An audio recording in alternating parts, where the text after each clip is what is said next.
Jenasis. All of us them one story. Well, the him start karam that story blanga God, women make him everything. And after men make him Adam and Eve, dubala, that story blanga Noah and that big bala flood water in do. And lot of story here blanga Abraham and blanga Isaac and Ishmael and blanga Jacob and Esau and blanga Joseph and in brother all about. Chapter 1. God been make him everything. Alright, long time when God been start making but everything, no more anything been jiran. I mean just anyway, no more got a anything, only strong bala water been Koran everywhere.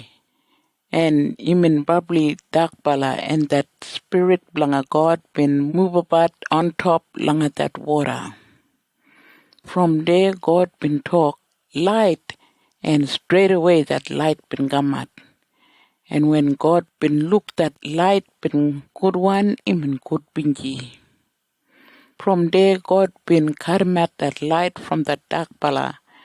And even column that light daytime and even column that dark bala nighttime.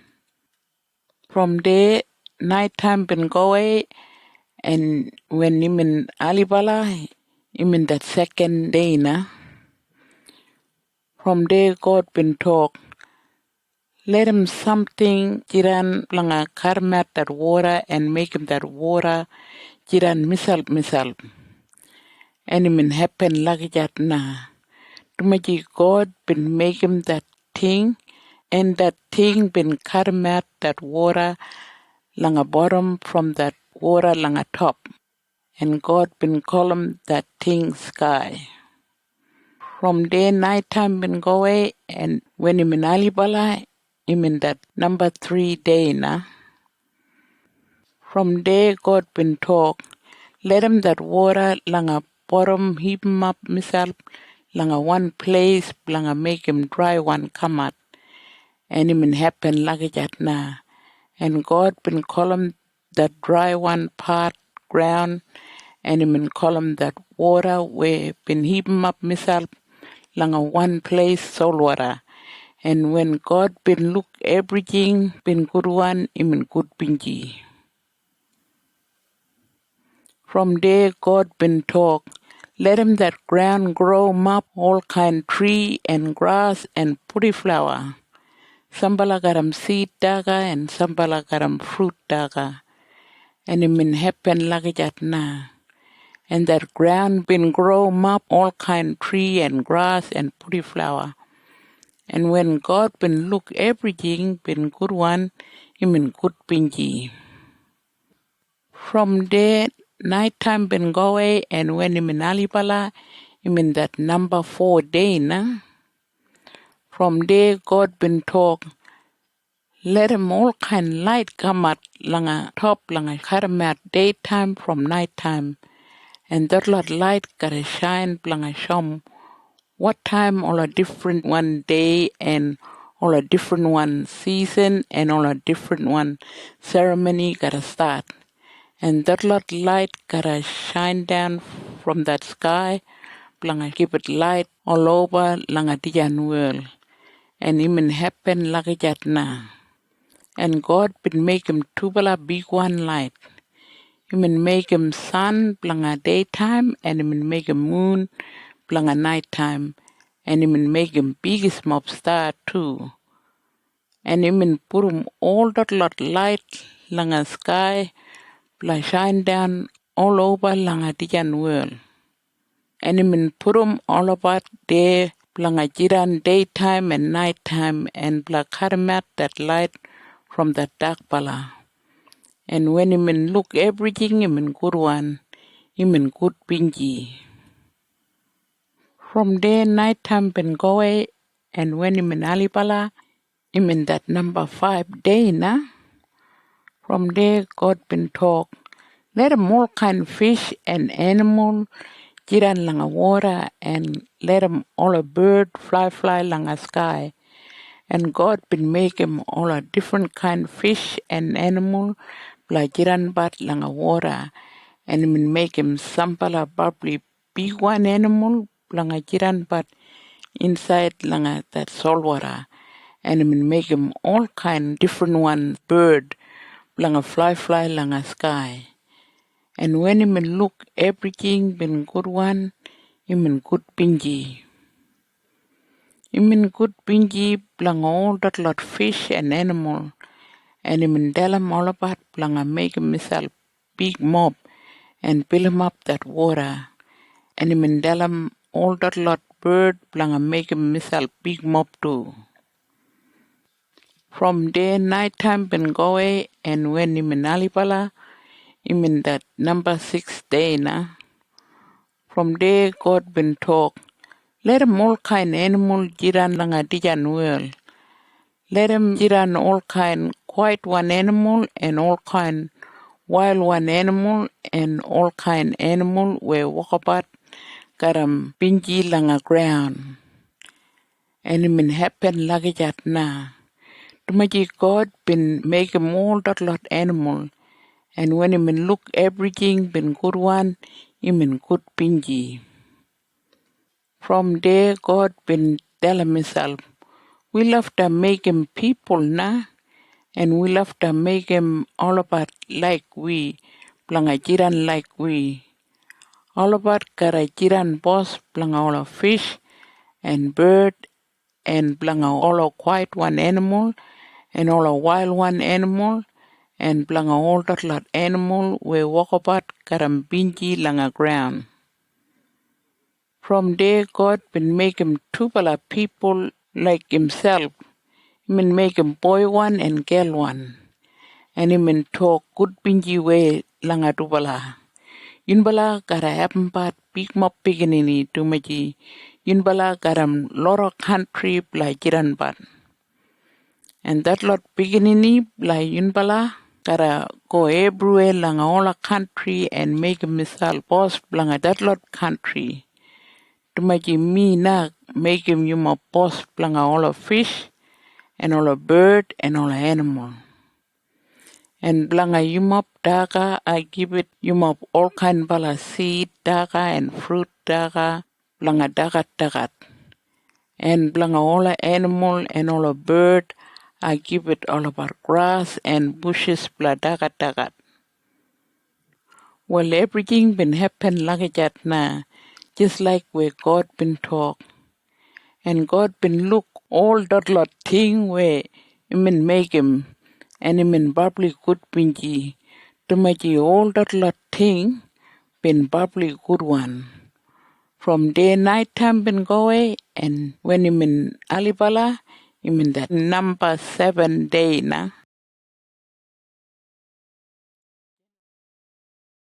Chapter 2. Well, like that now God been making everything. And like that number 7 day, God been bringing him up all the work, blanga him, and him in have spell. While him in Karmat that last 1 day from that lot, another lot day, that number 7 day na, that last 1 day, and him wrong 1 day, blanga him, taran there. God been talk properly way, blanga that number 7 day. Tumaji langa that day na imin pinich, making but everything. Langa that day na imin abu spell from everything where imin dumbat. Yo why layat na everything been come out. God been making men and women. For a long time when Yahweh, the true bala God, been making everything, Dijan world been jiran no more got a tree and no more got a grass and no more got a pretty one flower. The ground been jiran lagajat. Tumaji God no more been jandem. Any rain langa dijan world. And nobody been jiran langa dijan world langa work him all around. Only that water from inside langa ground been come out langa wardroom that ground. After na Yahweh been making men from ground, Imin gajim dust and imin make him that man garam that dust. And God been blown wind langa that man nose. And imin wake him up him now. From there Yahweh been grown up garden sunrise way langa that garden call him Eden. And there langa that garden na imin put him that man where imin make him. And God been put him all kind pretty one tree garam lora daga there too. And right langa middle langa that garden imin put him two bala tree call him tree blanga life and clever bala tree. When anybody dagat that daga from that one bala tree, he make all about jiran life bala ologijawan. And that daga from that naja one tree make all about sabi, all a good one thing and all a no good one thing too. While one bala creek there been watering but that garden and that creek been karmat misal langa four bala river low down where that creek been come out from that garden. That first one river been named Passion and it mean go right around langa that country column Habila langa that country now all probably one gold been jiran and all kind good smell one tree and pretty one stone been there too. That second one river been named Gihon and it mean go everywhere like that country column Kush. That number 3 river been named Tigris and it mean go sunrise side from that country column Assyria. That number 4 river been named Euphrates. While Yahweh been put him that man there like that garden, blah, work him that ground and blah, look after him but that garden. And God been tell him that man, well you can daga from Najalot tree like that garden, but only one bala tree there you no more allow blanga daga dalan na that clever bala tree. And if you dagat that daga, well, same day you gotta die. From there, Yahweh been talk langa misalp. Im no good lagayat blanga dijan men bla jiran misalp. I gotta make him mate blanga him blanga album bat him. From there, Yahweh been got him all a animal and all a bird where him make him. And him take him all about langa that man. Him bring him up all about langa him bla give it name langa all about. Lagayat na they been get him all about name. That man been give it name langa all a bird and all a animal. But all that lot bird and animal never been made langa him. Nothing. From there Yahweh been making that man sleep.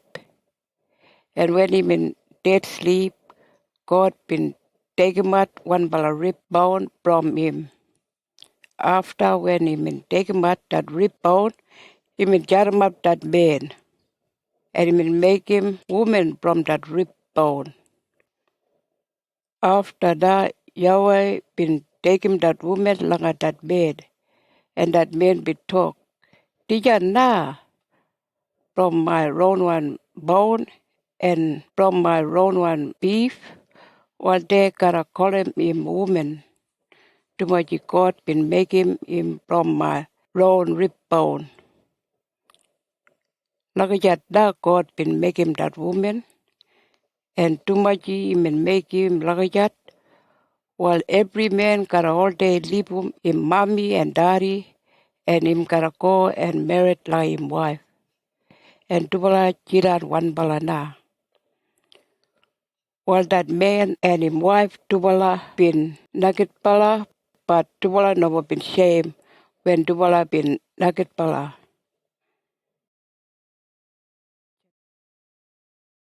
Chapter 3. Tubala bin dagat daga. Well, when Yahweh, that true bala God, been make him all a animal, one bala day been probably tricky one. I mean probably clever one. Langa all a najalot animal. That a name him that snake. Well, Bombay na that snake been go langa that woman and him in talk. You reckon God been tell him yun bala no more bla daga from any tree langa dijan garden? Well, that woman been talk. God been tell him mimbala langa daga anything langa dijan garden. Only one bala tree there where end up langa middle langa dijan garden. Dara na mimbala can touch him and daga. If mimbala touch him and daga from that tree, well, straight away mimbala gotta die.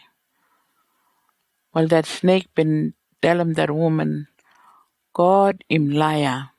Yun bala can die.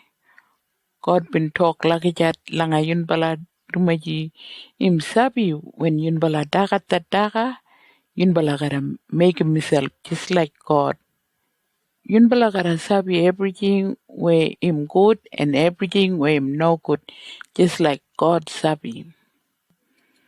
From there that woman been looking at that tree na, that tree been bubbly pretty one.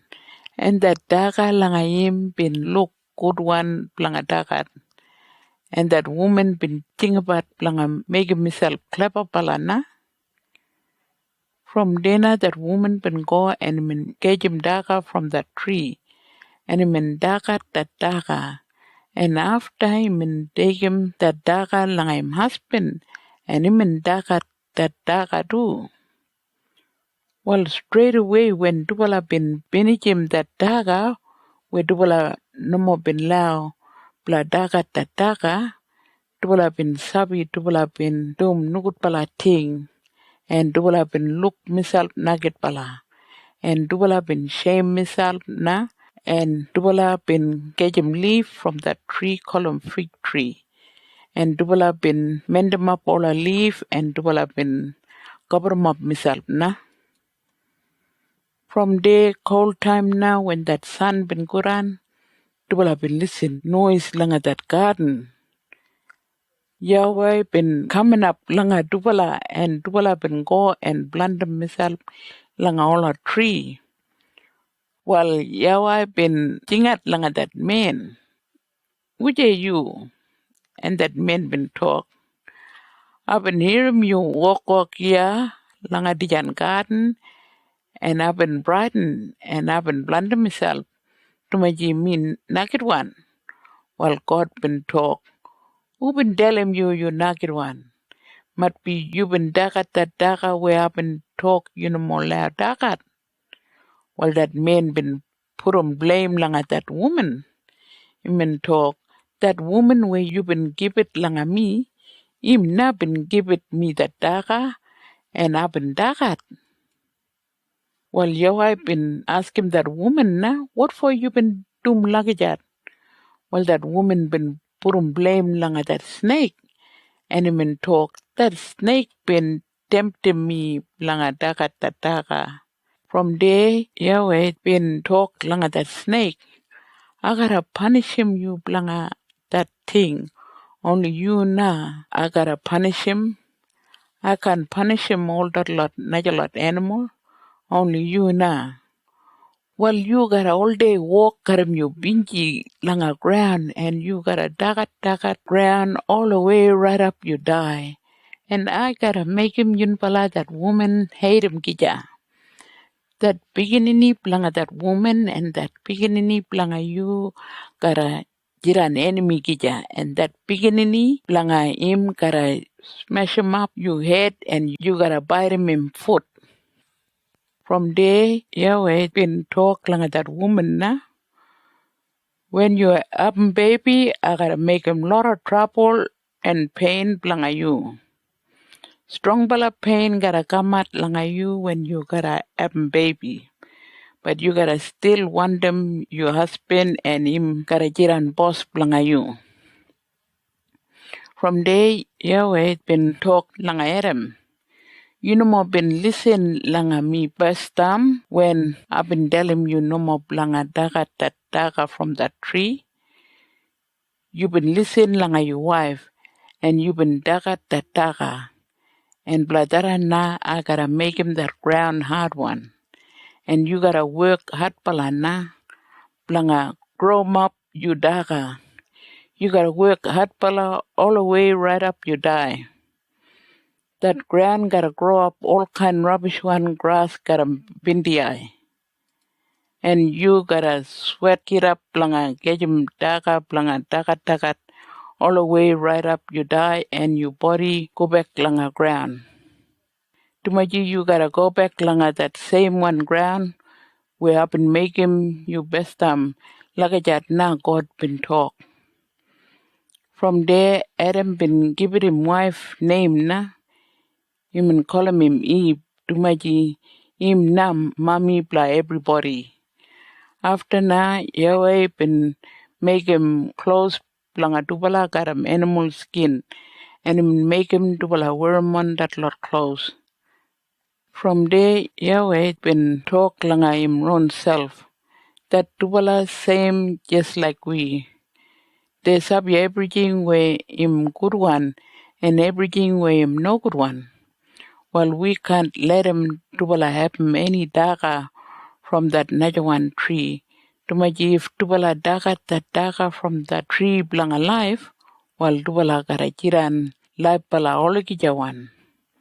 From there, Yahweh been hunting away that man and that woman from that garden called him Eden.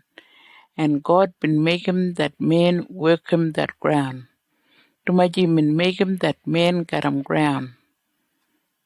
After na Yahweh been put him sambala angel call him cherubim de sunrise side langa that garden. And he been make him big bala knife got him fire jend up jedu. And that knife been turn him but missile every way blanga stop him anybody and no more let him all about come and college up langa that tree blanga life. Chapter 4. Cain been killing Abel. From there, Adam and Eve developed been sleep kija, and Eve been jiran family weda. Bambai even have a little boy, and he been talk. Nobody been helping me, abum dijan little boy, only God da. And blangatara na, even call him that little boy, Cain. Bambai da Eve been abum dajawan little boy, and he been call him Abel. While that Tubala boy been grow up da, and Abel been all day look after but all the animal. And Cain been all day grow up but garden. Bamba da Cain been bring him up sambala daga from that garden, and he been give it that daga offering langa Yahweh, that true bala God. After na Abel been bring him up that first one, little one sheep, where been born. And even kill him that little one sheep, and even give it that good one beef part, blaga offering langa Yahweh, while Yahweh been good pinji, blaga that offering where Abel been give it him. But him never been like him that offering where Cain been give it him, and him been turn away from Cain, while Cain been get wilder, him been temper up, and he been jealous like Abel, and after na Yahweh been talk like him. What for you get wild? What for you face him look wild? If you been a doom good pala thing, while you been a jiran good pinji. But you never been doom good pala thing. You been doom no good pala thing. And that no good pala thing him want them take over like you. But you love that no more take notice like that no good pala way. You want to beat him and win. Like that God been talk like a Cain.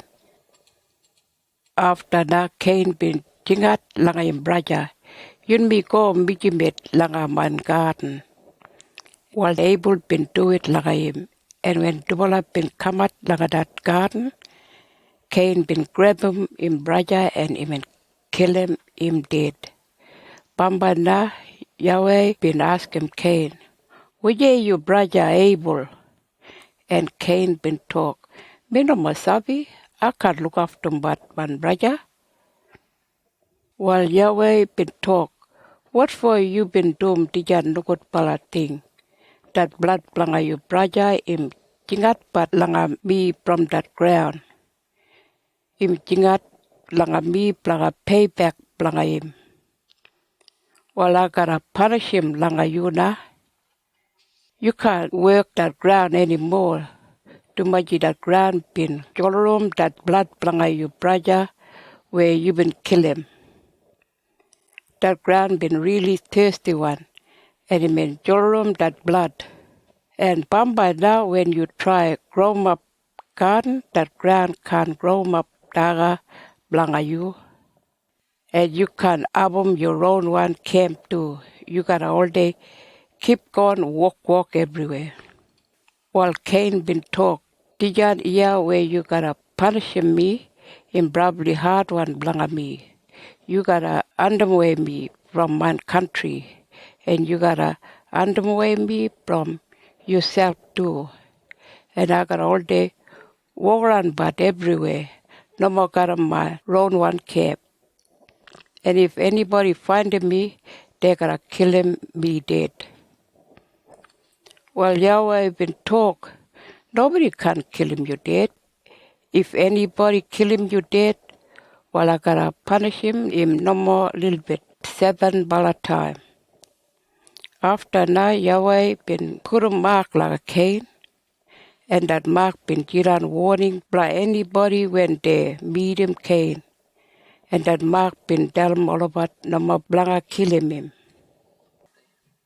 While Cain been go away from that place where Yahweh been jiran got him, and he been jiran langa that country call him na the sunrise way from that garden call him Eden.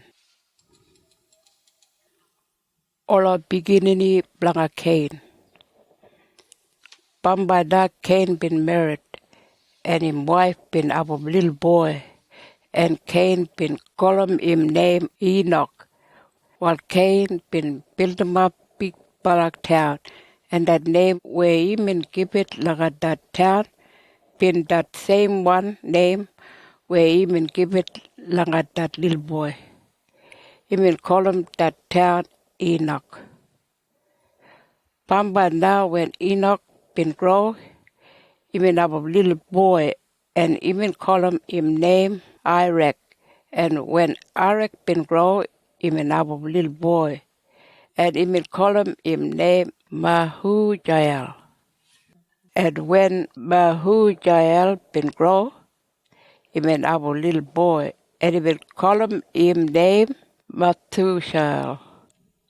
And when Mathushal been grow, he will have a little boy, and he will call him name Lamech.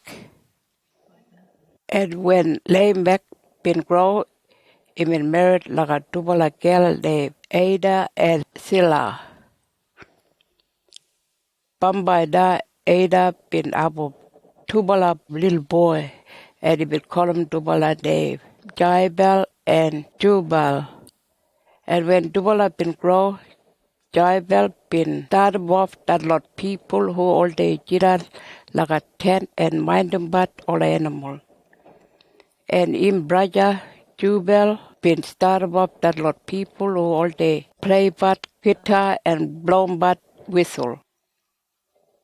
That Najawat wife blaga lay back they sila been abu one bala little boy, and he been call him name two bell cane. And when two bell cane been grow, he been make him all kind tool, got him iron and copper, and he been abu one bala sister named Neema. While one time Lamech been talk like him to bala wife named Ada and Sila. In bala irim mina, I've been killing one bala young man dead. Tumaji imin hit him me pastam. Well, if anybody been not kill him Cain, Yahweh been not punish him no more little bit, 7 bala time. But if anybody kill him me dead, blanga payback, well, him gotta get punished properly way, 77 time. Seth and Enos.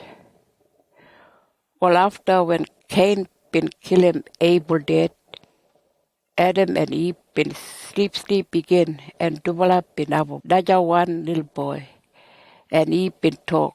God been give it dija little boy langa me, blanga taking place blanga Abel. Tumaji Cain been kill him dead. And blanga tarana, even call him that little boy named Seth. Bamba now when Seth been grow, even abu little boy, and even call him name Enos. Well, that time now, all the people been start using but that name, blanga Yahweh, when they been all day worship blanga him.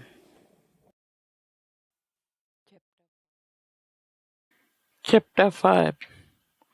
Olo beginning blanga Adam. Well, na all name blanga olo beginning bla Adam. When God been making people, he been make 'em all about like himself. And he been make 'em boy one and girl one. And he been probably good pinji blanga dubala. And that same day where he been make 'em dubala, he been call 'em dubala, man and woman. But by now when Adam been old man, 130-year-old, he been have a little boy named Seth. And that little boy been just like him daddy. Well, Adam been keep going having but beginning right up him in probably old man. And he been die when he been 930-year-old. Well, Seth been married and when he been old man, 105-year-old, he been have a little boy named Enos. And Seth been keep going having but beginning right up him in probably old man. And he been die when he been 912-year-old. Well, Enos been married, and when he been old man, 90-year-old, he been have a little boy named Kenan. And Enos been keep going happen but beginning right up him in probably old man. And he been die when he been 905-year-old. Well, Canaan been married, and when he been old man, 70-year-old, he been have a little boy named Mihalalel. And Canaan been keep going but beginning right up him in probably old man. And he been die when he been 910-year-old. Well, Mahalalel been married, and when he been old man, 65-year-old, he been have a little boy named Jared. And Mahalalel been keep going but beginning right up him in probably old man. And he been die when he been 895-year-old. Well, Jared been married, and when he been old man, 162-year-old, he been have a little boy named Enoch. And Jared been keep going having but beginning right up him in probably old man. And he been die when he been 962-year-old. Well, Enoch been married, and when he been old man, 65-year-old, he been have a little boy named Methuselah. And Enoch been keep going having but beginning right up him in old man. Well, Enoch been believe langa God probably way. And when he been 365-year-old, God been taking him like pala langa top karamim to baji. Enoch been all day following God probably way. Well, Methuselah been married, and when he been old man, 187-year-old, he been have a little boy named Lamech. And Methuselah been keep going but beginning right up him in probably old man. and him die when him 969-year-old. While Lamech been married and when him old man, 182-year-old, him have little boy, and Lamech been call him that little boy named Noah, and him talk. Yahweh, that true God, been make him dig on ground hard one. But my little boy gotta keep it Malabat spell from Tumbat hard work. While Lamech been keep going but beginning right up him in bubbly old man. And him die when him 777-year-old. While Noah been married and when him old man 500-year-old. Him have three little boy named Shem, Ham, and Japheth.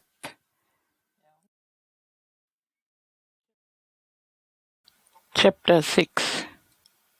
People been tumbat nukut palating. While big more people been jiran bat langa every country na, and all our people been having but biggest mob beginning. Bambai na naja kind spirit been lunat but all that lot puripala girl and that lot spirit been go and pick 'em at wujan girl they been want them. And they been married langa that lot girl. After na Yahweh, that true God been talk langa himself. I can keep going let about all the people jiran but life a long time to make you all about only people. Well, only 120 year they gotta get him up. After jaran finish. After another lot girl who been married langa that lot spirit been having beginning all about. And they've been call 'em all about Nephilim people. And after when all about mommy been die, that lot Nephilim people been keep going jiran about langa all about mommy country. And they've been all probably strong bala people and they've been jiran big name. Bamba na Yahweh been look everything where all our people been dumbat been probably no good one. And God been look everything where they been think about all the time been probably no good one too. Well, when God been look all the people been no good bala like that, he mean jiran probably no good pinji, and he mean talk langa himself. What for I been making this lot people all about? I gotta bring him up all about langa every country. I gotta bring him up all the people and all the animal too. What for I been making all about? Like that na God been talk. Noah. Well, only one bala man there been make him Yahweh good pinji. That man been named Noah. He mean Abram three bala son named Shem, Ham, and Japheth. And he mean good bala man. Nobody been all day find him any wrong langa him. And him in all day ballroom God bubbly way. Well, that time now, all that lot people, langa every country been all nukut pala. And they no more been stop fight about all day. Well, God been looking at all about and he been look all that lot thing where they been all day doing bad, been bubbly no good. To make you all about been make 'em all our country everywhere no good one. After now, God been talk langa Noah. I gotta bring him up all our people to make you all about all day dumbat nukut pala thing. Every country jiran only garam that lot no good pala thing. Well, I gotta bring him up all about whole lot na.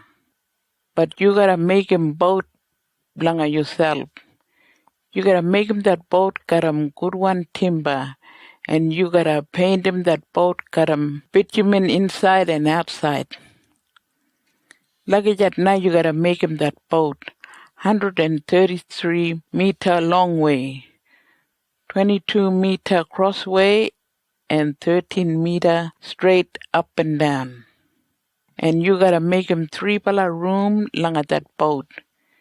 You gotta make him low down one room, middle one room, and on top one room. And you gotta put him roof langa that boat too. And you gotta leave him gap all around langa window. And you gotta make him one big one door langa side. You gotta make him that boat luggage. Tumaji agara jendem big flood water langa every country. And that flood water gotta drown them everything. And I gotta bini him up everything where jiran laipala. Everybody gotta die. Only langa you na I gotta make him strong one promise. You gotta go in like that boat, got him your wife, and got him that 3 son langa you, and got him all about 3 wife. And you gotta get him 2 different kind of animal, boy one and girl one. And you gotta put 'em all about langa that boat, langa breed about after when that flood water gotta go down. You gotta get 'em all kind bird and all kind animal. No matter all about big one or little one, but still you gotta get 'em all about. And you gotta put 'em all about langa that boat where all about can drown. And you gotta get 'em darker to langa you and your family and langa all animal. Like that now God been talk. Well, Noah been do it langa God and he been do everything where God been telling him langa doom.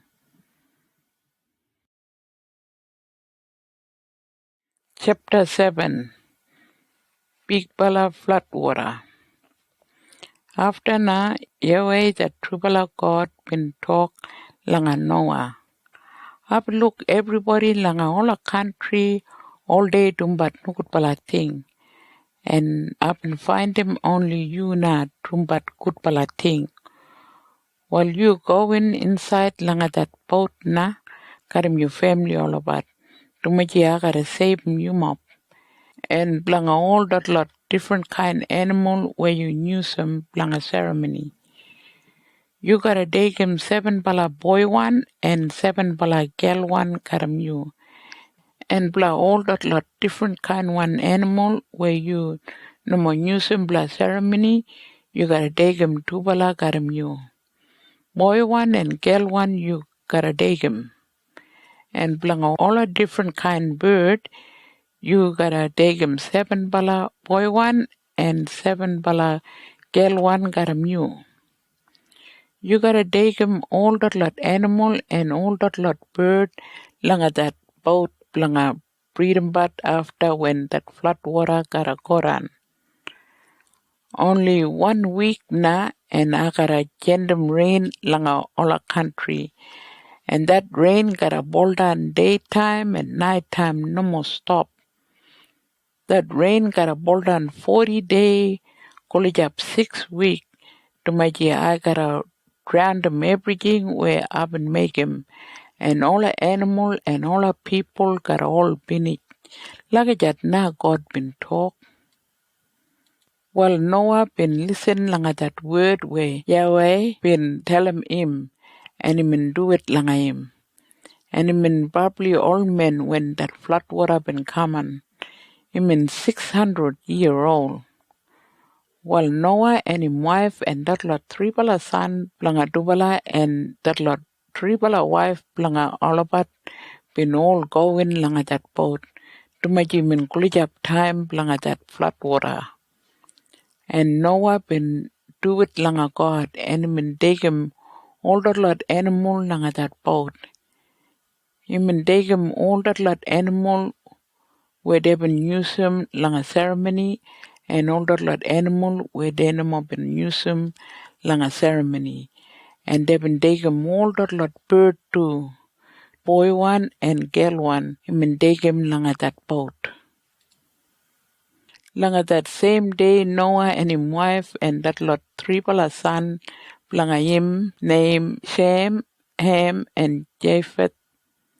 and that lot three bala wife blanga all about been all going inside langa that boat got 'em all that lot different kind animal and bird all about. All a white one animal and all a quiet one animal and all a bully mob and all that lot lizard and snake and all a bird and all kind balas insect. All that lot na been kaman langa Noah, boy one and girl one. And they've been all going inside langa that boat, just like where God been telling Noah. And that same day, Yahweh, that Trubala God been jaram up that door langa that boat. Well, after 1 week na that flood water been get up langa that number 3 day langa that second week, blah that second month, that sky been open up and water been come at that much and rain been fall down daytime and nighttime no more stop. 40 day coolage up 6 week. Well, that flood water been get up now and that boat been float on top langa that water. And that water been keep going get up more and more, like 40 day. And it been lift 'em up that boat more high bala. Everywhere that water been cover 'em up all of ranges country. No more anything been come at now and that water been jiran 7 meter deep on top langa all a high bala hill. Well, all a animal and all a bird and all a lizard and snake and butterfly and grasshopper and all a people langa every country all about whole lot been all drowned. Everything we been jiran laipala before whole lot been all die. Langa every country all a people and all a animal been finished. No more anything been jiran laipala. Nothing na whole lot been dead. Only Noah and that lot langa that boat been jiran laipala.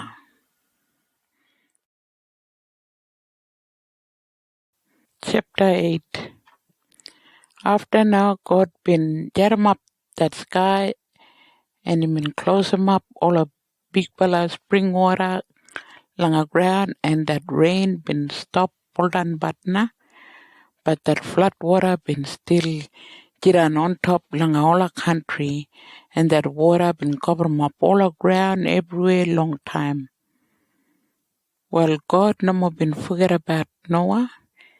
He been still think about him and him family all about and all our animal langa that boat and him been get them win everywhere langa that country blood dry 'em up all the water. Slowly that flood water been guran langa 5 months.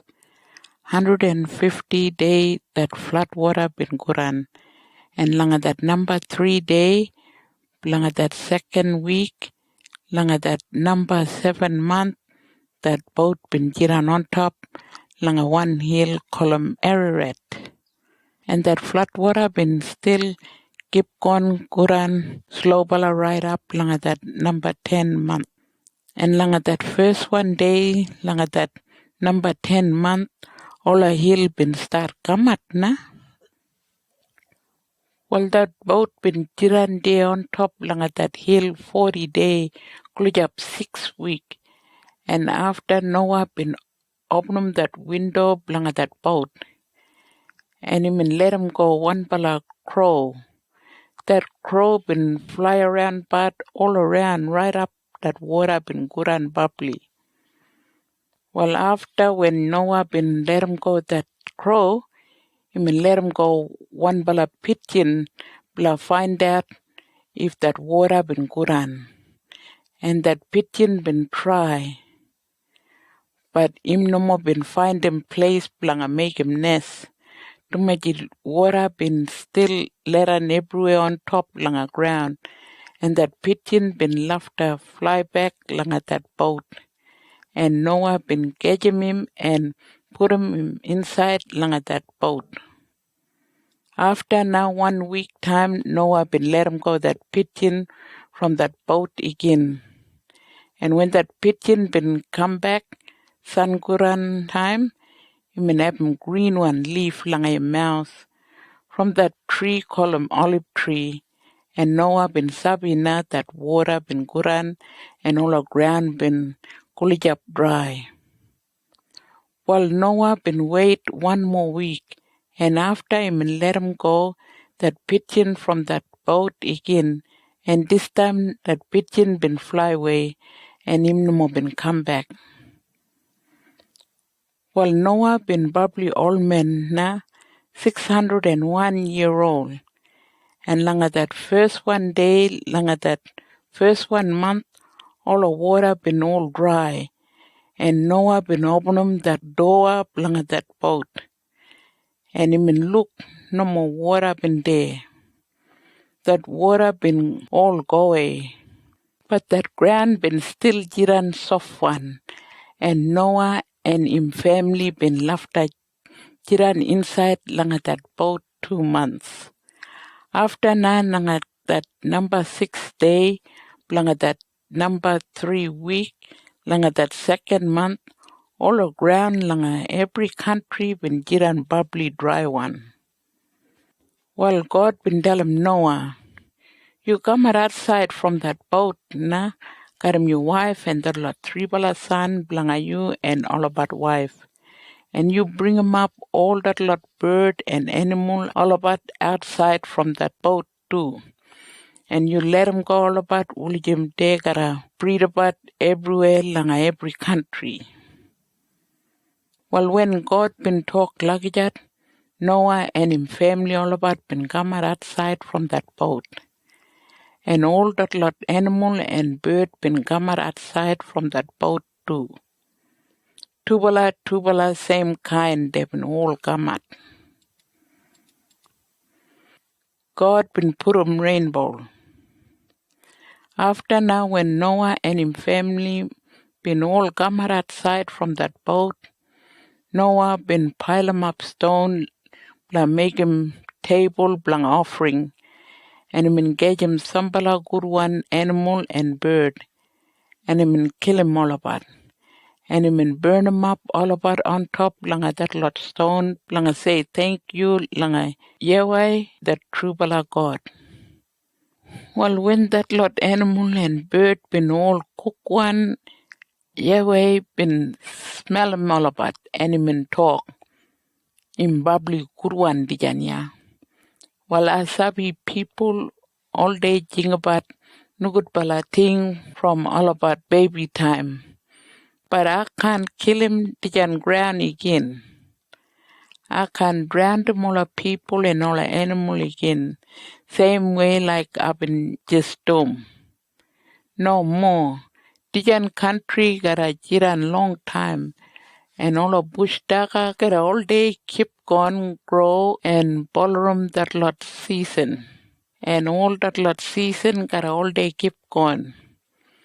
And that sun and that moon gotta keep going get up and go run every day too. God himself been talk like that now.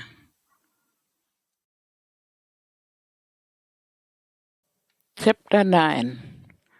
Well, God been good pinji blanga Noah and him son all about, and him indela all about. You mop gotta have big mop beginning, and all about gotta spread out everywhere langa every country. And all the animal and all the bird and all the fish gotta all day brighten blanga you mop. And you mop gotta jiran boss blanga all about. Well, you mop sabi bestam up and talk you mop lao dagat only that lot daga where grow lang a tree. But from today now you mop lao dagat anything where walk around like pala. Whole lot I give it langa you mop langa daga. Only one bala thing there before you mop dagat be from any animal you mop gotta cut 'em that animal and let 'em go in blood. Lagi that na you mop gotta let 'em go that blood to make that blood na life langa that animal. Naja one thing there too. If any people kill him, naja lot people dead. well, I gotta punish him all about. And if animal kill him, people dead, well, I gotta punish him that animal do. I would make him all people like me. And bladder knife, one man kill him, another one man dead, while another one man gotta kill him dead too, blanga that thing. Well, Noah, you mop gotta have biggest mop, beginning all about. And they gotta spread out everywhere in all the country. And they gotta have big mop beginning too. And I gotta make him strong one promise langa you mop and langa all the beginning langa you mop. And I gotta make him dijan strong one promise lang all that animal and bird we been come out from that boat gotta him up too. Well, dijan not that strong one promise where I gotta make him langa yum up and langa all animal and all another lot people. I can cover him up all a country and all a people and all a animal gotta flood water again. I can make him flood water get up like that again. And that rainbow gotta jiran mark langa mine strong one promise where I've been make him langa yum up and langa all another lot beginning langa yum up and langa all animal. That rainbow na gotta jiran langa sky. And him jiran proof langa that strong one promise bla yum up and blanga all people langa every country and blanga all animal too. And when rainbow done and that rainbow come out, well, I gotta think about my promise where I've been making lang all you people. And I can get them flood water, blood drown them everything again. Every time when that rainbow done and that rainbow come out, I gotta look that rainbow and I gotta think about that Oligija one strong one promise we have been making langa all you people and langa all our animal langa every country. That rainbow na gotta jiran mark langa mine promise langa all everything where jiran life pala langa every country. Lagajat na God been talk. Noah been drinking wine. Well, that lot three bala son bla Noah who been come out from that boat been named Shem, Ham, and Japheth. And Bombay, all the people langa every country been all come out from that lot three bala men na. And that lot Canaanite people been come out from Ham to Majim and Ab's son named Canaan. Well, after when that flood water been good on, Noah been make him garden and him been grow up lot of daga, call him grape, and get him that lot grape daga, him and make him wine. And when him and drink him that wine, him and get drunk probably way. And him and dig him clothes and him and let a nugget bala inside langa that tent where him and all day sleep. After that young one son blanga Noah named Ham been walk in langa that tent and him and look him daddy leran day nugget bala. Well, him and go outside na and him and tell him Shem and Japheth that Dubala brother blame. And straight away Dubala been get him blanket and Dubala been take him that blanket langa that tent langa Dubala daddy. Dubala no more been wonder look Dubala daddy lera naked pala.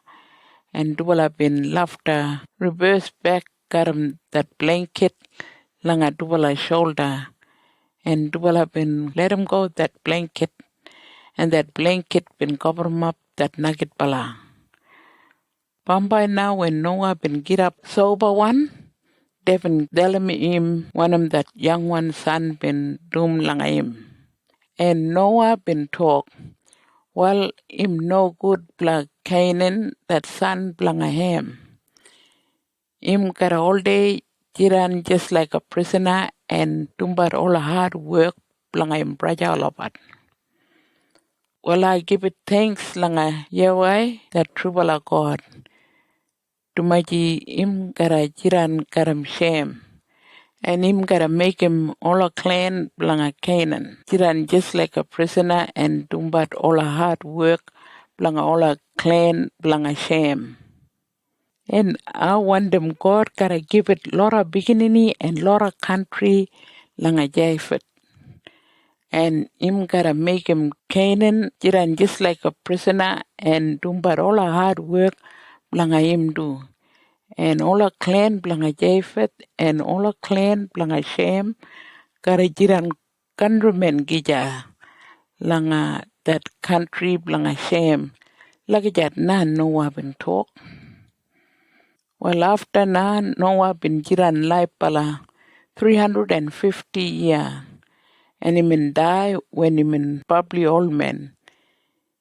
He min gauge him up 950 year before he min die. Chapter 10. Lot of tribe been come out from that Lord's son, blanga Noah. Well, after that floodwater time, lot of different tribe been come out from Shem, Ham, and Japheth. That Lord three son blanga Noah. All the tribe who been come out from Japheth. That son blanga Noah named Japheth bin Abu.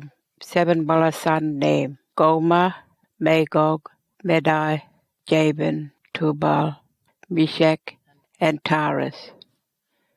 Gomer bin Abu 3 son named Ashkenaz, Rephath, and Togarmah. Jabin bin Abu 4 son named Elisha, Tarshish, Kittim, and Dodanim. And all that Lot tribe were been jirat langa that saltwater country, been all come out from that Lot 4 son blanga Jabin. Well, all this Lot people now been come out from Japheth, and they been jirat langa all about their own tribe and langa all about their own country, and they been all about different one language. All the tribe who been come out from Ham. That son blanga Noah named Ham bin Abu 4 son named Cush, Mizraim, Put, and Canaan. Cush bin Abu 5 son named Seba, Havilah, Septa, Ramah, and Sabteka. And Ramah bin Abu 2 son named Sheba and Dedan. Cush bin Abu Najawan son do named Nimrod. Imin jiran big name langa all our country.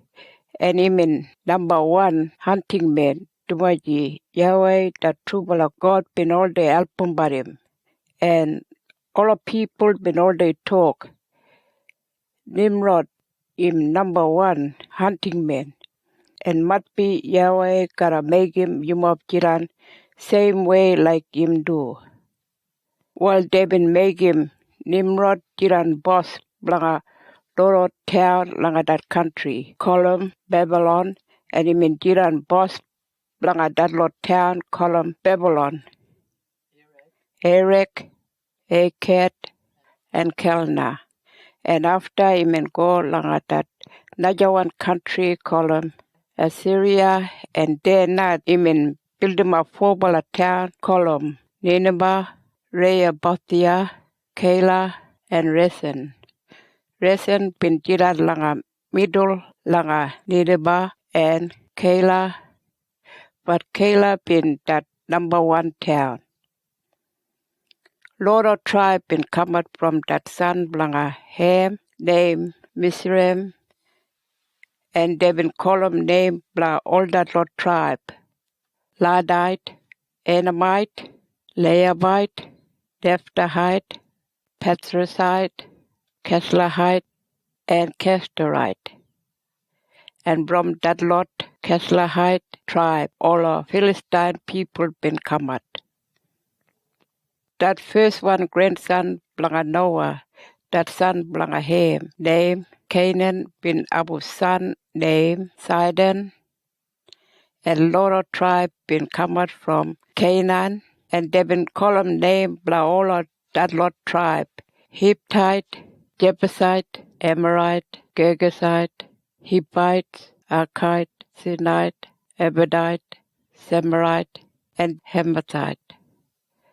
Bamba, all that lot Canaan people been spread out everywhere. From the town column Sidon, they've been spread out right up like that town column Gera, all the way right up like that town column Gaza. From there, they've been go Sunrise Way, like that lot town column Sodom and Gomorrah and Edma and Seboyan, all the way right up like that town column Lasha. Well, all that lot people now been come out from Ham and David Gira like all about own tribe and like all about own country, and they've been all album different one language. All our tribe who been come out from Shem. That son blanga Noah named Shem been big one brother blanga Japheth. And he been have 5 pala son named Elam, Asher, Apakshad, Lad, and Aram. Aram been have 4 pala son named As, Hol, Githa, and Meshach. Apakshad been have son named Shelah, and Shelah been have son named Eber, and Eber been have 2 pala son. One bala him call him name Peleg. Dumaji that time now God been cut him out all the people, la all about own one country. And that another one son him call him name Joktan. Joktan been about 13 son name Elmodad, Shelah, Hesa Mabeth, Jerah, Hadoram, Usal, Diklah, Obel, Abinmael, Sheba, Ophir, Havilah, and Jobab. And all that lot people who been come out from all about been jiran all the way from that country column, Misha ride up along that hill column, Sephar there along that ranges country, Sunrise Way. While all that lot people there been come out from Shem and David jiran all about own tribe and all about own country, and they've been all of them different one language. All a different one language. Well, after that floodwater time, big mob different one tribe been come out from that lot 3 bala son, blaga Noah.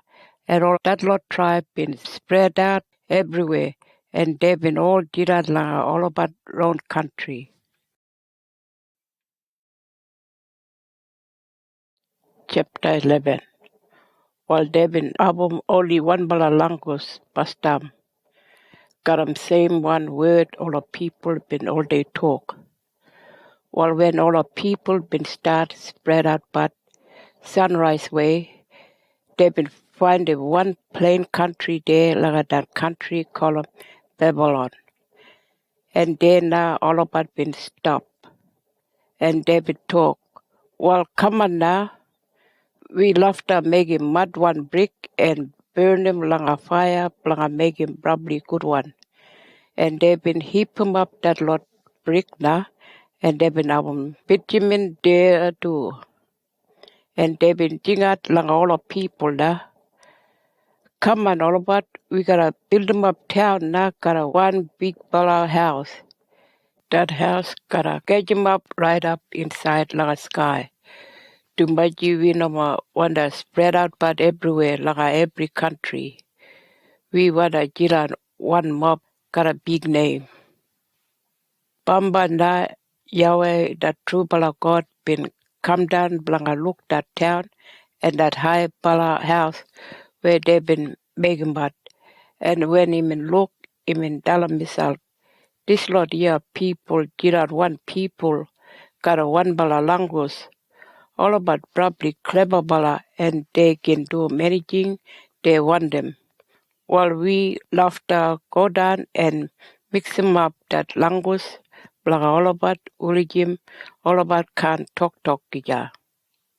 After na Yahweh been cutting out all of people and even spread them out all about langa every country. Tumaji even mix them up all about language and then nama been binijim that town where they been build them out. Well, they will call them that name, blanga that town, Babel. Tumaji dena Yahweh been mixing up all about language. And from there now, all the different language been come out. And after now, all the people been go and spread out everywhere, like all the country. All the beginning mob like a shame. Well, 2 years after, when that flood water been go down, Shem been catch him up 100 years, and him in album little boy named Apexet. And Shem been keep going album but beginning right up him in probably old man, and him in die when him in 600 years old. Well, Apexet been married, and when him in 35 years old, him in album little boy named Sheila. And Apexet been keep going album but beginning right up him in probably old man, and him in die when him in 438 years old. While Sheila been married, and when him in 30 years old, him in have a little boy named Eba. While Sheila been keep going album but beginning right up him in probably old man, and him in die when him in 433 years old. While Eba been married, and when him in 34 years old, him and have a little boy named Pelek. And Eba been keep going album but beginning right up him and probably old man. And him and die when him in 464 years old. While Pelek been married, and when him in 30 years old, him and have a little boy named Reu.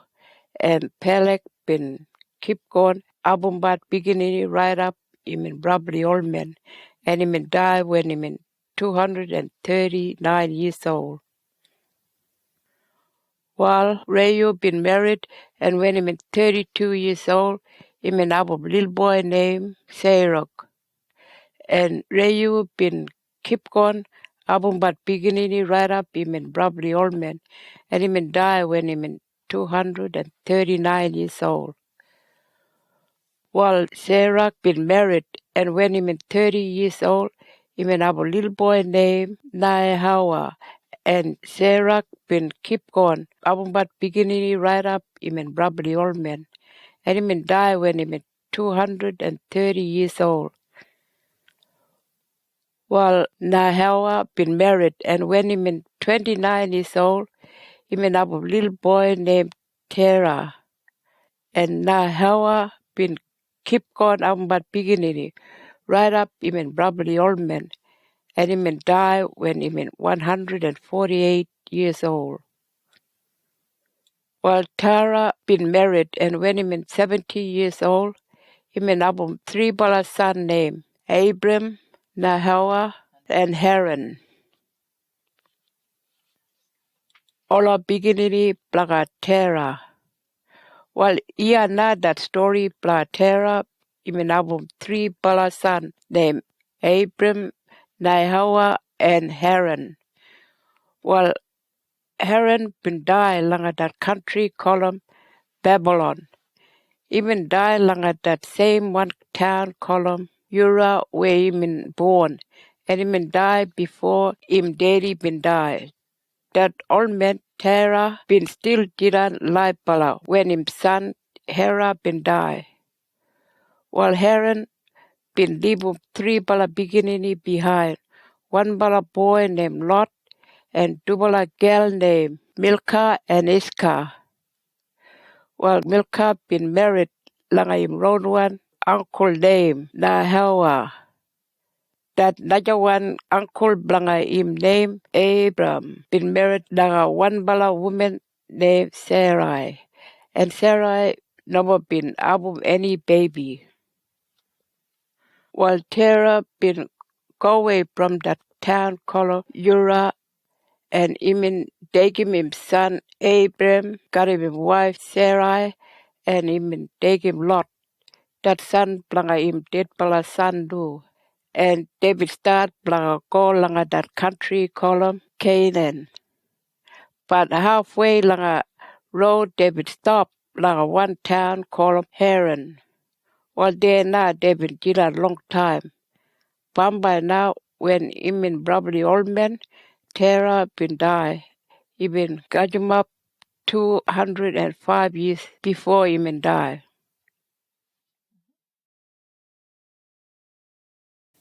Chapter 12. God been bring him up Abram. Well, one day, Yahweh, that true of God, been talk langa Abram. You gotta leave your country and your countrymen all about.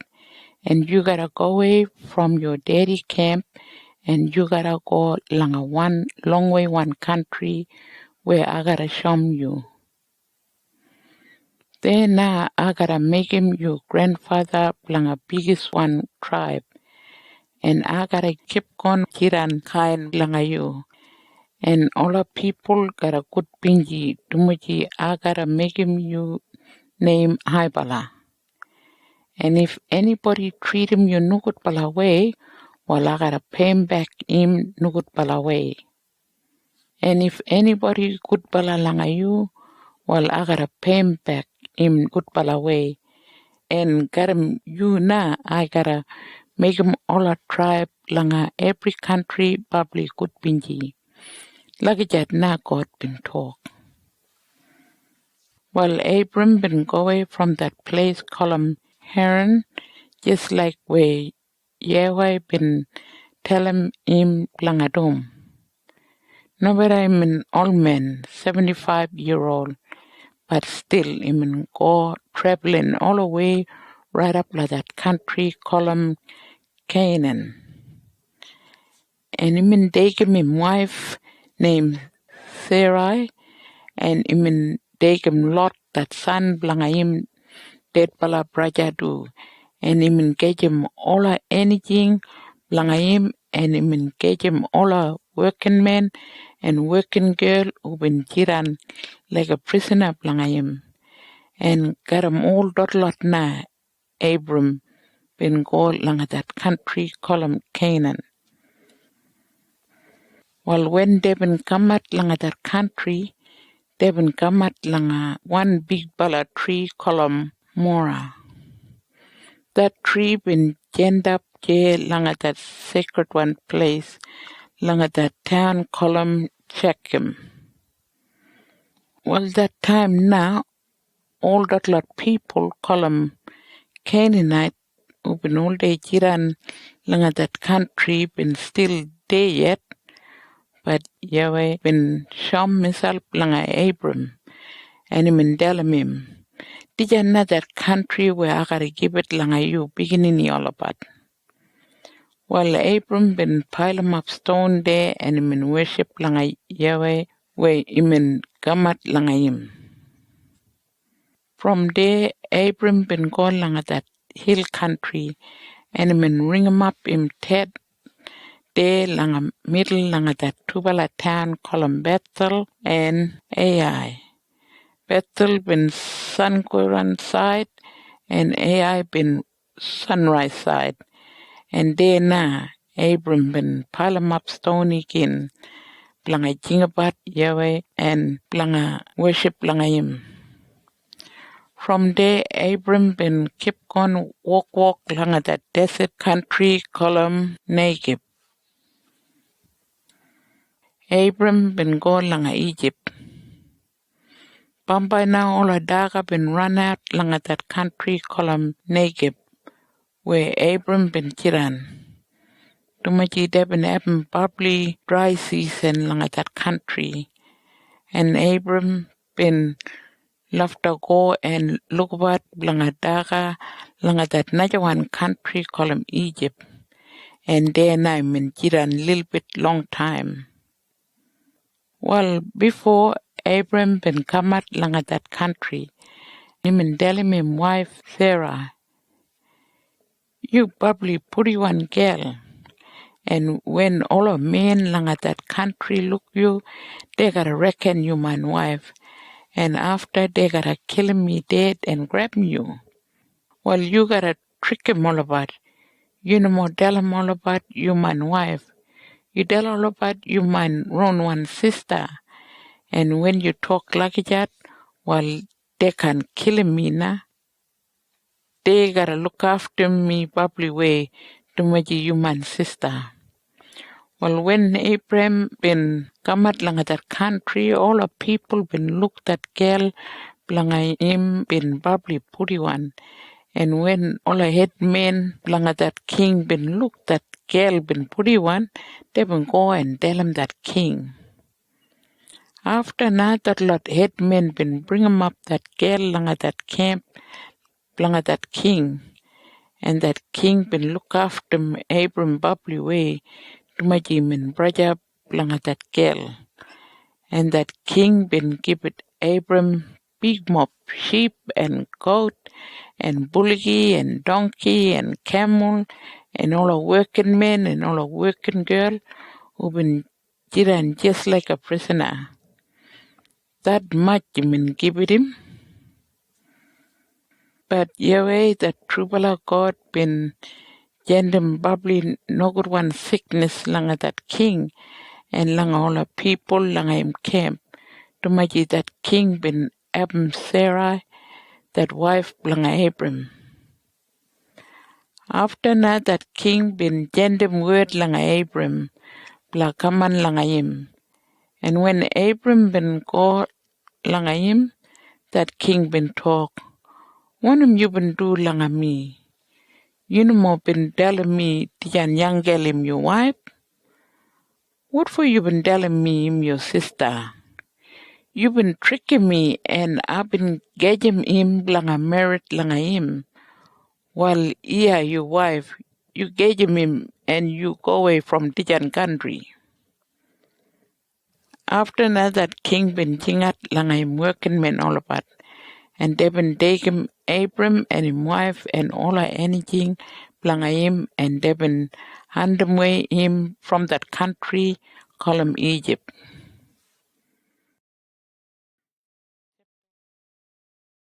Chapter 13. Abram and Lot been split up. Well, Abram been go away from that country called Egypt, got him wife Sarai and got him Lot and got him all of anything where him in Abram. Him in probably rich one man, got him silver and gold and all kind animal and got him all that lot anything now him and go along at that country called Negev. From there, Abram been walk about everywhere right up in Kamat lang at that hill country there, lang at that first one camp, lang him where him pile 'em up that lot stone. And then lang a middle, lang at that Tubala town called Bethel and Ai, him worship Yahweh, that Tubala God. Well, Lot been all day there got him Abram. And him and big mob animal and working men all about too. Dwala been having that much animal all about and then mob been having enough daga bla all about there lang at that country. And all the people call them Canaanite and Parasite been still jiran lang at that country do. Bombay now all the stockmen blanga Abram and all the stockmen blanga Lot been start fight kija. And Abram been tell him Lot, you me relation kija. All the stockmen blanga yun me no more want to fight. What about yun me split up? You pick 'em at which country you want them, and if you go sunrise way, well, I gotta go sun goran way. And if you go sun goran way, well, I gotta go sunrise way. Well, lot been look right around langa that Jordan River country, right up langa that town called Soa, and it been look lot of water there, and that country been just like Egypt and just like that garden langa Yahweh.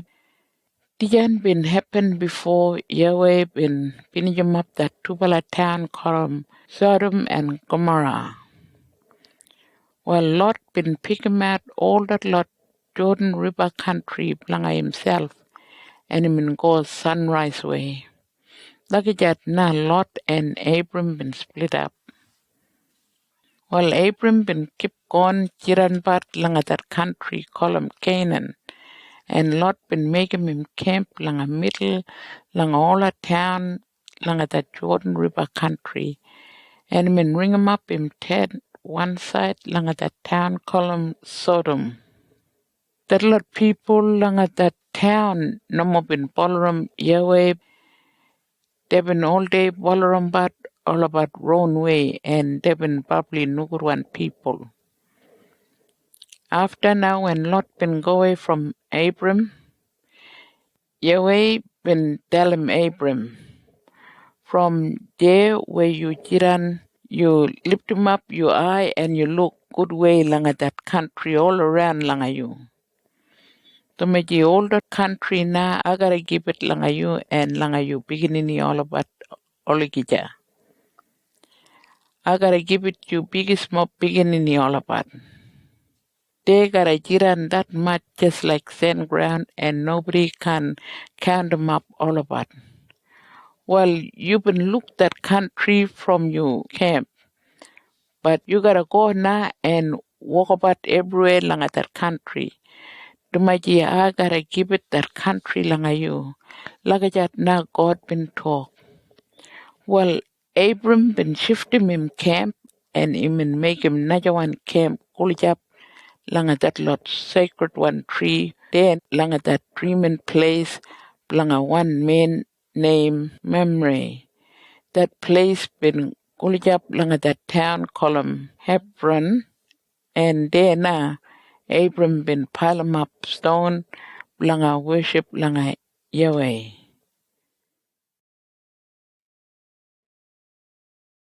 Chapter 14. Abram bin Album Lot. Well, one man named Kedalawama bin Jidan king blanga 12 years langa that town called Elam, and imin Jidan boss blanga Najalot king do. Imin boss blanga Bira, Bisha, Shineb, Shemeba, and that king blanga that town called Bilasawa. Bira bin king blanga that town called Sedem. Bisha bin king blanga that town called Gomorrah. Shineb bin king blanga that town called Edna. And Shemeba bin king blanga that town called Seboim. And that king blanga Belasawa.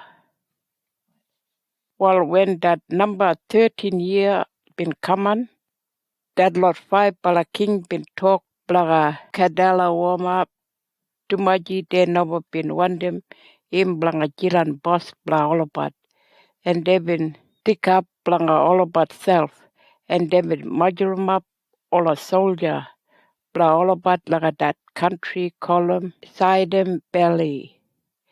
Today they call 'em that place salt water, call 'em Dead Sea. Well, they been making myself ready blanga fight la Kadala warm up and 3 bala bait blanga im name Imraphel, Ariak, and Tidal. Imraphel been king blanga that town called Babylon. Ariak been king blanga that town called Elasa. and title been king blanga that town column Goyim. Well, when that next year been coming, Kadala Woma and him 3 bala mate been go got a mola soldier bla all about, and they been beat him all rare fight people langa that place column Esther Rockanaim, and they been beat him all suicide people langa that place column him, and they been beat him all Amite people langa that open country column Kiri S.I.M. And they've been beat him all Horite people like that hill country column Edom. And they've been keep going, reach him that lot Horite people right up like that place column El Paran. College up like that desert country. After na Kadala Woma and him 3 bala mate been come back like that place column and Mishpat. Today they call him that place Kadesh. And they've been beating all Amalek people, all about round country. And they've been beating all Amorite people there, along at that place called them SS on Tama. After that, the Lord 5 bala king from Sodom, Gomorrah, Edma, Seboim, and Belasera been bring 'em up all a soldier, all about. And they would fight langa Kadala Woma and him 3 bala mate. That lot 5 bala king and all about soldier been fight langa that lot 4 bala king and all about soldier there langa that country langa Sidon Valley. Well, that country been our whole everywhere, full garam that bogey one bitumen, and when all that lot king been fight that lot 5 bala king been laughter run away. Tumaji Kadala Woma been start beating by all about. And when that Tubala king from Sodom and Gomorrah been run away, Tubala been bolded langa that lot whole garam that bogey one bitumen. But that lot, 3 bala king been get away langa that hill country.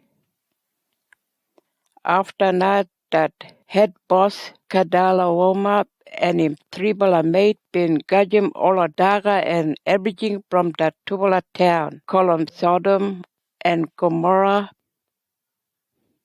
Well, that countryman blanga Abram named Lot been jira langa Sodom and Kadala Woma and him 3 bala mate been grab him to got him all everything blanga him. Only 1 bala man there been get away, and him go and give it that use langa Abram, that Hebrew man.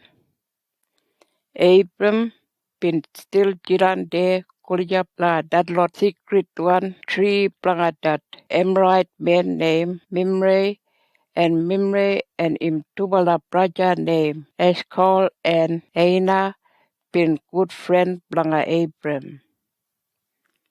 Well, when Abram been get him that word where Kadala Woma and him 3 bala mate been taken away him countryman Lot. Him measure him up 318 soldier from him camp, and they been borrow him up that lot Kadala Woma mob right up like that country called Dan.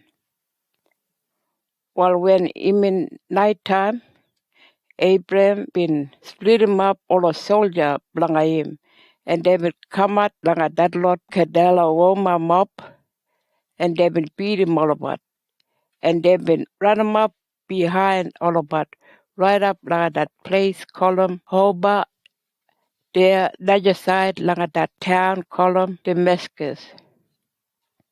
After na Abram and him soldier all about been bringing back all our women and all another lot people and all that lot everything where Kadala Woma and him 3 bala mate been stealing but and him and bringing back him countrymen lot karam ola anything blanga him do.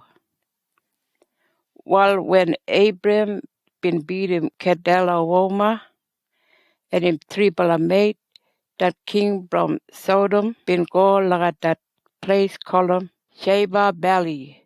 Sometime they call him that place King Valley. And that king bin go there blanga talk laga Abram. While another one king named Melchizedek bin come on there too. He mean king blanga that town call him Salem, and he mean ceremony men too blanga that probably high bala God, and he mean probably good pinji blanga Abram, and he mean bring him up damper and wine blanga him, and he mean tell him Abram that probably high bala God who been make him all our country and sky, him na good pinji langa you. That probably high bala God na been helping you blanga beat him that lot enemy blanga you. And all our people got a good pinji and say thank you langa him. While Abram been given Melchizedek half anything where he mean pull him out from that lot enemy when he mean beat him all about. He mean give it him 1 bala blanga every 10 bala thing. He mean take him from that lot enemy. After that king from Sodom bin dalam Abram, you gotta give it back langa me all my people all about, but you gotta keep 'em all another lot thing. But Abram bin talk no more. I can't keep 'em anything like that. Too much you been making promise langa Yahweh that probably high bala God who been making all our country and sky. I've been telling Yahweh, I can't take him anything from you. I can't take him big one thing. And I can't take him little one thing, just like a string or bootlace. Too much you might reckon you've been making me a rich one. Blanga tara na, I can't keep him anything, blanga myself. Only that lot thing where my soldier all about been using but you gotta let him my 3 bala maid name, Hannah, Eshcol, and Memre. Take him half. Lagayat na Abram bin talk.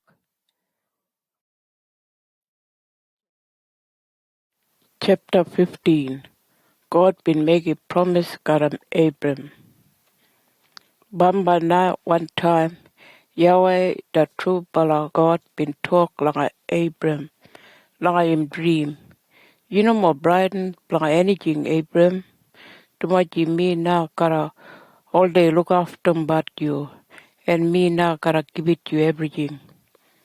While Abram been talk, Yahweh, you know that boss one God, but what for you give it langa me all this lot everything? You can't give it me too much no more karam beginning blah take over mine everything. You no more been give it me beginning, but I got one working man who jiran just like a prisoner named Eliezer from that town called Damascus. Might be him now gonna take over my everything in it. While Yahweh been talk, no more that working man can take over everything belong you. Your own son gotta jiran boss. After now Yahweh been taking Abraham outside from him tent and he may talk. You look long at that sky now. You look that lot star all about. You reckon you can count them up all about? Naji, you can count them up all about. And I gotta give it to you that much beginning now. While Abraham been believe lang Yahweh and Dumaji been believe while God been making him jiran right way lang him. While Yahweh been talk lang Abraham again. While me now Yahweh and me now been taking out you from that town called Ura there langa that country called Babylon. I've been taking at you, blanga give it you the country now, by your own self. While Abraham been talk, Yahweh, you know that boss one God. But how I gotta sabi the country blanga mine? While God been talk, you go and bring him up one bala gelwan buligi and one bala nanny goat and one bala boy one sheep. They got all jiran 3 years old. And you bring him up two bala bird too, one bala dove and one bala pigeon. While Abraham been go, and he mean catch him that lot animal and bird, and he mean kill him all about. And he mean cut him that bulgi and that nanny goat and that boy one sheep right down langa backbone. And he mean open him up all about. But him number been cut him that dubala bird. Pamba na sambala bird been come down langa that lot dead bala animal blaga dagat all about. But Abraham been underway that lot bird. While when that sun been go down, Abraham been dead sleep now. And when him sleep, him been feeling himself no good, and him been robbery briding. After na Yahweh been talk like him. You listen like me now. You gotta jiran right up you robbery old man, and you gotta die. Good bingy way. And you beginning all about gotta take him your body and cover him up you. But all a beginning blah you gotta walk about langa strange one country. And all a boss langa that strange one country gotta make all about jiran just like a prisoner and do but all our hard work blanga all about. Blanga 400 years they gotta treat him but all about no good pal away. But I gotta punish him that lot stranger people who make you beginning all about hard work blanga all about. And after that lot beginning blanga you gotta come out from that country, gotta lot of anything. Dijan thing gotta happen like that when all Amorite people who jiran langa dijan country go probably no good one. When all about go probably no good one, I gotta punish him all about. And that time now I gotta bring him back you beginning all about langa dijan country, Canaan. Like that now God been talk. All that sun been go down now. And when him in dark bala, one bala fire drum, got him fire stick, been come out quick bala langa that place. And that fire drum and that fire stick been go right through langa middle langa that lot dead bala animal. And they again langa that place now, Yahweh been make him strong one promise langa Abraham. He may talk, I give it langa you beginning all about the young country now from that river one side langa that country called Egypt, right up langa that big one river called Euphrates. All our country langa that lot Canaanite people and that lot Kenizzite people and that lot Cadmonite people and that lot Hittite people and that lot Parasite people and that lot Rephite people and that lot Amorite people and that lot Canaanite people and that lot Girgashite people and that lot Jebusite people. While all that lot country blanga that lot people na give it langa you beginning all about langa yat na God been talk.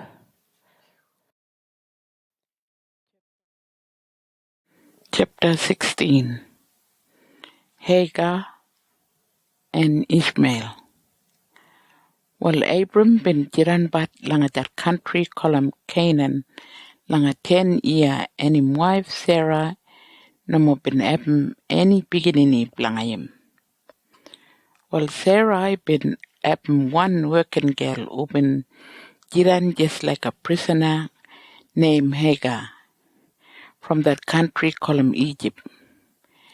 And Bambai Sarai bin go and talk langa Abram. Yahweh that Trubala God no bin let him me have baby. Well, you'll have to go and sleep got a man working girl na. Mat be him can have baby and him got a jiran man non one beginning. Well, Abram been agree langa Sarai, and Sarah been giving him that working girl blanga jiran second wife blanga him. After that, will have been sleep part and Hagar been jiran family way na, and him in reckon him in number one, and him in look down langa Sarah. Well, Sarah been tell him Abram, you been make him trouble langa me na. I've been giving you man working girl, and when it been happen, when you man find him that baby, you man start look down langa me na. Well, Yahweh gotta find out who right langa yun me. Well, Abram been talk, when I'm wrong, hey guy, I'm working girl langa you indeed. Well, you can do anything you want them got him. Well, Sarah been treating but that working girl blanga him cruel bala way, and that working girl been left to run away from there. Bombay na that angel blanga Yahweh been find him that working girl langa one bala spring water, langa that road there, langa that desert country column Shua. And that angel been jingat langa him. Hega, working girl blanga Sarai, from where you been gaman? Where you go? Well, that girl been talk. I've been run away from my boss Sarai. Well, that angel been talk. You gotta go back and get on working girl blanga him. And I gotta give it you biggest more beginning. You gotta have 'em that much beginning and nobody can count 'em up all about. And that baby where you got him inside langa you bingy, while him little boy there and you gotta call him name Ishmael. Tumaji Yahweh been listen langa you when you been having that trouble. That little boy blanga you gotta jiran just like a wild one donkey. And him can't like him everybody and everybody can like him too. And him can jiran good way got him braja all about. Like that another angel been talk. Well day nan nanga that spring water God been talk langa Hagar.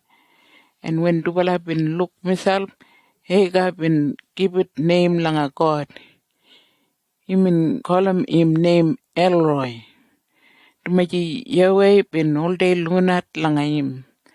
And blangadara na they been call him that water hole Laharoi spring. And that water him still jiran de today langa middle langa that Tubala town column Kadesh and Beret.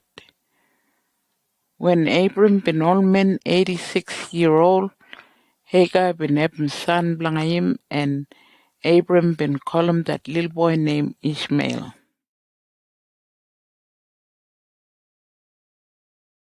Chapter 17. God been tell him Abram blanga circumcised.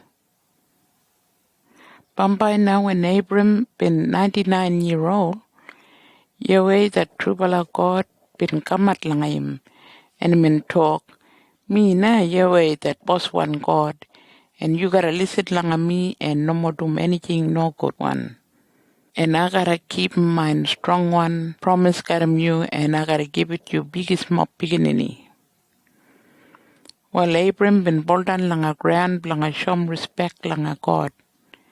And God been talk, Tija na mine strong one promise where I make him got you. You gotta jiran dari one blanga lot of different one tribe. And I gotta change him that name blanga you na. They can call him you Abram. I change him that name and call him you Abraham. Tumaji I gotta give it you biggest mo piginini. And I gotta make him you jiran daddy one blang a lot of different one tribe. And Sambala king gotta come out from you family line. Well, I gotta keep in mind strong one promise got him you and got him you beginning mob and got him all about beginning and got him that lot beginning who gotta come and Bombay. And me na gotta jiran God blanga you and blanga you beginning mob all the time. And Dijan country call him Canaan, where you jiran stranger, well, I gotta give it Dijan country langa you and langa you beginning all about olgija. And me na gotta jiran God planga all about. Well, you and all you beginning who gotta come and Bombay, gotta keep him Dijan strong one promise. You gotta circumcise all a little boy langa your camp when all about 8 day old. You gotta circumcise your own one son and all the working men blanga you who jiran just like a prisoner and who been born langa you camp and all the working men where you been buy 'em from Najalot country. All that lot na you gotta cut 'em all apart.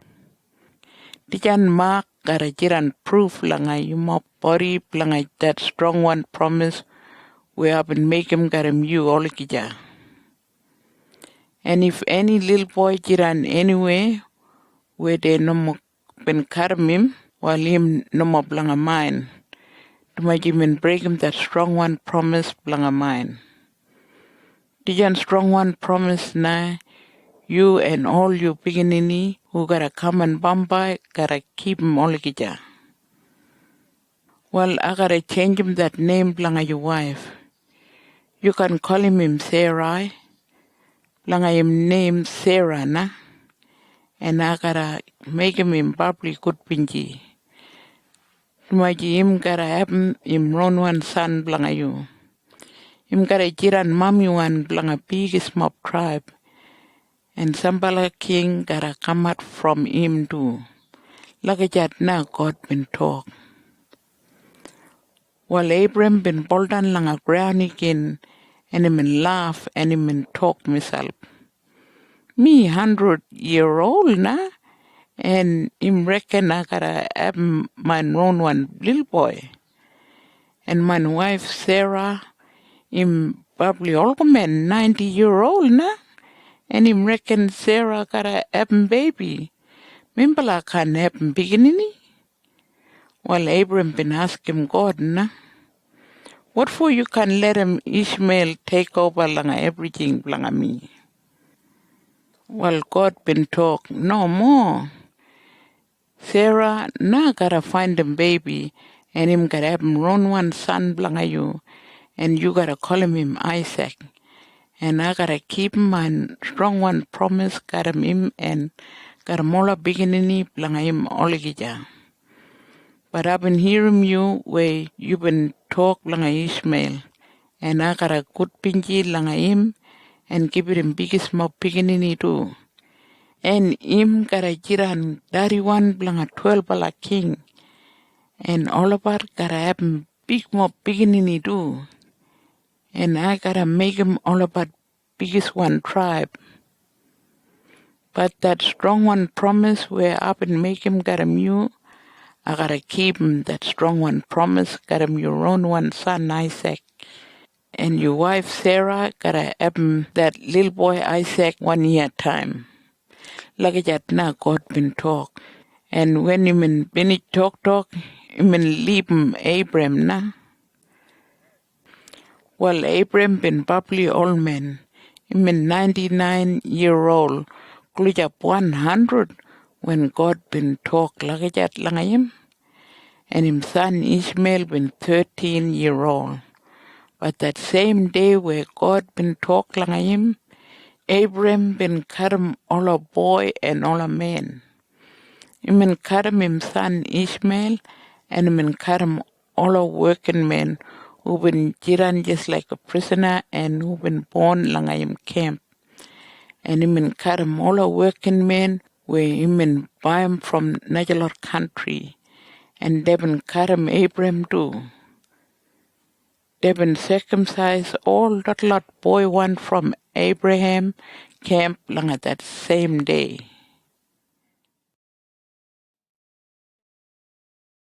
Chapter 18. Sarah bin Love. Bamba na Yahweh, the tribal God bin gamat langa Abraham de langa that camp langa im kolijap langa that lot sacred one tree langa that man named Mamre. In dinner time and Abraham bin de jiran bat inside langa im tent langa that doorway. Well, when Abraham bin look up, him look tribal a men we been end up kulijap langa im camp. And when him look all about, him run langa all about. And him talk kure langa all about. And him talk, you must no more walk past langa mine camp. You must gotta stop and have a spell underneath langa the tree here. Well, you must jiran here and let him work langa you must. I go and get him water langa wash him you must foot. And I got him simple a dark I do like make him you must feel good when you must start traveling. You must been gaman langa man camp and that and na man work like that na Abraham been talk. Well that la triple a men been talk. Well go on. Well Abraham been run quick pala inside langa him tent and him tell him Sarah. Quick pala you make him sample a dumper got him that good one flour. From there, Abraham bin go and get him fat one, good one, gabi, and him give it like working men, black kill him and cook him. After now, when everything been ready, Abraham bin get him sambal milk and cream and that beef, and him take him that daga langa that lot three bala men, and they nan langa that tree him give it all about dinner. After another lot three bala men been ask him Abraham, would your wife Sarah? And Abraham been talk. Him day inside lang a tent. Well, that one bala man day been Yahweh that triple of God. And him tell him Abraham, next year when I come back again, lang a you camp, your wife Sarah gotta have him baby, little boy one him gotta have him. Well, Sarah been listen from inside lang a that tent. And when him hear him that man talk like that, him laugh and him talk myself. How me and Abraham got a baby? Mimbala bubbly old na? Mimbala got gray hair na? That old man Abraham can make him me find him baby? Me bubbly old man do. How Abraham gotta make me good pinky when Mimbala sleep? Well, Yahweh been asking Abraham na, what for Sarah been laugh and ask himself, what for him reckon I gotta have baby when me bubbly old man? You telling me na? You reckon anything bubbly hard planga me planga do? Next year I gotta come back again and Yunbala Sarah gotta have boy one baby. While Sarah been brighten no more little bit and him tell him liar. I no more been laugh, but God been talk. You been laugh, alright?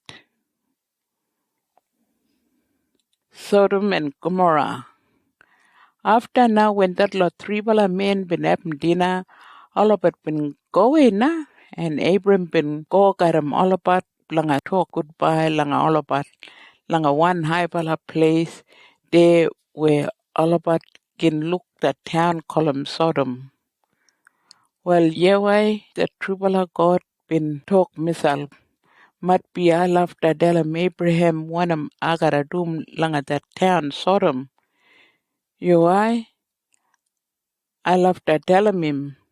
Tumajola beginning langa im karajiran babli strong bala tribe. And garam im na agara mege mola najalot tribe langa every country babli good pinji. Me na bin pikmat Abraham. Blanga shombat ola beginning blanga im and ola people blanga im. How blanga listen langa me and dumbat right thing and jiran good bala way. And if all about listen langa me, walagara dum everything langa all about where I've been promised langa all about. Lagajat na God been talk myself. After na Yahweh been talk langa Abraham. I've been getting no good one word langa that Tubala town called Sodom and Gomorrah. All the people there all about probably no good bala. And I gotta go there now and find out if that word him true bala. And if him true bala, well I gotta bini him up all about. Well when Yahweh been talk like that Naja Dubala been keep going langa Sodom. But God been jiran de kin garam Abraham. Well Abraham been asking Yahweh na you can bini him up all a good pala people garam that lot no good pala people indeed. How you gonna bring him up that town if 50 good bala people jiran there? You can kill him that lot 50 good bala people, got him that lot no good bala people. You now gotta judge him all the people langa every country and you gotta give it all about fair go. You can punish him all the good bala people, got him all the no good bala people. Him no right. Well, Yahweh been talk.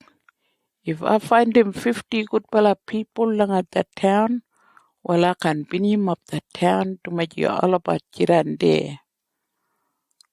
Well, Abram been talk straight na. I sabi me only nudging, but I gotta talk anyway.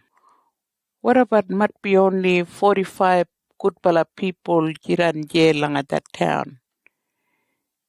You can bring him up that town to make you 5 pala people short, isn't it? While Yahweh been talk, nudging, I can punish him that town if 45 good pala people jiran je. While Abram been keep on talk, might be 40 good pala people jiran there. And Yahweh been talk, well I can bring him up that town if 40 good pala people jiran there. Still Abram been talk, you know more get wild langa me, but I gotta talk one more again. Might be 30 good pala people jiran there. And Yahweh been talk. If 30 good pala people jiran there, I can pin him up that town. But still that old man Abraham no more been shame. And he been keep on talk langa God. Might be only 20 good pala people jiran there. And Yahweh been talk. I can bring him up that town if 20 good pala people jiran there. One more again, Abram been talk. You know more get wild langa me. I gotta talk last one time na. Might be only 10 good pala people jiran there. Well, Yahweh been answering Abram again.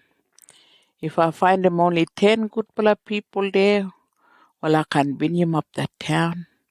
After now when Dubala been finished talk, Dubala been carry myself and Abram been go back langa him camp. Chapter 19. Well, when him in San Quran, that Dubala angel who been having dinner langa Abram camp, been come at langa that town called Sodom. Well, that old man named Lot been there langa that gate, langa that town. And when he looked at tubala stranger coming up, he get up and he talk gure langa tubala. And he talk, yun bala gaman langa mine house. There na yun bala kin apple bogi and yun bala kin sleep there too and ali bala yun bala kin keep on. Well yun bala gaman la mine house na and I gotta look after but yun bala. Lagi jat na lot been talk. But tubala been talk no more. Mimbala go and sleep anywhere langa park. Well, lot been keep on asking but tubala langa go langa him house right up him in win. And they been all go langa him house and lot been make him dumba no more got him rising. And tubala been having supper. After that, before all about been go and sleep, all old men and all young men from that town been all heaping up myself all around langa that house langa lot. And they been jingat langa him. Would you wait that tubala stranger? You got him tubala day inside indeed? Well you bring him up tubala outside langa melabat. Melabat wanda sleep at garam tubala. Just like a woman melabat wanda doom langa tubala. Well, Lot been open up that door and him go outside langa alabat and him jam up that door behind langa him and him talk langa alabat. No more, my friend alabat.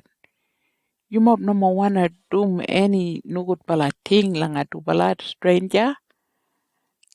You mob listen langa me. I got a man daughter to bala day. No more any man been touch him to bala. What about bring him up to bala here outside?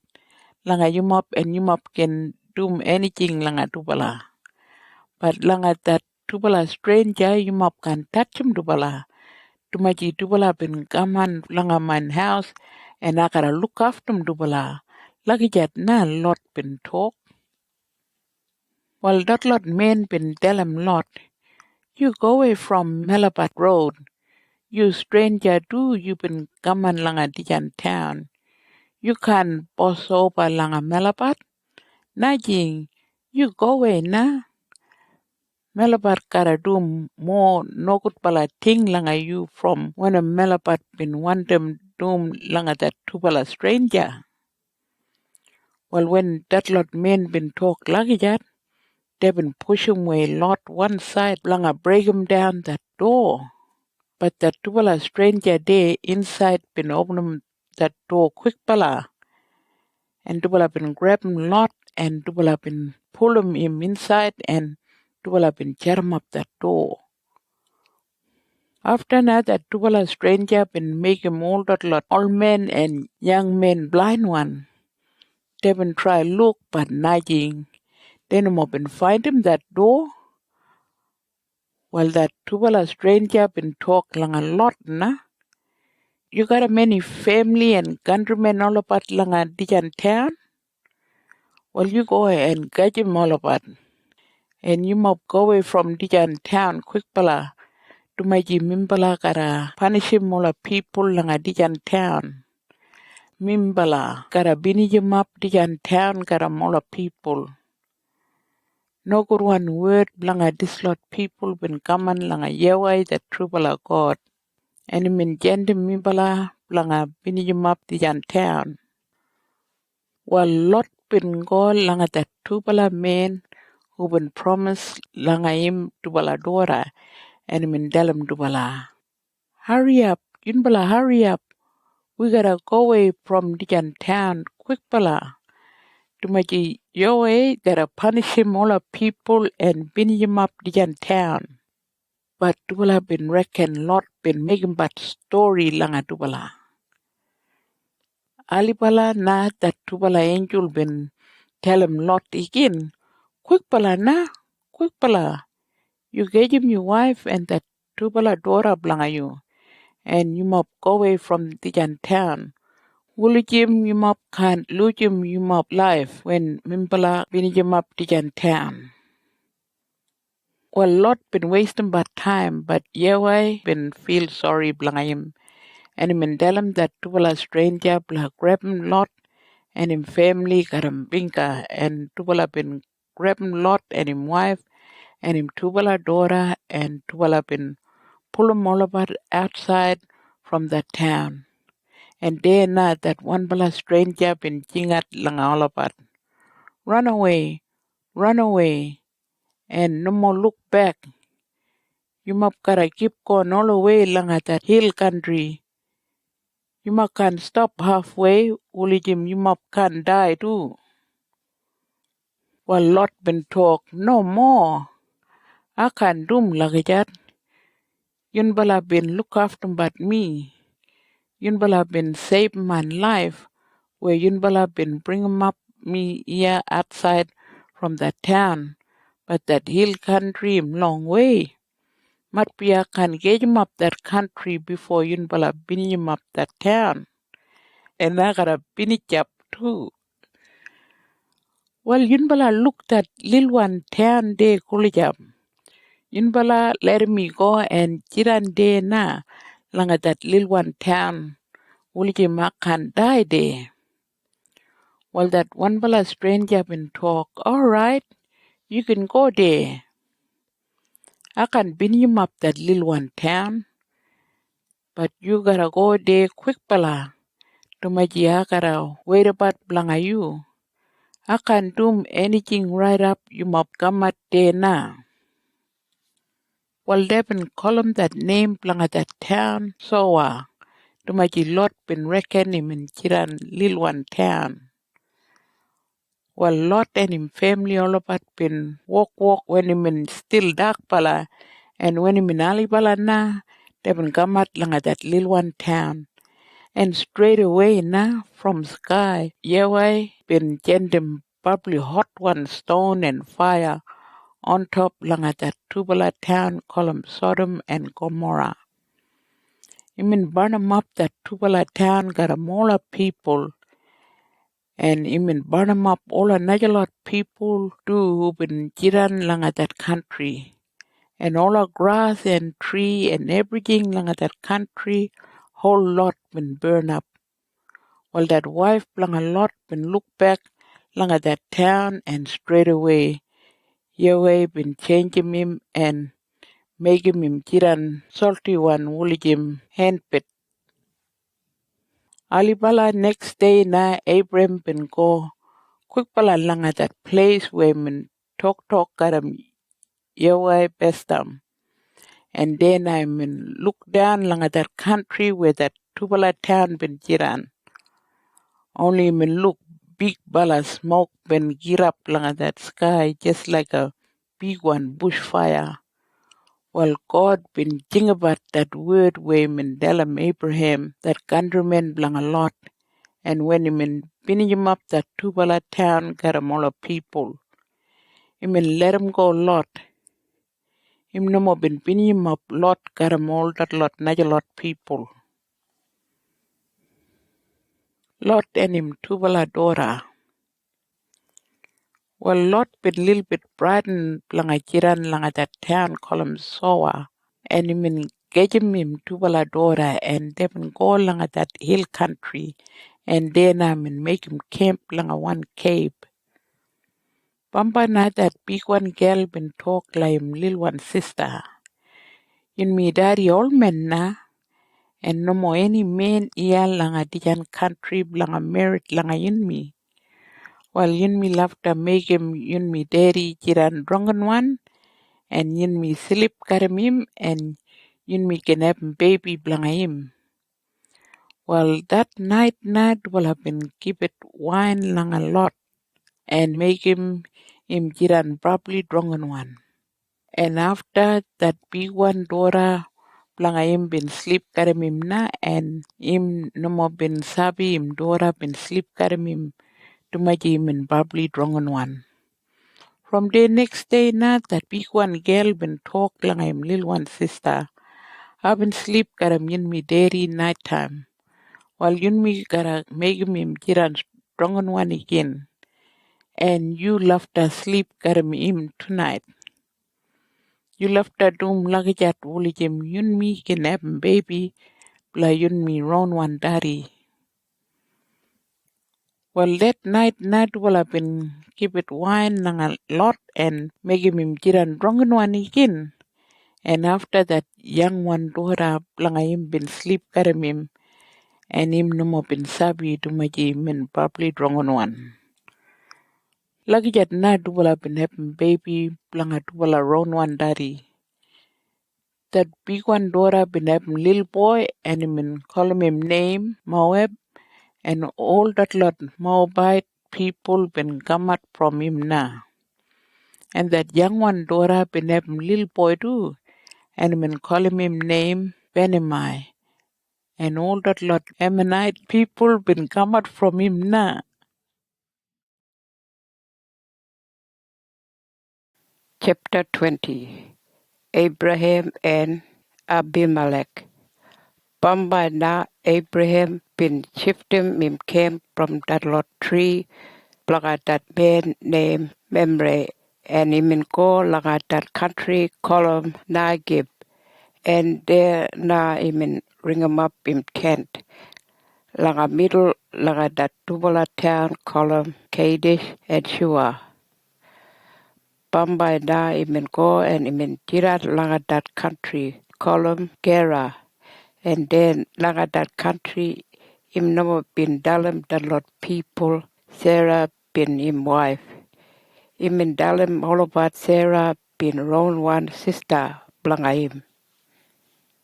Well, that king blanga that country been named Abimelech, and him in jandem him working man like a Sarah.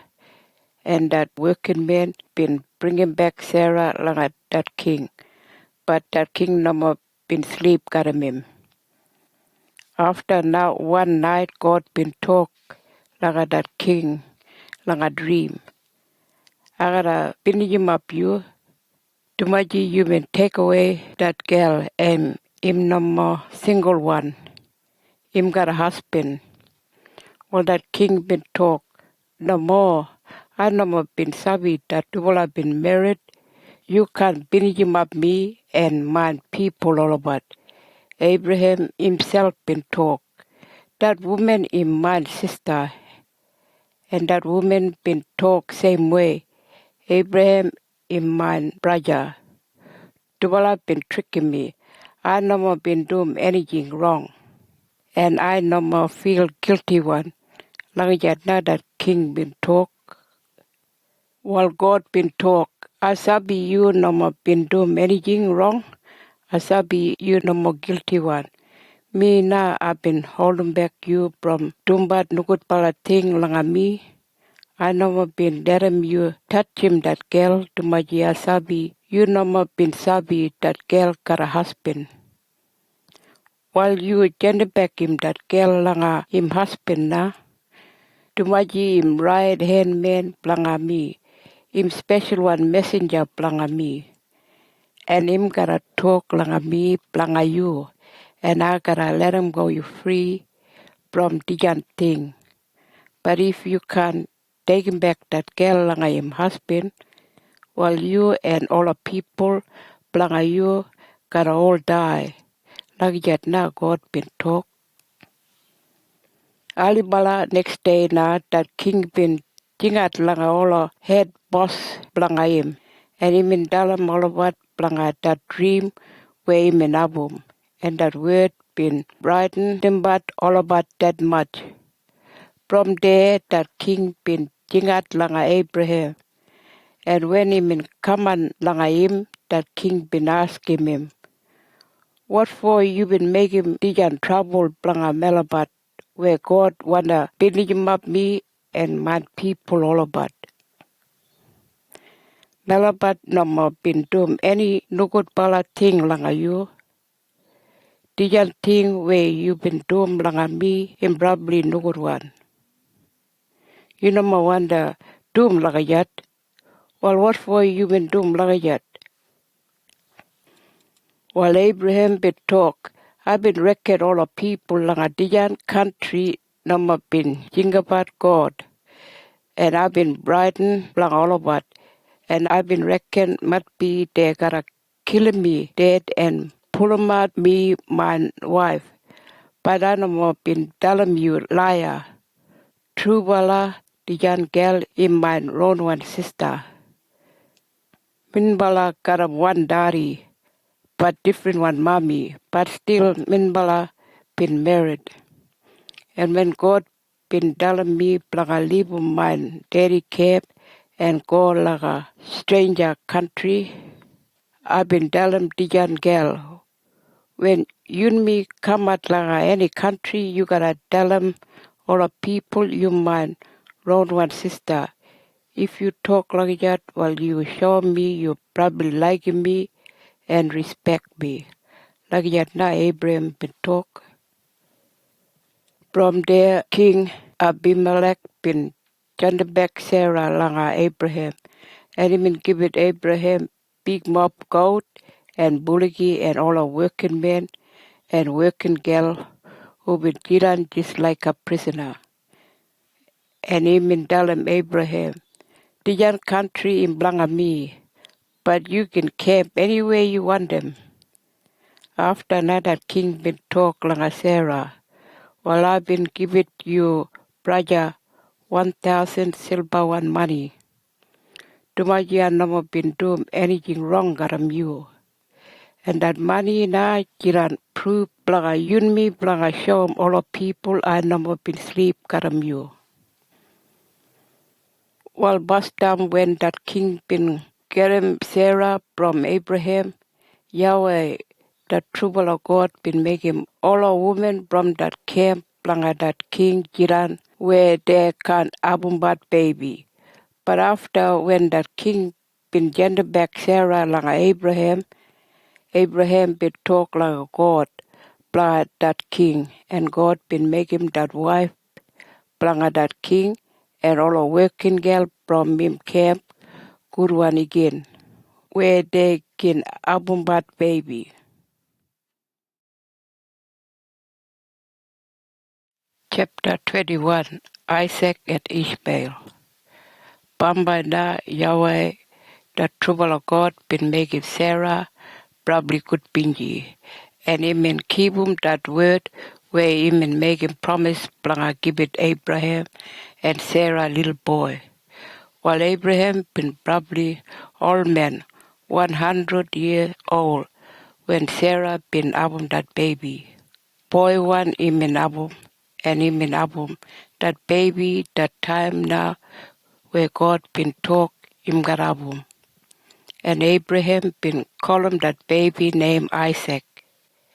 From there when Isaac been 8 days old, Abraham been keep him that promise where him and make him got him God, and him in circumcise Isaac. After that Sarah been talk, God been making me laugh, good pingy way. And when anybody eat him that use where I been abum to your little boy, they gotta laugh good pingy way too. While Sarah been talk again, all the people been reckon I can abum baby blanga Abraham. But no matter him an old man, but still I been abum son blanga him. Bambai na Isaac been grow and they been cut him from him mommy milk, and that same day Abraham been abum big one party blanga all the people got him all kind daga. While Sarah been look that another one son blanga Abraham named Ishmael. Him that son blanga that working girl named Hagar who been coming from that country called Egypt. And Sarah been look Ishmael been teasing but Isaac. While Sarah been telling Abraham, you underwear Hagar and him son, too much him son can't take over anything from you. Isaac that son blanga me gotta take over everything from you. While that word been making Abraham probably look at pinky, Dumaji Ishmael been son blangam him do. While God been dalam Abraham, you know my thing about and worry blanga that little boy Ishmael and his mommy, you listen langa Sarah tumaji ola grandson, blanga you gotta come out from Isaac. But I gotta give it Ishmael that much beginning too. Tumaji im na your own one son do. Alibala, next day Abraham been given Hagar, water bag and sambala daga, and imin jandemwe dubala.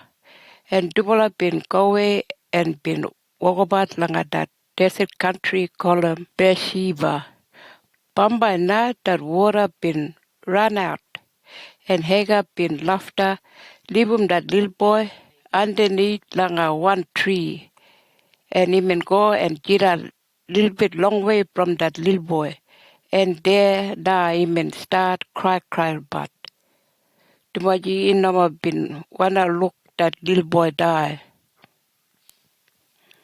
Well, that little boy been cry but too, and God been listen langa that little boy when him cry but, and him jandem one bala angel langa that little boy mommy, and that angel langa God been talk. What I'm wrong, Ega? You know my worry. God been listen langa that little boy blanga you where he been cry but. Well, you get up there and you go and pick him up that little boy and help him. Too much God gotta give it him that much beginning. And they gotta jiran big one tribe. From there God been making that tubala I blanga hega kuruan. And him look spring water there again. And him go got him that empty one water bag and him fill him up that bag.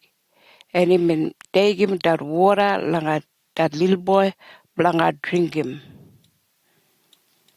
While God be look after him but that little boy, and when him grow, him jira langa that desert country call him Paran, and him make him misal clever one hunter got him bow and arrow. Bamba na him mommy been find him wife blanga him from him round one country call him Egypt. Abraham and Abimelech. While one day that king blanga that country where Abraham been jiran, been go laga Abraham, got him that boss one soldier blanga him. That king been named Abimelech, and that boss one soldier been named Kriol. While that king been telling Abraham, I've been noticing God all the album but you all the time blanga everything where you dumbat. While you making promise gotta meet today, and God gotta jiran witness blanga yun me. You promise him me no more blanga tricking me and my beginning all about. Too much I've been good langa you, where you been jiran stranger langa my country, and you gotta treat me and my countrymen all about good pala way do. While Abraham would talk, all right, I make him that promise, you, and I gotta keep him that word. After na Abraham been argument langa that king, tumaji all our working men blanga that king been reckon misal boss blanga one bala well there. While that king been talk, what for you argument langa me? I don't must sabi anything blanga that lot working men. We been reckon misal boss blanga that well. You know what been telling me blanga that well before? Only right here now I've been hearing that word where you been telling me. From there Abraham been getting some sheep and bullocky and he been give it that lot sheep and bullocky like that king. And there now Dubala been making promise. After now Abraham been cut him out 7 bala little one sheep, and that king been asking him, what for you cut him out that lot little one sheep? While Abraham been talk, you gotta take him this lot 7 bala little one sheep, and when you take him all over, na jiran proof, blanga show him all the people I've been grudge him that well. While they been column name blanga that place Bathsheba. Dumaji de na Dubala been make a promise. After na that king and that bossman soldier blanga him been go back blanga that country column Philistine. And Abraham been keep going jiran but there blanga that place column Bathsheba. And he been grown up one bala tamarisk tree. And there he been worship Yahweh, the true bala God, who jiran but like bala olagija. While Abraham been all day shifting but in camp everywhere like that country called Philistine, and him in jiran like that country long time. Chapter 22. God been testing Abraham. Bamba na God been testing Abraham. Min jingat langayim. Abraham. And Abraham been answering, Wanem, me, yeah. While God been talk, you take him, you run one son, Isaac, that boy where you like him bubbly way. And yunbala go langa that country column Moriah.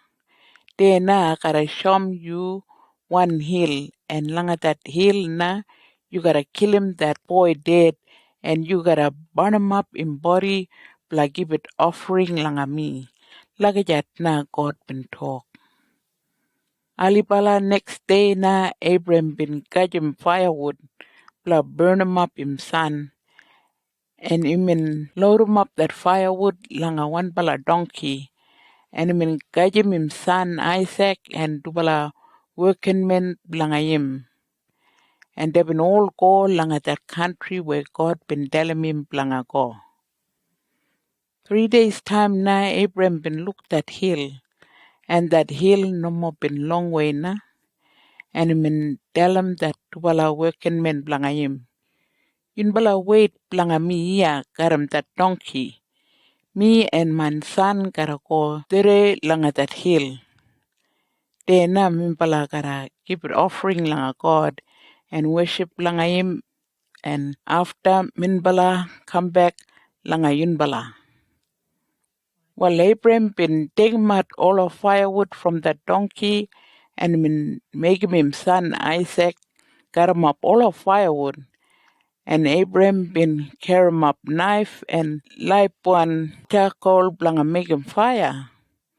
From there, Tubala been start walk na. Bambai na Isaac been asking him, Daddy,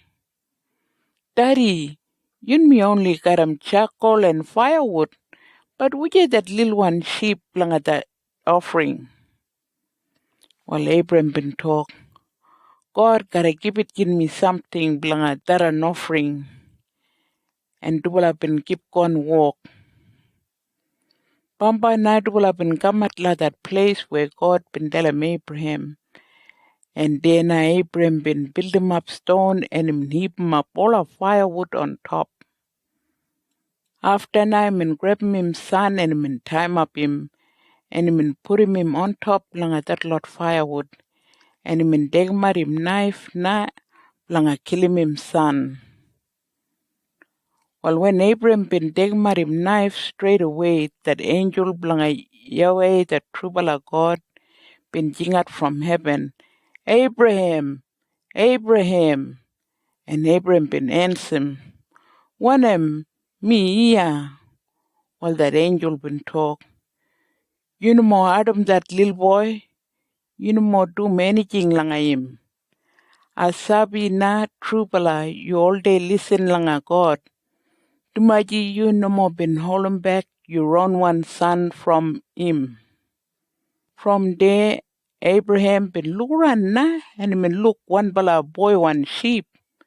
Him horn been stuck langa bushes, and Abraham been go, and him guide him that sheep, and him let him go Isaac, and him put him that sheep there on top langa that lot firewood.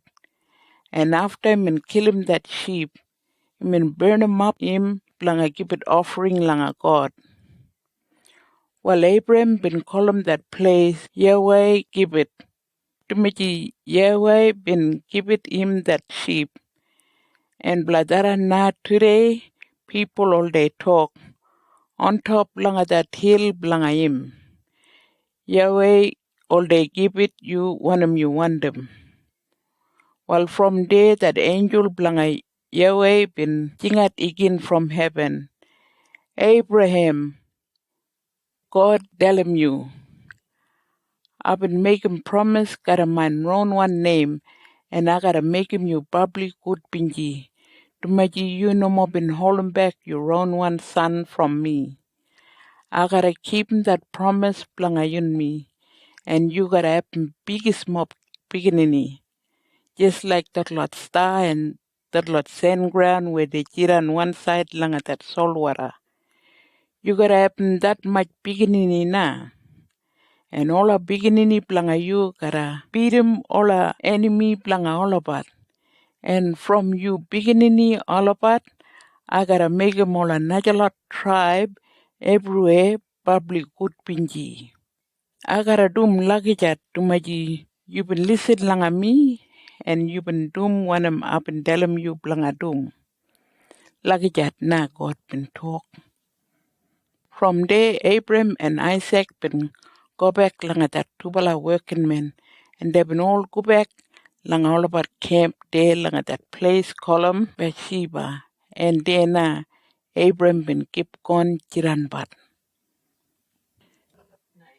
All beginning langa ne Yehovah. Wambai na Abraham been get him news langa him brother ne Yehovah and him wife tubala.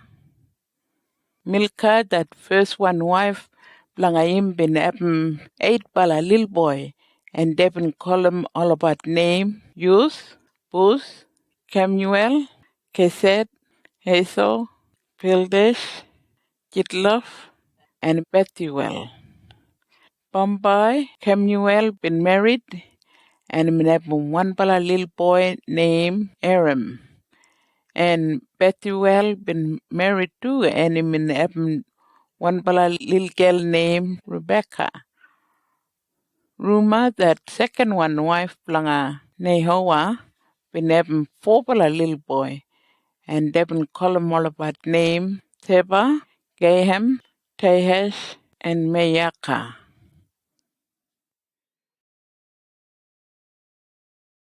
Chapter 23.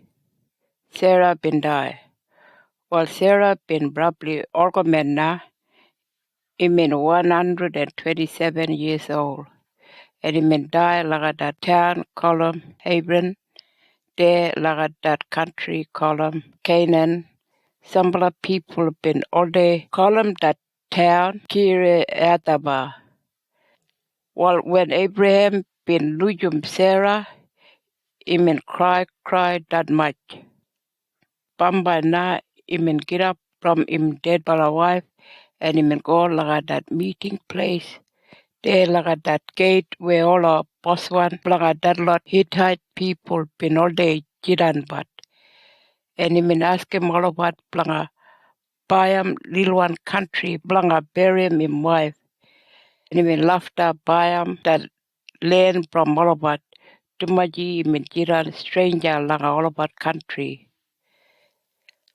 While that lot boss one been talk, you listen langa melabata, you probably high bala, while you can bury your wife langa any good one cave. Melabat can dagam back you. While when they been talk like that, Abraham been put him in face like a ground, like a show him respect like all about. And he been talk, all right. If you might wanna let me bury my wife like a different country, while you might talk like a that man named Ephraim, that son like Soha, you might ask him if he wanna sell him that cave, they call up like that paddock like him column Macpella. To my wanna buy him that land, will him I gotta have one round one graveyard. You must tell him I gotta give him that right money belong at that land. Like that na Abraham been talk. All that man named Ephraim been there do langa that meeting. And then na leader langa all that lot boss one in Dalam Abraham. You listen langa me old man. I can sell him that land langa you. I gotta just give it you that cave langa Beram your wife. And I gotta give it you that land one side langa that cave too. While Abraham been put him in face langa ground again, langa all that lot boss one. And him in Dalam that man. You listen langa mina. I gotta buy him all that lot land from you. You take my money, will you can bury my wife there. While that man been talk, you look old man, that land him cost lot of money. 400 silver one money him cost, but you no more think about that money. You just go and bury your wife there. While Abraham been given 400 silver one money langa that man, the leader langa that lot boss one. Taran been that right one money blah that land. Lakajat na Abraham been take over that paddock column, Mekpala sunrise side from that place column Mimre, and Imin Jiran boss blanga that paddock and blanga that cave. One side langa that paddock and blanga all a tree langa that paddock too. And all that lot boss one blanga that lot Hittite people who been there like at that meeting, been all witness where that man name Ephraim been hand him over that country like Abraham. After na Abraham been burying that dead pala wife like him, there like that cave, where him and buy him Kulija like that town called Abraham, there like that country called Canaan. Chapter 24, Isaac and Rebekah. While Abraham been probably old man now, and Yahweh, the true bala God, been probably good bala langayim blanga everything where him in Dumbat. While one day Abraham been tingat langa that boss one working man, blanga him, who been all day look after Dumbat, all everything, blanga him. And when that boss one been coming langa him, Abraham been talk. You gotta make a promise langa mina, and you can't tell me liar. When you and me shake hand, you gotta keep the promise. And Yahweh, who been making sky and all our country, gotta jiran witness langa yin me. Tumaji im looking at yin me today, where you make him the promise gotta me. While you are not that promise where you gotta make him gotta me, you gotta find him wife blanga my son Isaac. But you can't find a wife blanga him from the country, Canaan, where we jiran but all the time. No more. You gotta go back, right back blanga my own one country. And from my own one countrymen, you gotta get him wife blanga my son. Like na Abraham been talk. Well, that working man been asking Abraham, if that girl can come back gotta me langa the country, well, what am I gotta do? I gotta take him back that son blanga you, langa that country where that girl jiran. Well, Abraham been talk, no more. You can't take him back, my son langa my country. Tumaji Yahweh who jiran langa heaven been take him away me from my daddy camp and from all our relation mine there langa that country. And God been making promise langa give it the country Canaan langa me and langa man beginning all about. While God gotta send them angel leader langa you blanga album you get him wife blanga my son. But if that girl can't come back gotta you, well I let him go you free from the promise where you been make him gotta me. But no matter what him gotta happen, but still You know more taking back my son langa my own one country. Langa yet na Abraham be talk. From there that working men been shaken langa Abraham, blah make him that promise. After that working men, langa Abraham been take him 10 camel and him load him up that lot pretty one anything. And him go langa that country called Mesopotamia. And him go right up langa that town where that brother langa Abraham named Nahua bin Jiran. Bamba na that working men langa Abraham bin come out langa that spring water outside langa that town. And him give it spell langa all a camel. While him glue up sun goran na and him time langa all a girl langa come on and catch him water. And that working men been asking God, Yahweh, you not that God blanga my boss Abraham? Well, you got a good pala langa my boss and you gotta help me find him that girl today na. Me janda patia langa tijan spring water. And all a girl from that town, they coming out blanga gaja water. Well, I gotta tell him one girl, you give it me water and him gotta talk.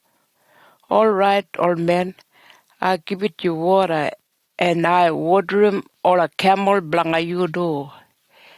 And when that girl him talk like that, well, I gotta sabi him na that right one girl where you been picking out blanga Isaac, that working man blanga you. Like that na I gotta sabi you good pinji langa my boss. Like that na that working man blanga Abraham been pray. While before that working man been finished talk like God, him look one bala girl coming up, got him stowed one, big girl like him shoulder. That girl been probably pretty one and him never been married like any man. Well, that girl been walked down like that spring water and him build him up that billy can and when him come out, got him that full one billy can, that working man blanga Abraham been walk and him meet him that girl and him ask him, you give it me water from that billy can. And that girl be talk, yeah, old man, you drink him dijan water na, and him drink him that water. After now when that working man been drinking that water, that girl been talk. I water him all a camel blanga you do. Well, that girl been keep going, fill him up that water, trough right up, that lot camel been all pull up. And that working man been jammed up, looking at but quite pala, no more talk. Him never been open up him mouth, nudging. Him been talk like himself. Must be Yahweh been bring him up to Jan Galia, langa Dijan spring water. Blanga show me, must be Dijan na that wife blanga him working man Isaac. While when that girl been finished ordering about all a camel, that working man been pull him out one bala gold one ring from that pack saddle and even put him on that ring langa that girl nose. And even put him on to bala big one gold one ring langa that girl arm do. From there that working man been asking that girl, who are you, daddy? Must be him got a room there where me and my working men all about got a camp tonight. Well, that girl been talk. Man daddy Bethuel, that son blanga Naihoa and Milka. Melbat got a plenty room there blanga you and you working men all about. And Melabat got a plenty daga there do blanga all a camel blanga you. While that working man been kneel down na, and he would worship Yahweh. And he would talk, Yahweh, you not that God, blang my boss Abraham, and me probably good pinji langa you. Tumaji, you may keep him that word where you been give it man boss, and you will lead me straight up like Abraham, countryman mob. From there that girl been run back like mommy and him and tell him everybody like that camp. What had been happened there like that spring water. And when that brother like Rebecca named Laban been look that Lord ring like him nose and arm. And when him and hear him the story, straight away him and go quick pala straight like that spring water. And then I find him that working man blang Abraham. Where about got him camel all about. While Laban been talk, you come on now, you come back lang my camp. What for you wait about here? I got a room ready blang you, and you working men all about, and all a camel blang you. Tumaji Yahweh im good pinji langa you. Well, all about been go langa that camp now. And they've been taking out all our back saddle from that lot camel, and they've been give it all our camel grass, blah, dagat. And after they've been bring 'em up water, blah, that lot working men, blah, Abraham, blah, wash 'em all about foot. After that, they've been bring 'em up daga, blah, that lot working men. But that boss one working men been talk. I gotta talk past them before I have supper. And Laban been talk. Well, keep going, you can talk. Well, that working man be talk. Me, working man, langa Abraham. And Yahweh been good pinji langa my boss that much. And my boss him kiran probably rich man. Too much God been given him. Too much sheep and bullocky and camel and donkey and silver and gold and working man and working girl who jiran just like a prisoner. Too much him got him. And Sarah, that dead bala wife, Plangayim, been leave him behind one bala boy. Him and Abum, that boy, when him in Orkoman. And that boy now been take over everything, Plangayim daddy, Abraham. And that boss man been making me promise, Plangayim wife, Plangayim son Isaac, from all around one relation, Plangayim daddy. I can get a wife Plangayim from that lot Canaan people where him jiran but dodging. Well, I've been asking my boss, might be that girl can come back me. And him been telling me, Yahweh gotta send them angel me, blah, help me find him that right one girl blanga that boy from all around one relation blanga him daddy. And him been telling me if they can give it langa me that girl from him daddy side, well him gotta let him go me free from that promise where I've been making. Well, one I've been come out langa that spring water today, I've been talk langa God. Yahweh, you know that God langa my boss Abraham. Well, you help me find him that girl langa Isaac today, right here langa Dijan spring water. If any young girl come up, planga water, well, I gotta ask him planga water from him. Stone one bill can. And if him talk, yo well langa me, and him talk, him gotta water him or camel do, well, I gotta sabi. You been pick him at him now, planga jirat wife, planga that son, planga my boss. Lagayat na, I've been pray. Well, when I've been still talk quite pala like God, Rebecca been coming there, got him that stone one billiken, lie him shoulder, and him been go down like the spring water. And when him been come out, I've been going, I've been asking him blah water, and him been give it me water, and him been water my camel all about too. After now, I've been asking him, who you daddy? And him been telling me, Bethuel, that son blanga, Naihawa and Milka. Well, I've been putting that lot ring langa him nose and Naimam na, and I've been kneel down and worship Yahweh. I've been good pinji langa Yahweh, that God blanga my boss Abraham. Tumaji him taking me right langa Abraham, round one relation mob. And na I've been finding the young girl blanga that son blanga my boss. I've been finding that daughter blanga my boss, round one brother.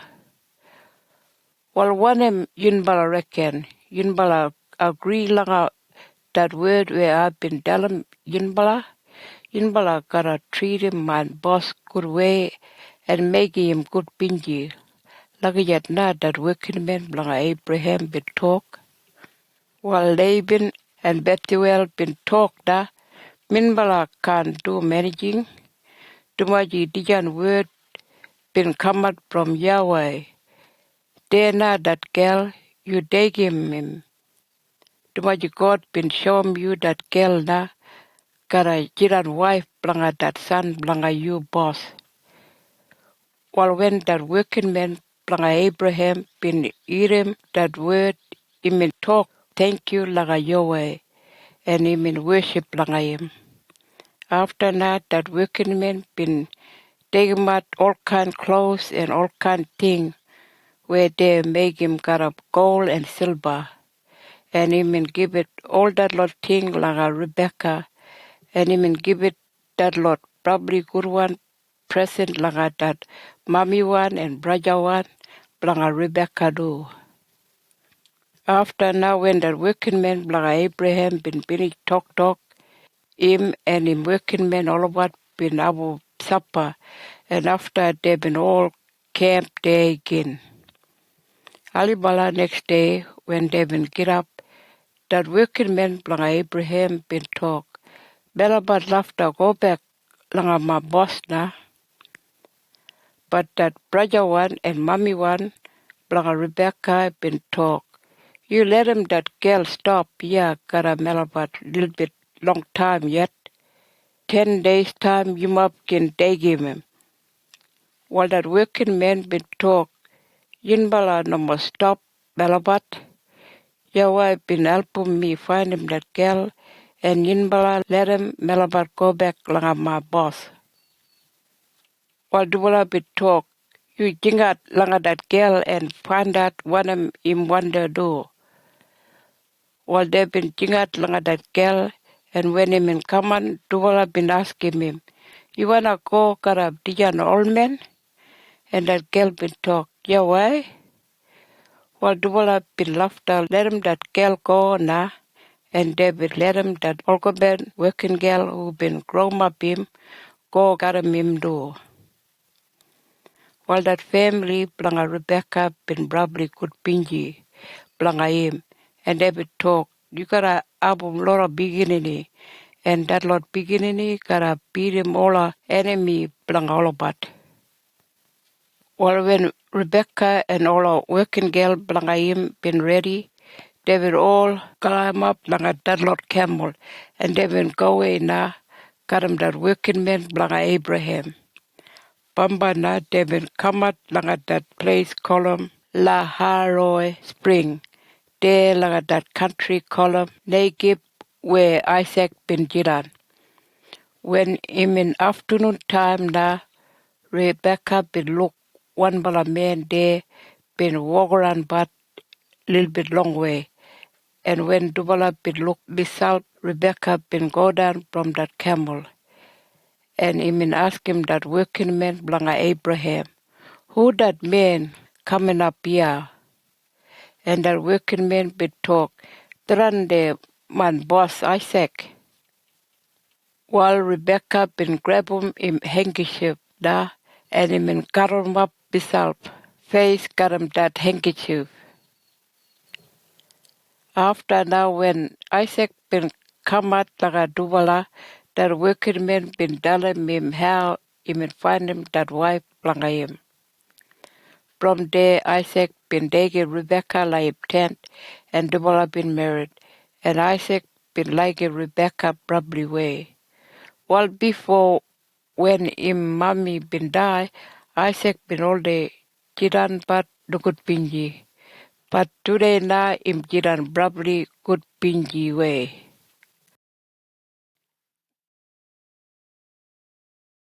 Chapter 25. Abram been die. Bambai na after when Sarah been die, that old man Abraham been married lang another one girl named Keturah, and that girl been having 6 pala son lang that old man. All about name been Simran, Jokshan, Midan, Midian, Ishbak, and Shua. Well, that son blanga Keturah named Jokshan been married na, and him wife been having 2 pala son blanga him. 2 pala been named Sheba and Dedan. That 3 pala big pala clan column Asherite, Letishite, and Laamite been come out from that 1 pala boy Dedan. Well, that another one son blanga Keturah named Midian been married too, and him wife been having 5 pala son blanga him. All about name been Ephah, Ephara, Anak, Abidah, and Eldiah. And langa all him son mob na Abram been give it present. And him in Gendem way all about langa Najalot country sunrise way. Tumaji him namo been wandem langa jiran karam him son Isaac. And after him in hand him over everything way him in langa Isaac. Well, Abram been probably old man na, and when him engage him up 175 year, him die. Well, Isaac and Ishmael, that 2 pala son, blanga that old man been put him in body langa that cave where him buy him long time, langa that place call him Mamre. They been call him that cave, Machpelah cave, and langa that cave na, that old man been bury him wife Sarah Bestam. And then that 2 pala son been bury that old man body one side langa him wife body. Well, Isaac been all day camp langa that place called Laharoy Spring. And after 2 pala been bury that old man body, God been good pinky langa him and him in album in probably way. Ola beginning langa Ishmael. Well, that mommy langa Abraham son Ishmael been jiran just like a prisoner langa Sarah named Hagar, who been coming from that country called Egypt. And when Ishmael been married, him wife been 12 pala boy langa him. All about name been Nebaioth, Kedar, Adbeel, Mibsam, Mishma, Duma, Mesa, Hadid, Tema, Jetua, Nephish, and Kedema. All the lot boy na been daddy blanga 12 pala clan. And they been give it all about round one name langa all a different town where they been all day camp. Bombay na Ishmael been probably all men na, and when him engage him up 137 year, him die na. Well, all a son and all a grandson blanga Ishmael been all day camp langa all that lot country from that desert country called Shua, sunrise side from that country called Egypt, right up langa that country called Havilah, halfway langa that plain country called Assyria. And they've been cutting out myself from that lot, another lot, grandson blanga Abraham, and they've been all day jiran myself. Esau and Jacob been born. Well, did you know that story blanga that son blanga Abraham named Isaac? Him in 40-year-old when him in married blanga Rebecca. And that brother blanga Rebecca been named Laban. And well, daddy been named Bethuel, and that old man been coming from that country called Mesopotamia. And him in from that tribe called Aramaean. Well, Bombay na Isaac been pray langa Yahweh that trubala God. Tumaji im wife Rebecca no mo bin happen baby. And Yahweh been listen langa Isaac. And Bombay Rebecca been jiran family way langa happen tubala boy one baby. Well, when that tubala boy been still inside langa tubala mommy, tubala been having biggest fight. And Rebecca been talk, what wrong that tubala fight? Well, Rebecca been ask him Yahweh, and Yahweh been talk, Tijan im delemu. Tubala tribe gotta come out from that Tubala boy, and that Tubala tribe can jiran good friend. One Bala tribe gotta jiran probably strong one, and that big one boy gotta work langayim lil one brother. Lagajat na God been talk. Bamba na that time been gaman, and Rebecca been having that Tubala little boy. That first one little boy who been born been red one. And they been calling him name Esau. To make him and hairy one all over just like a woolly one jumper. And that second one, little boy who been born, been holding but that foot him big one brother. And brother na they been calling him name Jacob. Well, Isaac been old man na 60-year-old when Rebecca been having that Tubala little boy. Esau been given him place langa Jacob. Bamba na when that Tubala boy blanga Isaac been big one, Esau been jiran number one blanga hunting. And him in all day like him walk about langa bush country. But him brother Jacob been different. Him in all day jiran quiet one, and him in all day work day langa camp. While Tubala daddy Isaac been like him Esau. Tumaji him in all day bring him back a lot of beef where him in all day like him dagat. But Tubala mommy Rebecca been like him Jacob.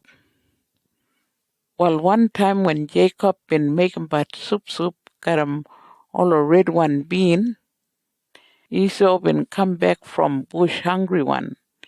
And him and tell him Jacob, you give it me that red one soup, langa you. Quick pala na, tumaji mi kulijap die blanga daga. Lagi jat name and talk and bladara name and happen second one name.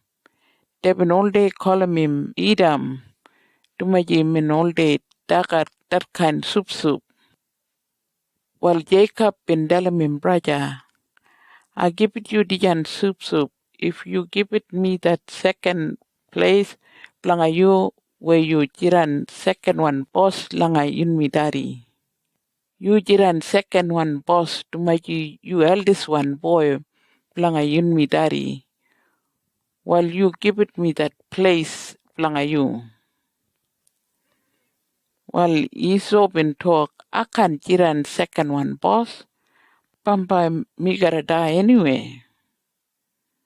While Jacob been talk, best time you make him promise langa me, blanga give it me that place blanga you where you gotta jiran second one boss langa in me daddy.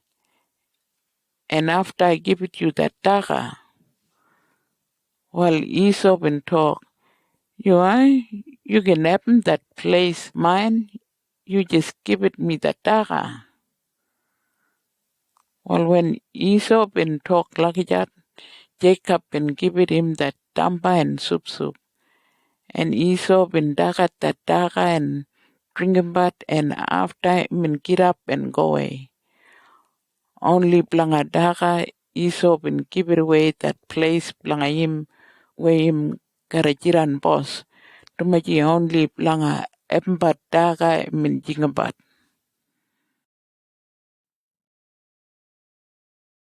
Chapter 26.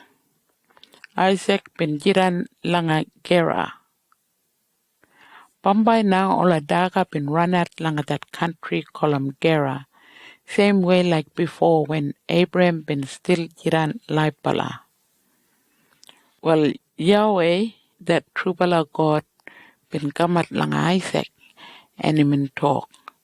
You know Mogola, that country called Egypt. You gotta stop here lang a dijan country called Gera. And you gotta jiran where I tell him you lang a jiran. You stop here lang a dijan country, and I gotta help him but you. And I gotta jiran got him you all the time. To my I've been making promise, got him you, Daddy Abraham, and I've been making that promise, got him you, and got him all a beginning, blanga you do. And I gotta give it you Dijan country now. And I gotta give it you that much grandson all about too. They gotta jiran that much just like all a star langa sky. And I gotta give it all a land here langa Dijan country langa your grandson all about. And I gotta help him but all a grandson langa you. And all about gotta help him but all a Najalot tribe same way too. I gotta help him but you to make you Daddy Abraham been listen langa me. And him in doom everything where I've been telling him langa doom. And him no more been breaking but man law. Like that now God been talk. From there Isaac been go and him in talk langa that king. Langa all that lot Philistine people who been jiran there langa that country Gera. And after Isaac been keep on jiran but there langa that country. Bambai now all a men langa that country been ask him Isaac langa him wife Rebecca. And him in tell him all about. Dija niya my sister. Him no more been tell him all about Rebecca been him wife. To make him in Brighton, Bambai they might kill him dead and pull him at Rebecca from him. To make Rebecca been probably 41 girl. Well, that king belong at that country been named Abimelech, and one day when him and Jiran lang him house, him and look there outside and him and talk. Hello, Isaac him hold him but Rebecca. Well, that king been gentleman working man belong I gave him Isaac, and when him and gaman lang him, that king been talk. Rebecca, him belong your wife. What for you no more been telling Melabat? You been telling Melabat liar. Him sister belong you. While Isaac been talk. I've been Brighton langa you mop. Bamba you mop been a killing me dead and take it away Rebecca. While that king been talk. What for you no more been jingabat bestam? Bamba all a men been asleep at Karam your wife. You been a make him lot of trouble blanga Melabat. After that king been make him new one law. He been talk. If anybody humbug langa Isaac and Rebecca, well we gotta kill him that somebody dead. From there Isaac been grown up garden langa that country, and when that garden been grow, he been get him biggest mob daga to maji Yahweh been look after but him. Well Isaac been jira number one langa everything where him all day tumbat. He been breed him up that much sheep and goat and bullocky all about. And he been have a lot of working men and a lot of working girl too. And he been probably rich men now. Well, all of Philistine people been jealous langa Isaac na, and they been start making but trouble langa him. They been cover him up all a well where all a working men langa him daddy been grudge him before him and die. Bambai na that king been talk langa Isaac. You'll have to go away from Malabar country to make you more strong bala langa Malabar.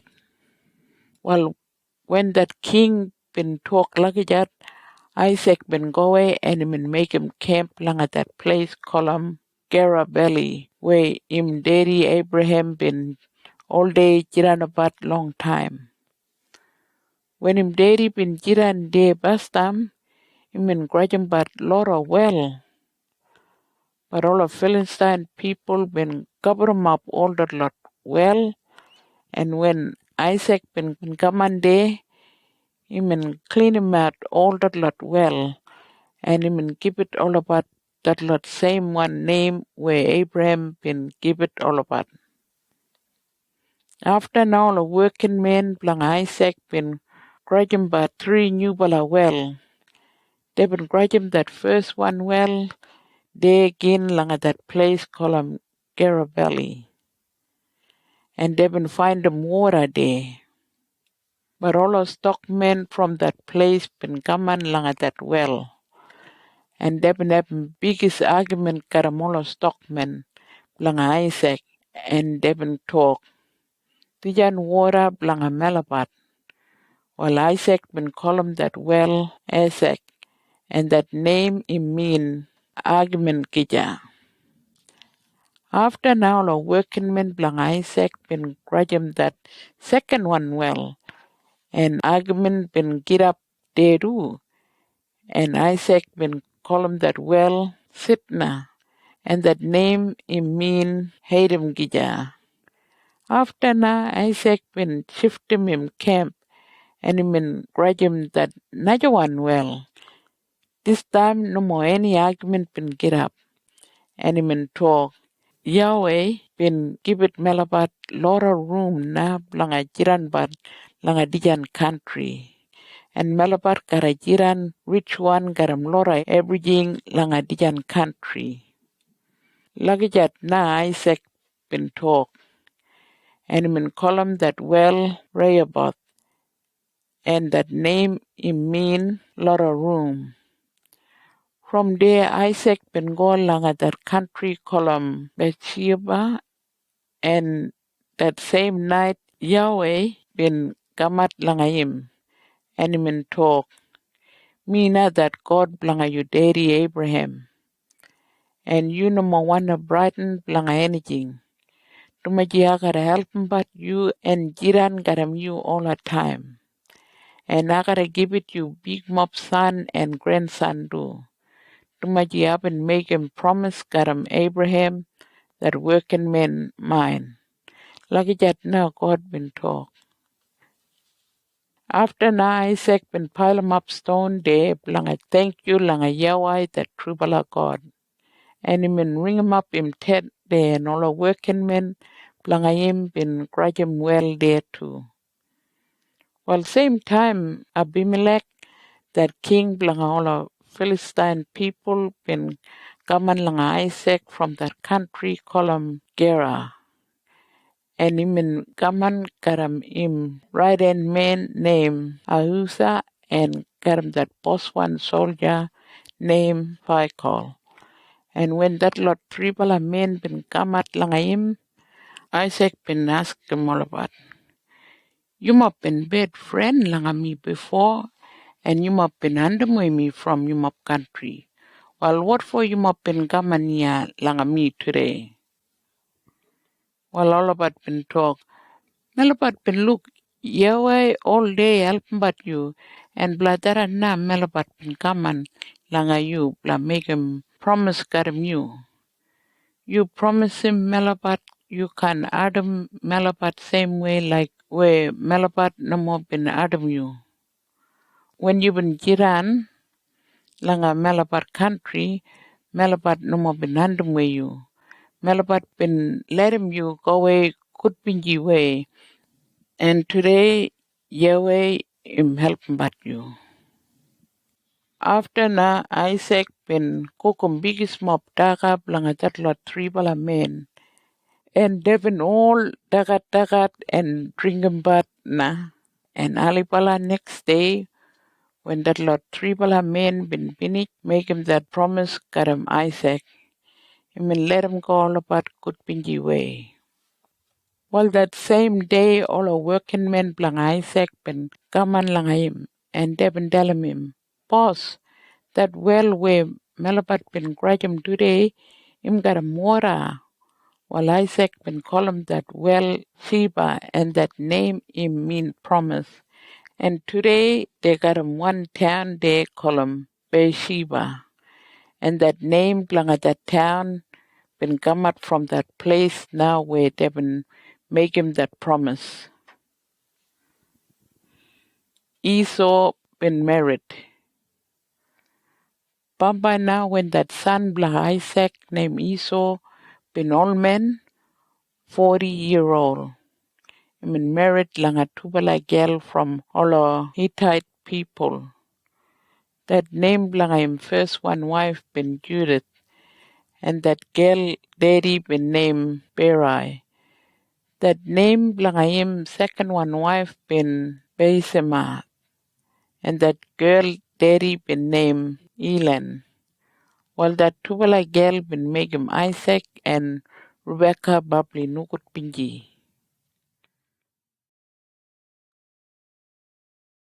Chapter 27. Isaac been give it last one word and Jacob been go away. Bamba now when Isaac been old man, he mean jiran blind one. While one day he mean them word planga Esau that eldest one boy planga him. And when Esau been coming along him, Isaac been talk, man boy. And Esau been talk, one of me want them daddy. While Isaac been talk, me probably old man na, and me college up finish. While you go hunting, got him your bow and arrow, and kill him beef planga me. Too much me all day like him dagat that kind beef. And you bring him back that beef and cook him planga me. And after when I finish dagat that beef, well I gotta give it langa you. My last one word. And I gotta hand him over all everything langa me, langa you before me die. While Rebecca been eating Isaac where him talk langa Esau, and when Esau been go hunting, Rebecca been jingat langa Jacob, and him talk, I've been eating your daddy, tell him your brother blah go hunting and kill him beef, and bring him back and cook him blanga him. And after when him dagat that beef, him gotta give it him last one word and hand him over everything before him die.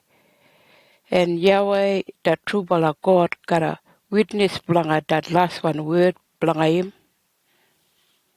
Well, man boy, you listen langa me na. Quick bala you go langa that nanny goat yard and kill him dubala fat one nanny goat. And you bring him up dubala langa me. And I gotta make him good one daga where you daddy all day like him dagat. And after when I cook him that beef, you gotta take him langa your daddy langa dagat. And after him gotta give it that last one word langa you and hand him over everything langa him langa you. Langa yat na Rebecca been talk. While Jacob been telling him mommy, look mommy, Esau got a hairy one skin. Me clean one skin, no more got hair. And when my daddy gotta touch me, him gotta sabi me no more Esau. And him can't give it that last one word, planga him, langa me. And if me try and trick him, well, I gotta make him miss out trouble. Well, him mommy been talk, man boy, you let him that trouble come on langa me. You eating me now. You just go and get him that tubala nenigot.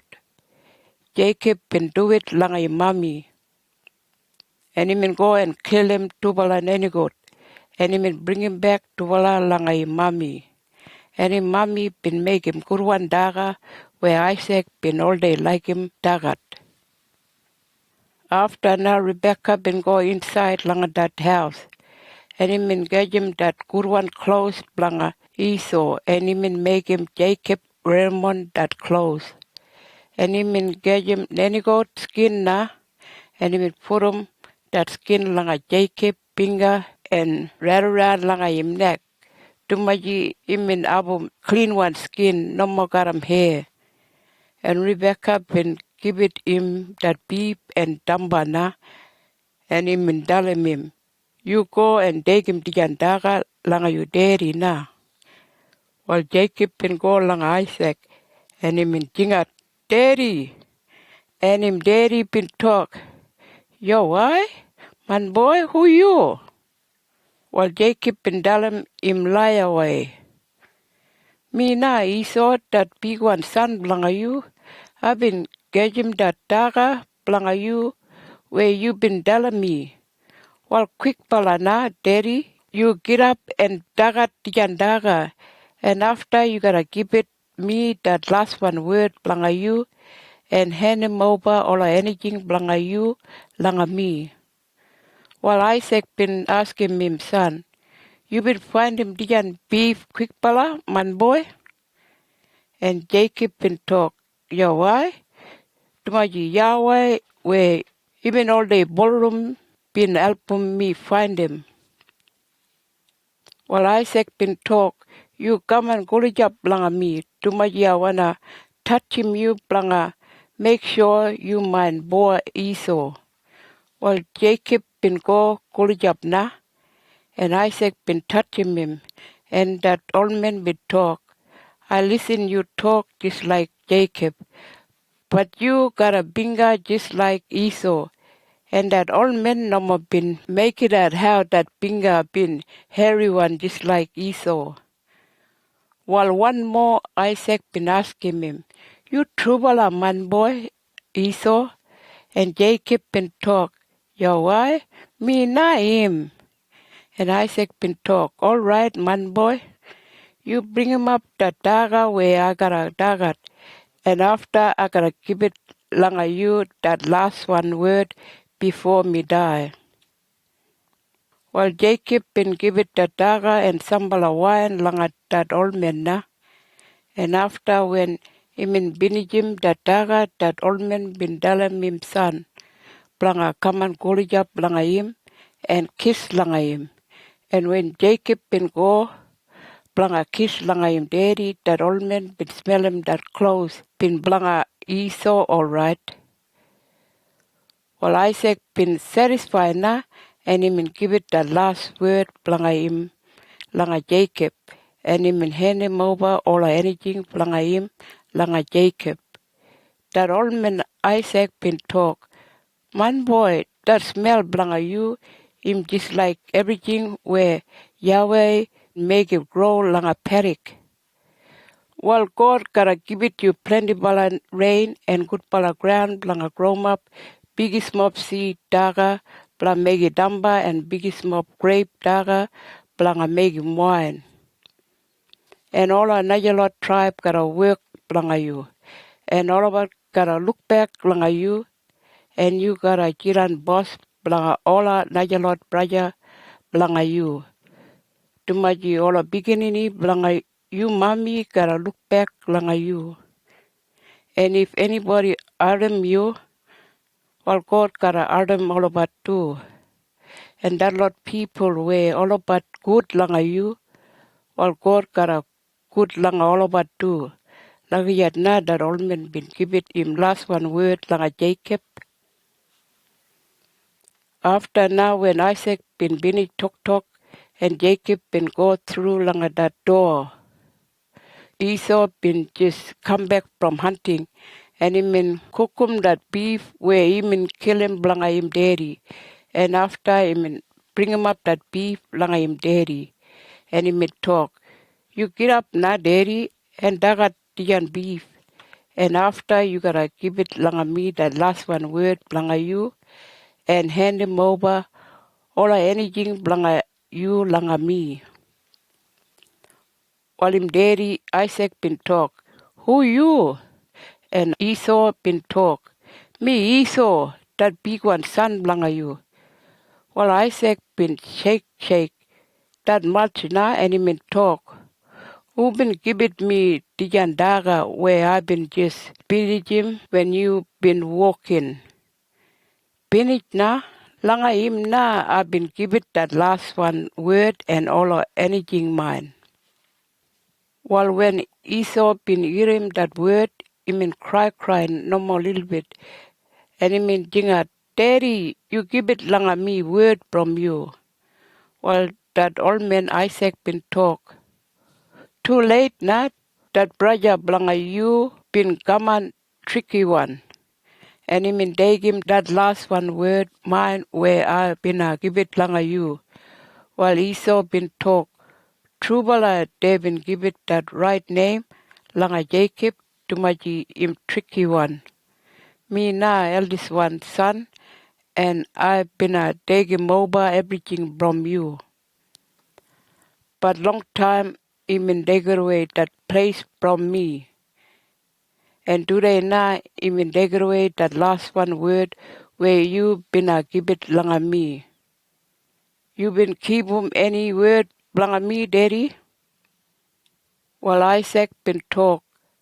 I've been making Jacob boss over langa you, and I've been making all our countrymen langa you, Jiran, just like a prisoner, and tumbat all our hard work langa him do. And I've been giving langa him all our garden, langa grown up seed daga, and all our grape daga, langa making wine.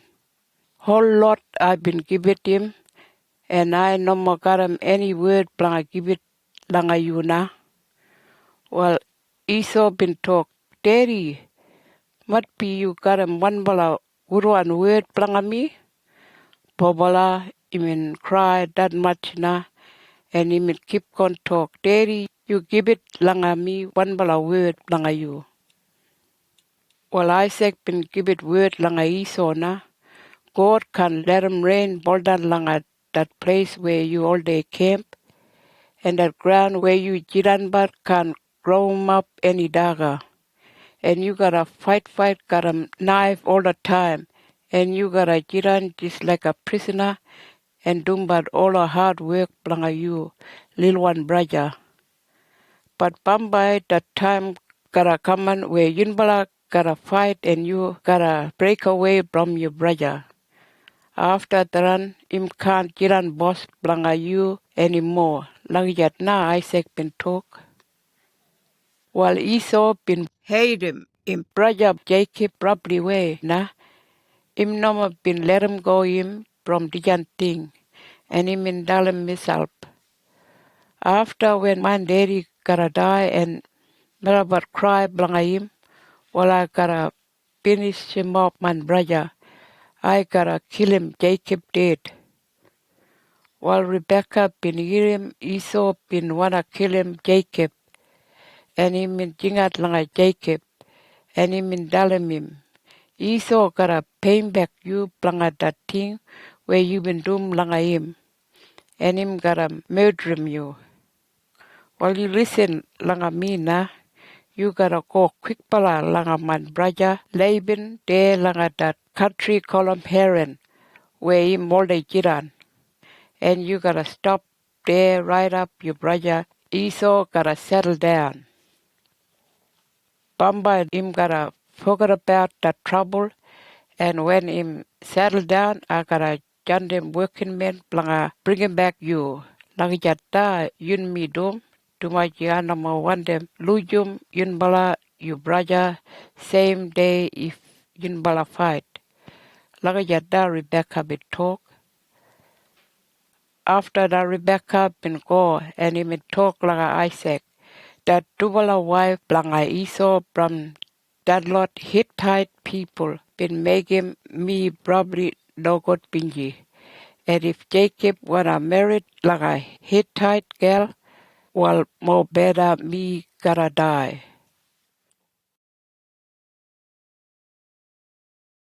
Chapter 28. While Isaac been jingat langa Jacob, and min talk good balaway langa him. I no more want him you gotta marry langa any girl from Dijan country Canaan. More better you go back like that country called Mesopotamia. Then your grandfather Bethuel been Jiran. And then you gotta find them girl.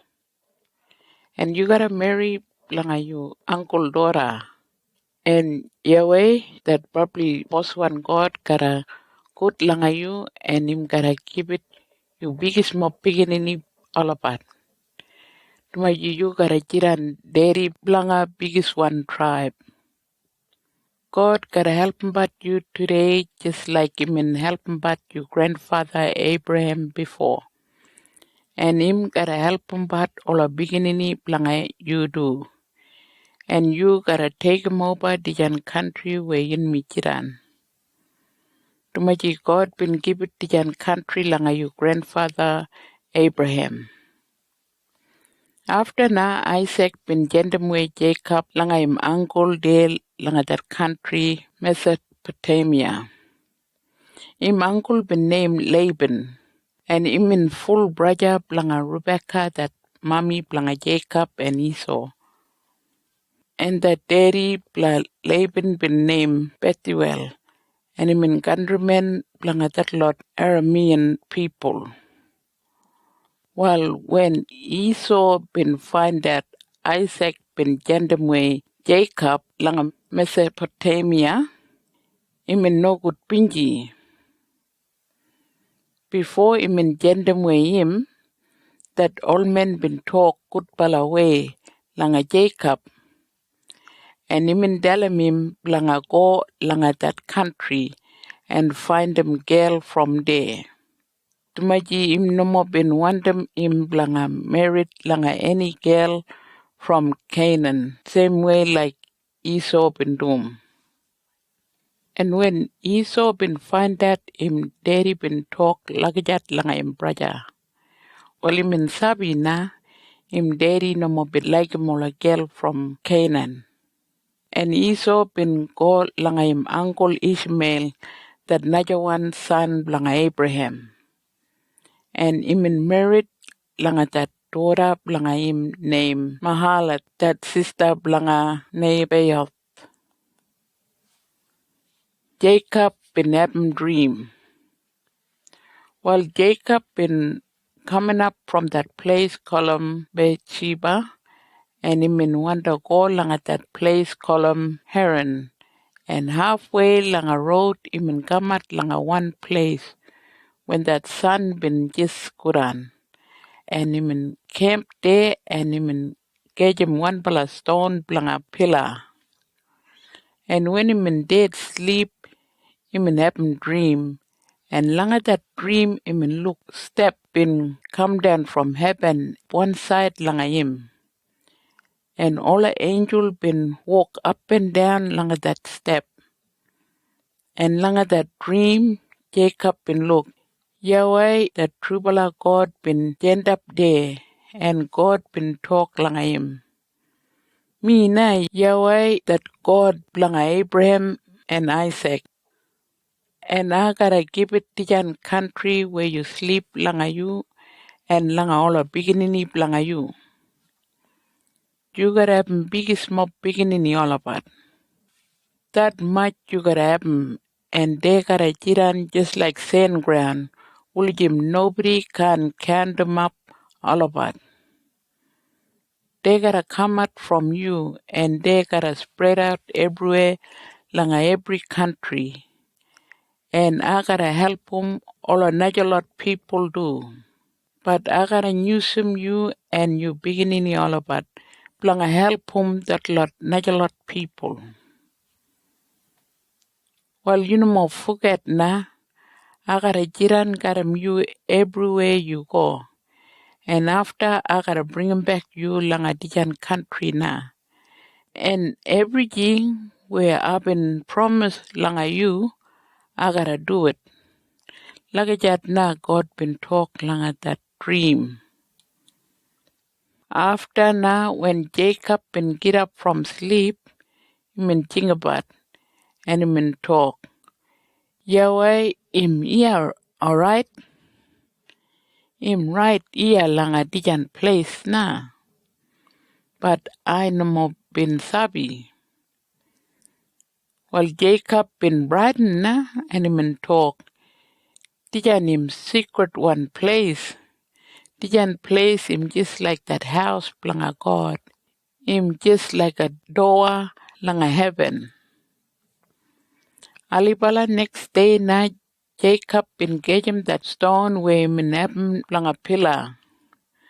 And him make him that stone end up blang a mark him that place. And after him spill him that olive oil on top blang at that stone, blang make him secret one.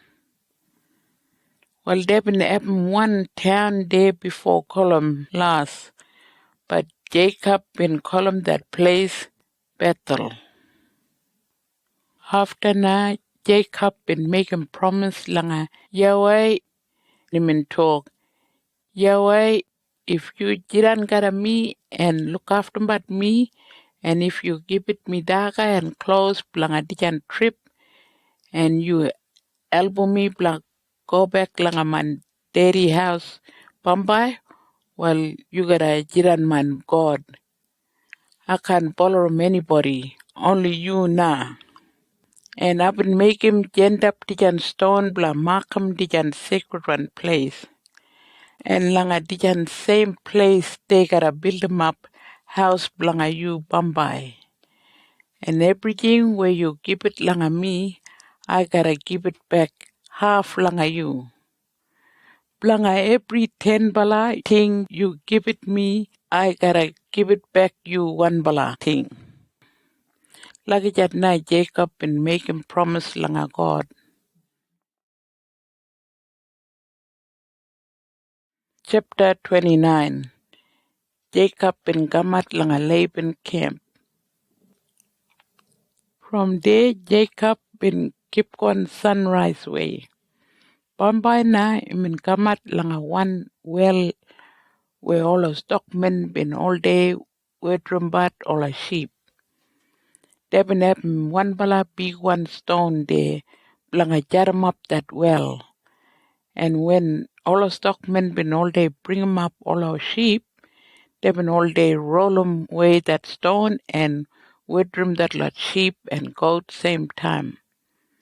And when all the sheep been finished drinking but water, all the stockmen been all day rolling back that stone again and tear 'em up that well. Well, when Jacob been come at langa that well, he been look 3 bala heap got 'em sheep and let 'em but there wait about langa water. And Jacob been talk langa that lot stockmen who been jiran but there. Good day, from where you mop been gaman? And they been talk.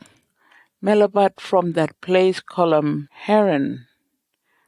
While Jacob been talk, you must sabi that grandson blanga Nehoah named Laban, and that lot stockmen been talk. Yo I, Melabat sabi him, and Jacob been talk. Well, how him? Him alright, and they been talk. Yo I'm right. You look that girl there coming up, got 'em all that lot sheep. All that lot sheep blanga that old man na, and that girl him blanga that old man daughter. Him named Rachel. Well, Jacob been talk. Him no more time yet blanga make him all a sheep leran. Him only dinner time. You must keep it water lang all a sheep and take him back all about blah feed about. But that lot stockmen been talk. Melabat gotta wait about yeah blanga all another lot stockmen. When all about gaman, Melabat gotta roll 'em away that stone. Tumaji 1 time Melabat all day wetrumbat all a sheep blanga Melabat. Well, when Jacob and that lot stockmen been still talk yet, Rachel been come at they got 'em all a sheep blanga him daddy. And when Jacob been look Rachel got 'em all a sheep blanga him uncle Laban, he been go and roll 'em away that stone na straight away, and he been wetrum that lot sheep. After night, Jacob been kiss langa Rachel, and he been cry that much. Tumaji min bubbly good bingy, and he been tell him Rachel, me countryman blanga you daddy, me not that boy blanga Rebecca. From there, Rachel been run back lang im camp, and him delim him daddy. Jacob im jiran bat de lang that well. Well, when Laban been hearing that word blang him sister son Jacob, and straight away him go quick pala blang meet him. And when him gamat lang him kiss lang him, and him put him round him arm lang him, and him bring him back him lang him camp. Well, Jacob been telling Laban all the news na, and after Laban been talk, trubala you na mine ron one beginning, dumaji min bala you mommy karam one bala mommy and daddy. While Jacob been jiran je karam him uncle na. Jacob been married langa Leah and Rachel. While Jacob been work langa him uncle 1 month, and after Laban been talk langa him. You man full family, while you can't work langa me no more garam pay. When you want them me bla pay you. While Jacob been tingabat na, and him in talk misal. Laban garam tubala dora.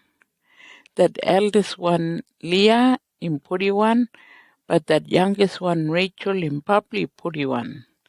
That na me like him. While Jacob in talk langa him uncle na. Alright, I want them Rachel that Dora blanga you. Blanga him na gotta work blanga you 7 years. While Laban been talk, him right, more better me keep it that girl langa you. No more langa naja one man. While you gotta jiran iya gotta mina. From there Jacob been work 7 years bla that girl. Even like him that girl that much. And that 7 years been just like 2 or 3 days langa him. Bamba na, when that 7 years been finished, Jacob been ask him Laban blah, let him married lang Rachel na. Well, Laban been majoram up all the people blang a happen big one party where Dubala got married. And when that son been go down and him in dark pala, Laban been trick him Jacob.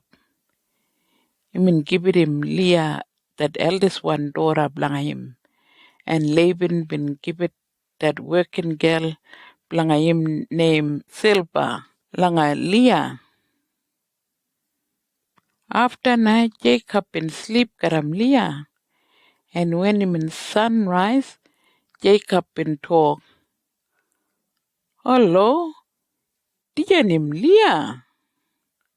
From there, him in argument nanga Laban na. Him in talk. I've been work blanga you for 7 years. Bla get him Rachel, but you been tricking me. What for you been doing like that langa me? While Laban been talk, that law blanga Melabat talk, that youngest one girl can't marry before that eldest one girl. Well, next week Dijan party gotta finish, and after I gotta give it Rachel langa you. But you gotta work 7 more years langa me.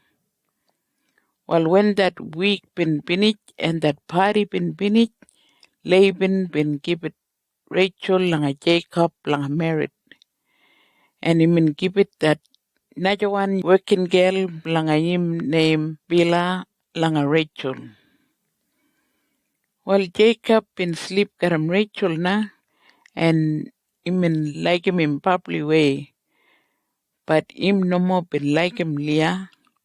Well, Jacob been keep on work another 7 years again langa Laban. Ola beginning langa Jacob. Bamba na Yahweh, that Trubala God been noticing Jacob no more been like him Leah.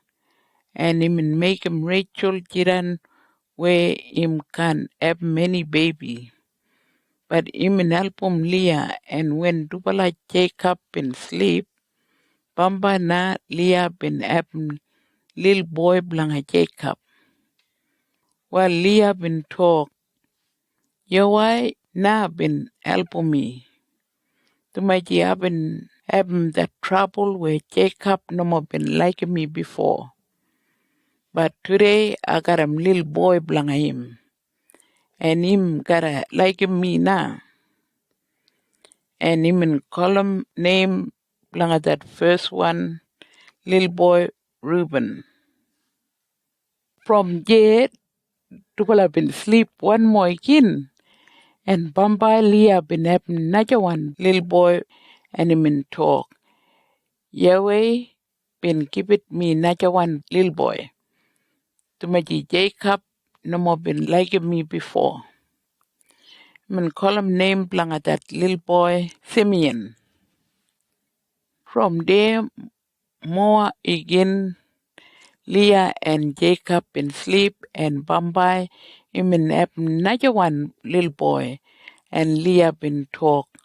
Today na my husband gotta like me that much. To my have been having three bala little boy blanga him na, and him in call him name blanga that little boy Levi. From there, Tubala been sleep again, and Leah been having another one little boy. This time, him in thank you langa God, and him in call him name langa that little boy Judah. While Leah been stop having but beginning na. Chapter 30. While Rachel been jealous like him sister Leah, Dumaji him nama been above any beginning blanga Jacob. Bamba na Rachel been talk like Jacob. What for you nama been give it baby like me? More better me die na. While Jacob been get wild like Rachel, and he would talk. Me nama God. Imna been making you jiran where you can abum baby. No more me. While Rachel been talk.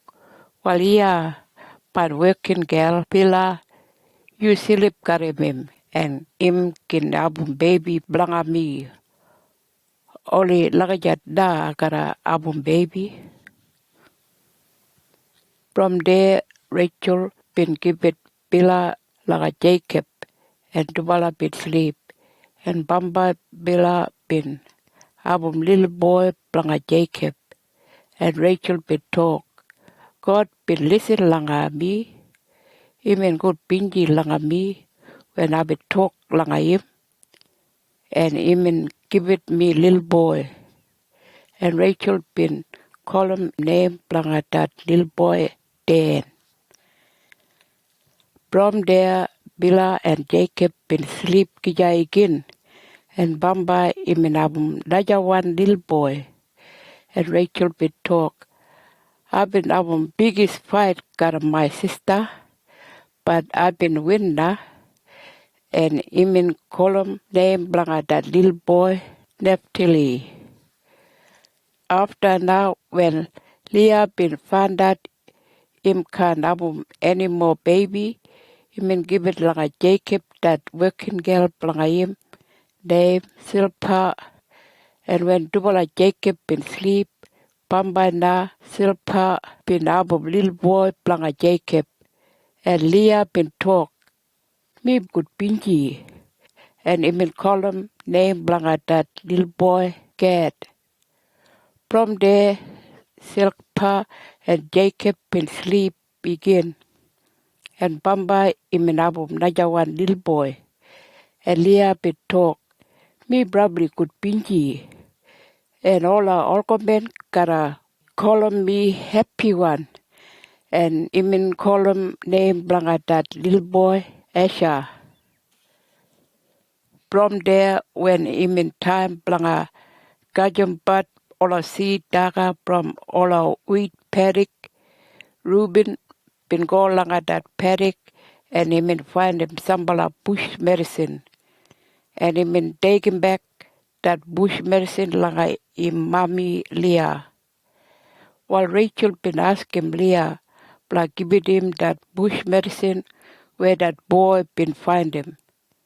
But Leah been talk, you been taking away my husband, and today you wanna try and take away that bush medicine from my little boy.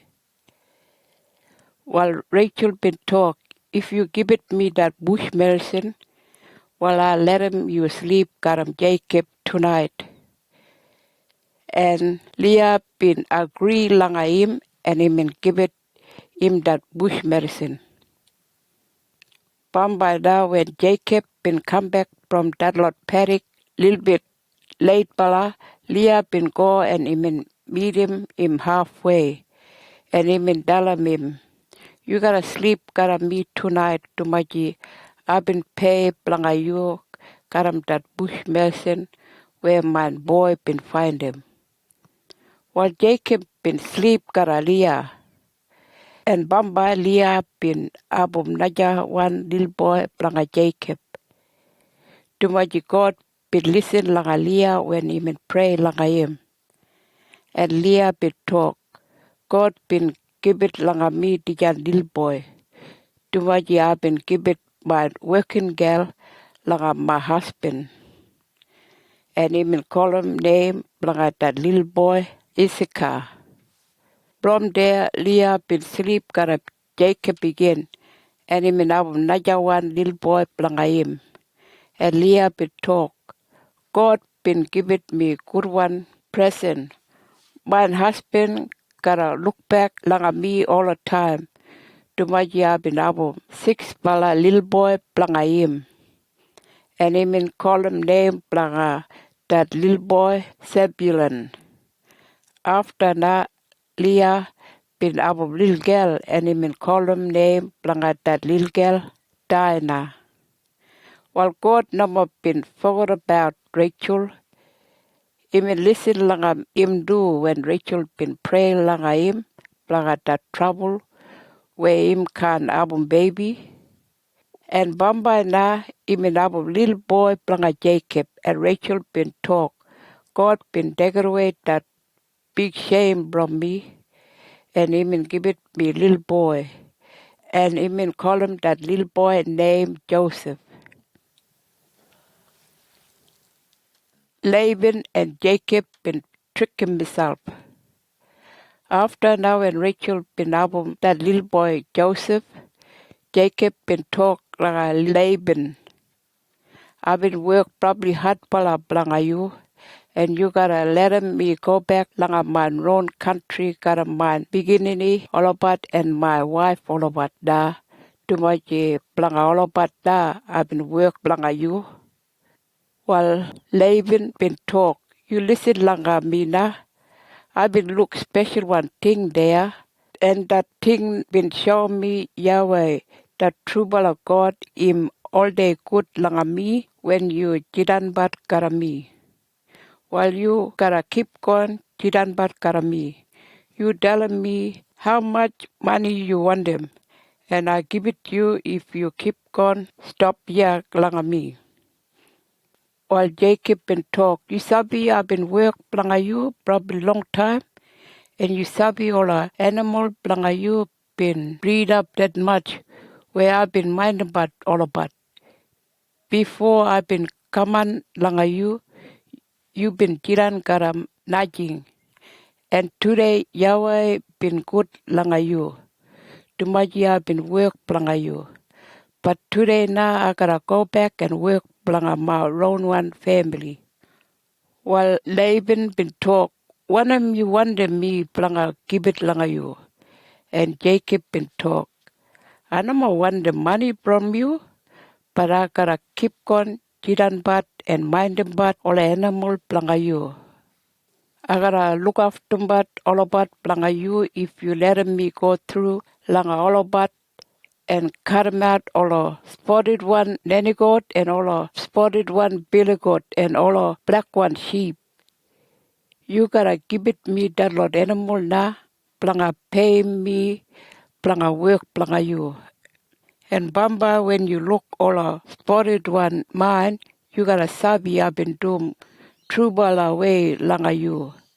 But if you find them any clean one nanny goat and billy goat and any white one sheep, well, you gotta sabi up and steal them all about from you.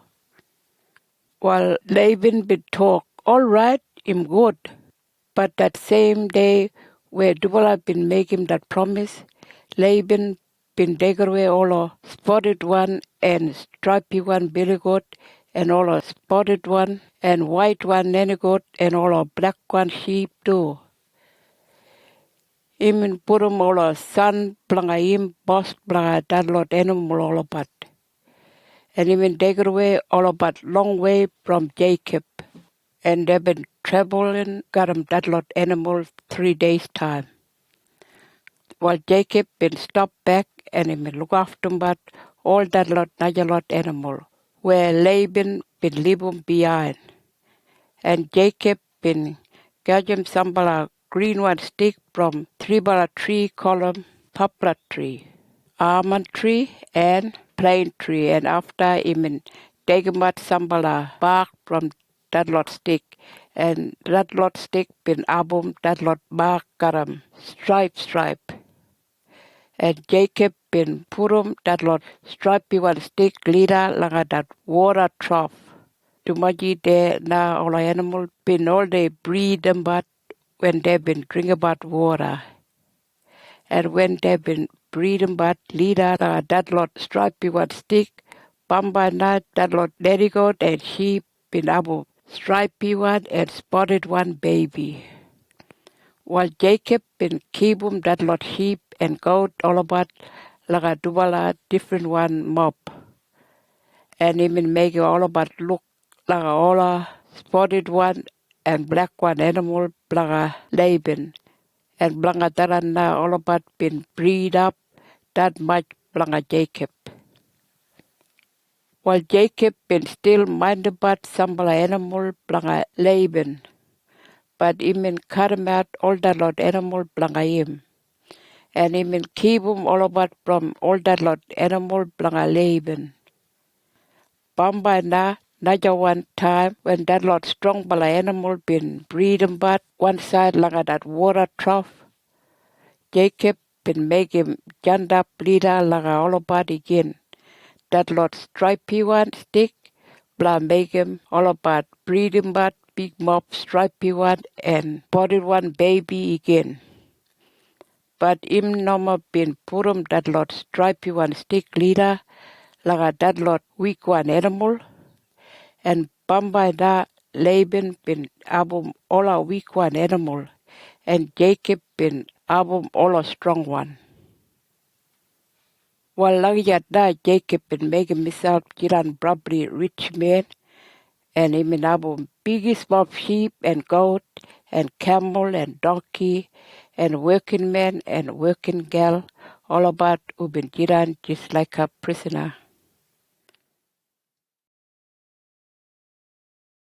Chapter 31. Jacob been go away from Laban. Bamba da Jacob been get him word where all our son blanga Laban been talk. Jacob been steal him everything where Malabat daddy been able. All that lot thing where Jacob got him been taken away from Malabat daddy. While Jacob been look Laban been bad friend langa him na. From there Yahweh the trouble of God been talk like Jacob. You go back like your daddy country da. You go back like your countrymen all of it. And you know more bright and too much kara jiran karam you. While Jacob been send them word like a Rachel and Leah. Blanga meet him langa that paddock where all the animal blanga him been jiran. And when Dubala been come out there, Jacob been asking Dubala, what for in bala daddy no more like me na? Yun bala sabi abit work hard bala blaga yun bala daddy. And that God where my daddy been all day pulrum, been all day album but me. Well, what for yun bala daddy all day get wild like a bee.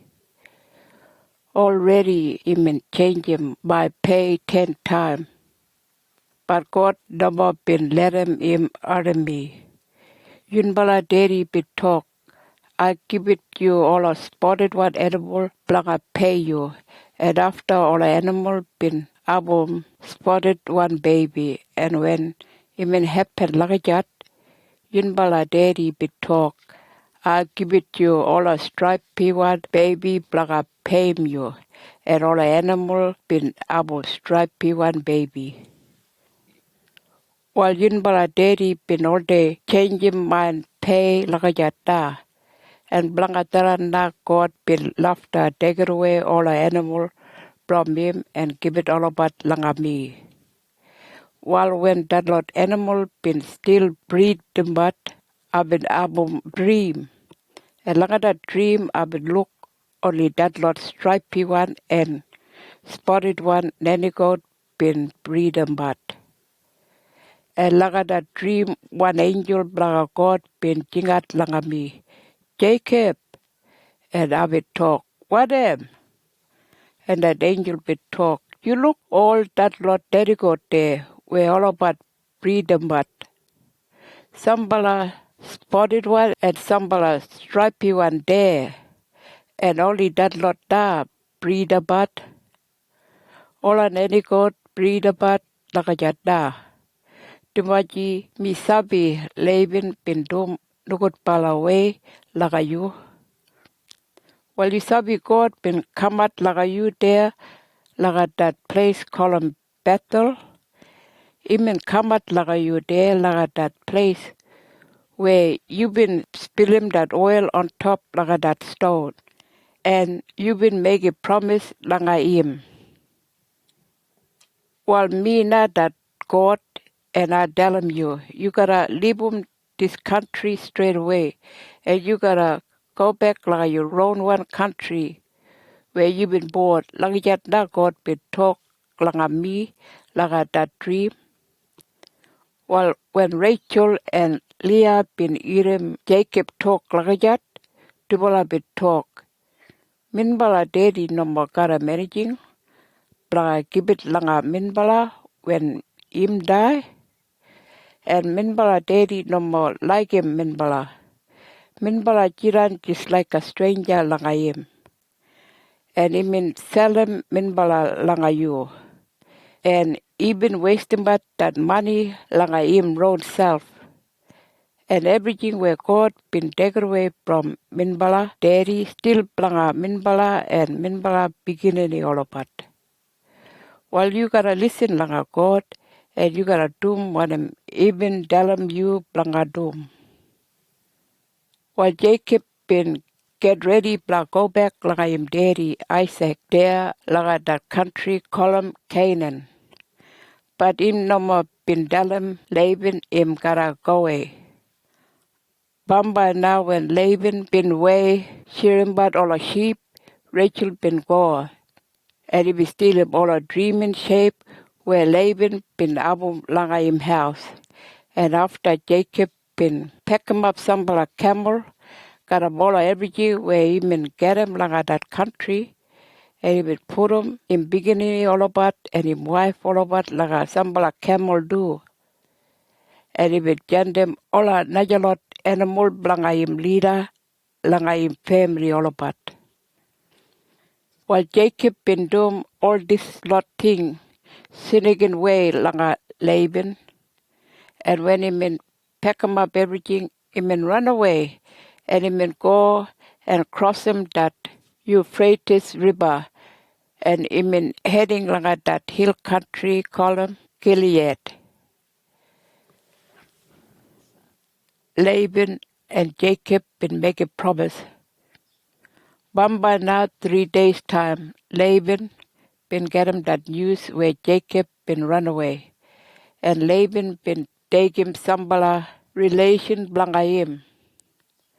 and they've been go after Jacob, and they've been traveling 1 week before they've been getting up Jacob. They like at that hill country called Gilead. Well, Jacob been abum that tent blangayim like a one hill there, and when Laban and him working men all about been come out there, they've been ring him up all about tent another one hill. And that same night, again, Laban been abum dream. And like at that dream, God been come out langayim, and him in dalamim. You watch yourself too much, you know, more wanna talk, jiggy ball away like a Jacob. Next day now, Laban been talk like a Jacob. What for you been tricking me and run away, got my daughter Dubala? You been taken away Dubala just like Dubala been given prisoner when they Abu fight. You cannon bala. What for you been run away, sneaking away? You been telling me, and I been Abu big one party, blanga you mob. We been album big one sing song, got 'em that guitar, column harp, and got 'em that little one drum column tambourine. And I've been let 'em go you good bingy way. But you know more been letting me say goodbye langa my daughter Dubala and langa all a beginning langa Dubala. I no more been kiss langa all about you cranky bala. What for you been doing like that? I got a right blanga Adam you, but night time that God blanga you daddy been telling me no more blanga talk jiggy ball away like you. I sabi you been run away to Maji you wanna go back like your own country. But only one thing there, what for you been stealing all a dreaming shape from my house? Like that na Laban been talk. Well, Jacob been talk da. I've been brightened. Too much I've been reckon might be you take away your daughter Dubala from me. But nobody here been stealing that lot dreaming shape blanga you. If you find him anybody here got him that lot thing blanga you, while we left to kill him dead. While Jacob number been sabi Rachel been stealing that lot dreaming shape blanga Laban, and he been keep on talk. You look around blanga that lot everything blanga you. And if you find him, while you take him to maji in blanga you. And all of men blanga yun me, kara jirar witness blanga yun me. While Laban been go and he been look through langa that tent blanga Jacob, and that tent blanga Leah, and that tent blanga that Dubala working girl. But before he been go and look through langa that tent blanga Rachel, that girl been blind him, that lot dreaming shape blanga Laban, langa camel, pack saddle, and he been jiran on top langa that pack saddle. Well, when Laban been come and blanga look through langa that tent blanga Rachel, that girl been talk. You know more get wild langa me, daddy, but I can't get up from here. Well, Laban been look about everywhere langa that tent blanga that lot dreaming shape, but him no more been find them all about. From there, Jacob been get wilder, and him in argument langa Laban. He may talk, I've been doing anything wrong langa you? Which law I've been breaking where you been after me. You been look through langa all that lot tent mine. You been finding anything langa you here? Come on now, you bring him up that lot thing here. Outside where all our working men blanga yun me can look that lot thing. All that lot working men blanga yun me gotta jirat witness blanga wujan right blanga yun me. I've been work 20 years blanga you, no matter all a nanny goat and all a billy goat and all the sheep blanga you nama been stop, breed up, but still nama been dagat any killer blanga you.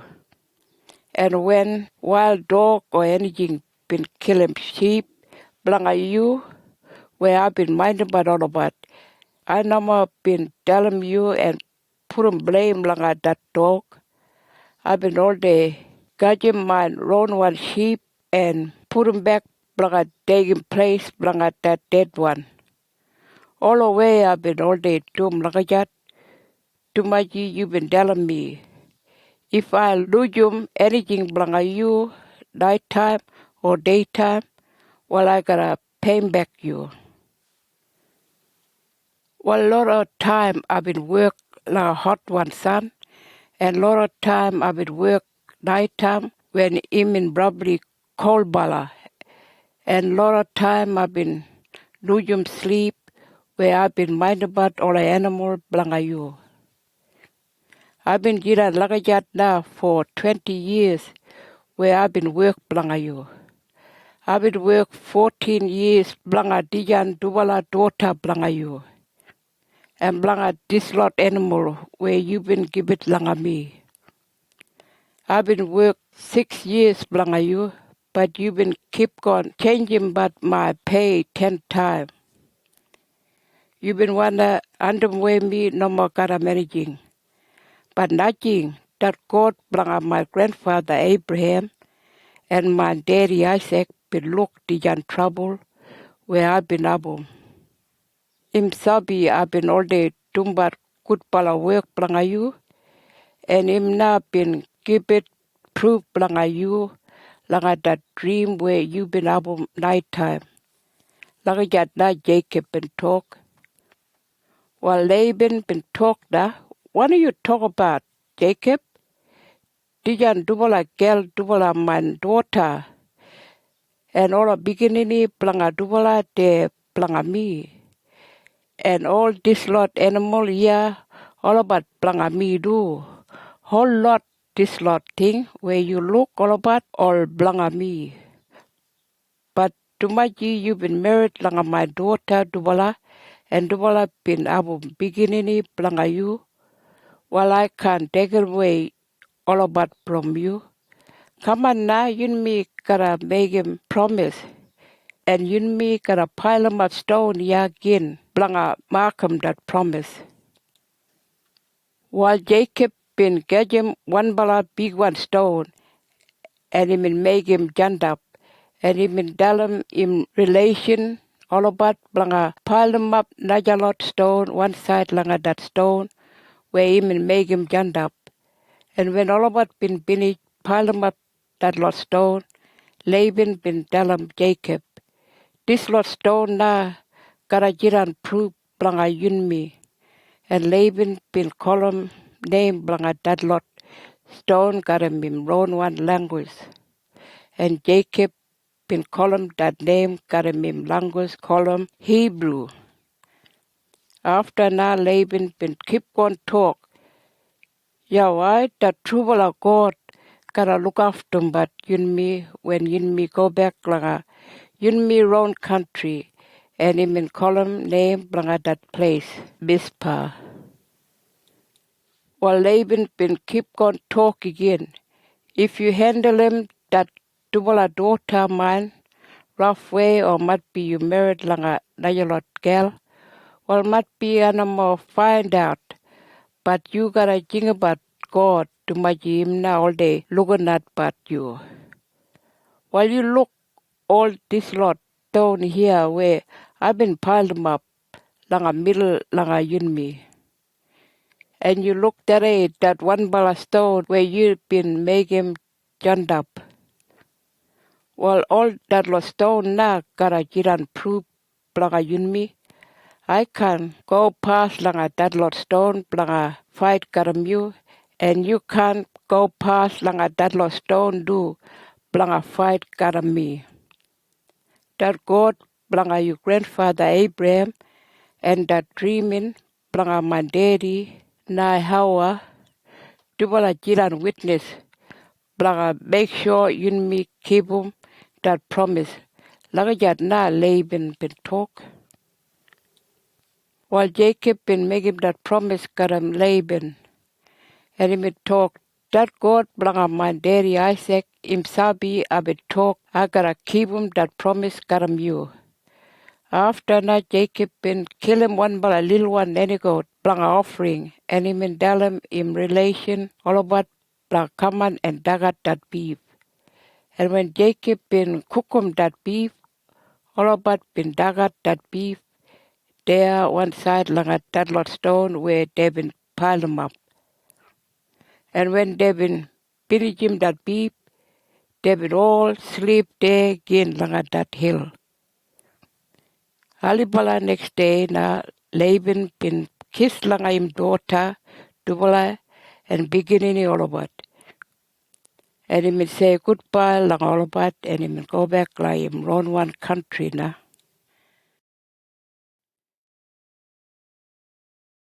Chapter 32. Jacob been making himself ready blanga meet him Esau. From there Jacob been keep going langa him own country.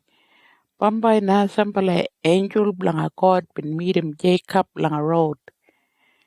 And when Jacob been look all about, he been good bingy and he been talk. Tijan place him camp blanga God.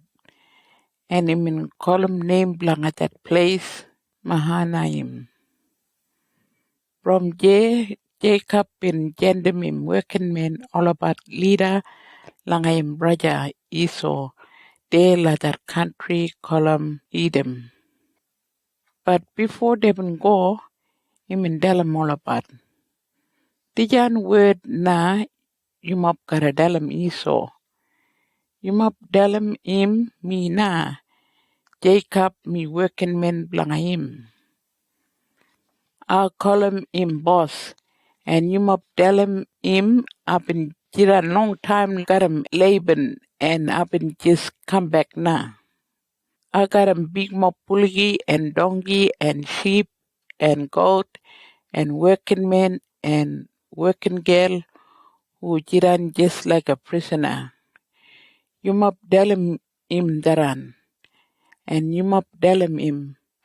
I've been jendem dijan word langa him tumaji matpi him gara kutpinji langa mi.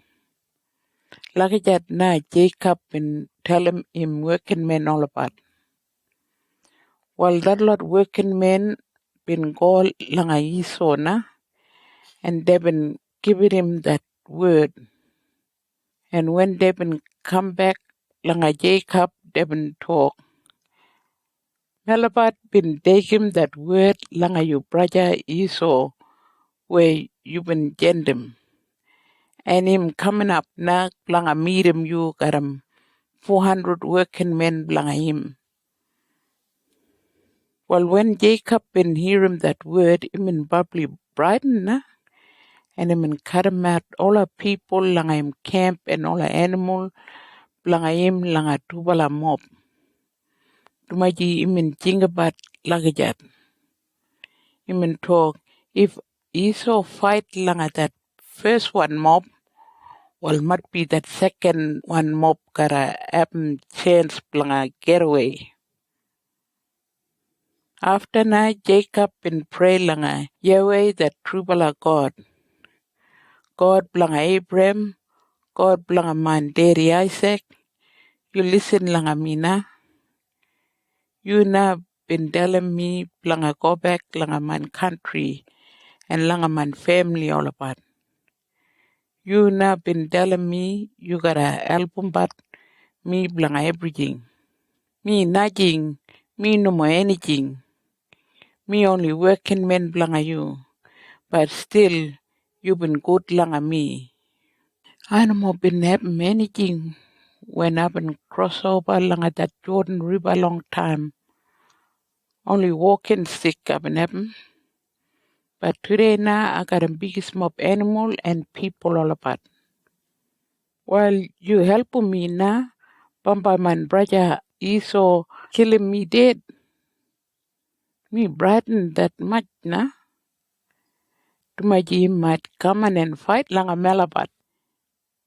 He might come on and clean him up Melabat whole lot. Woman and beginning all about too. But you not been telling me you gotta help me langa kajam everything. You been telling me I gotta have beginning all about that much. And they gotta jiran just like sand ground where nobody can count them up all about.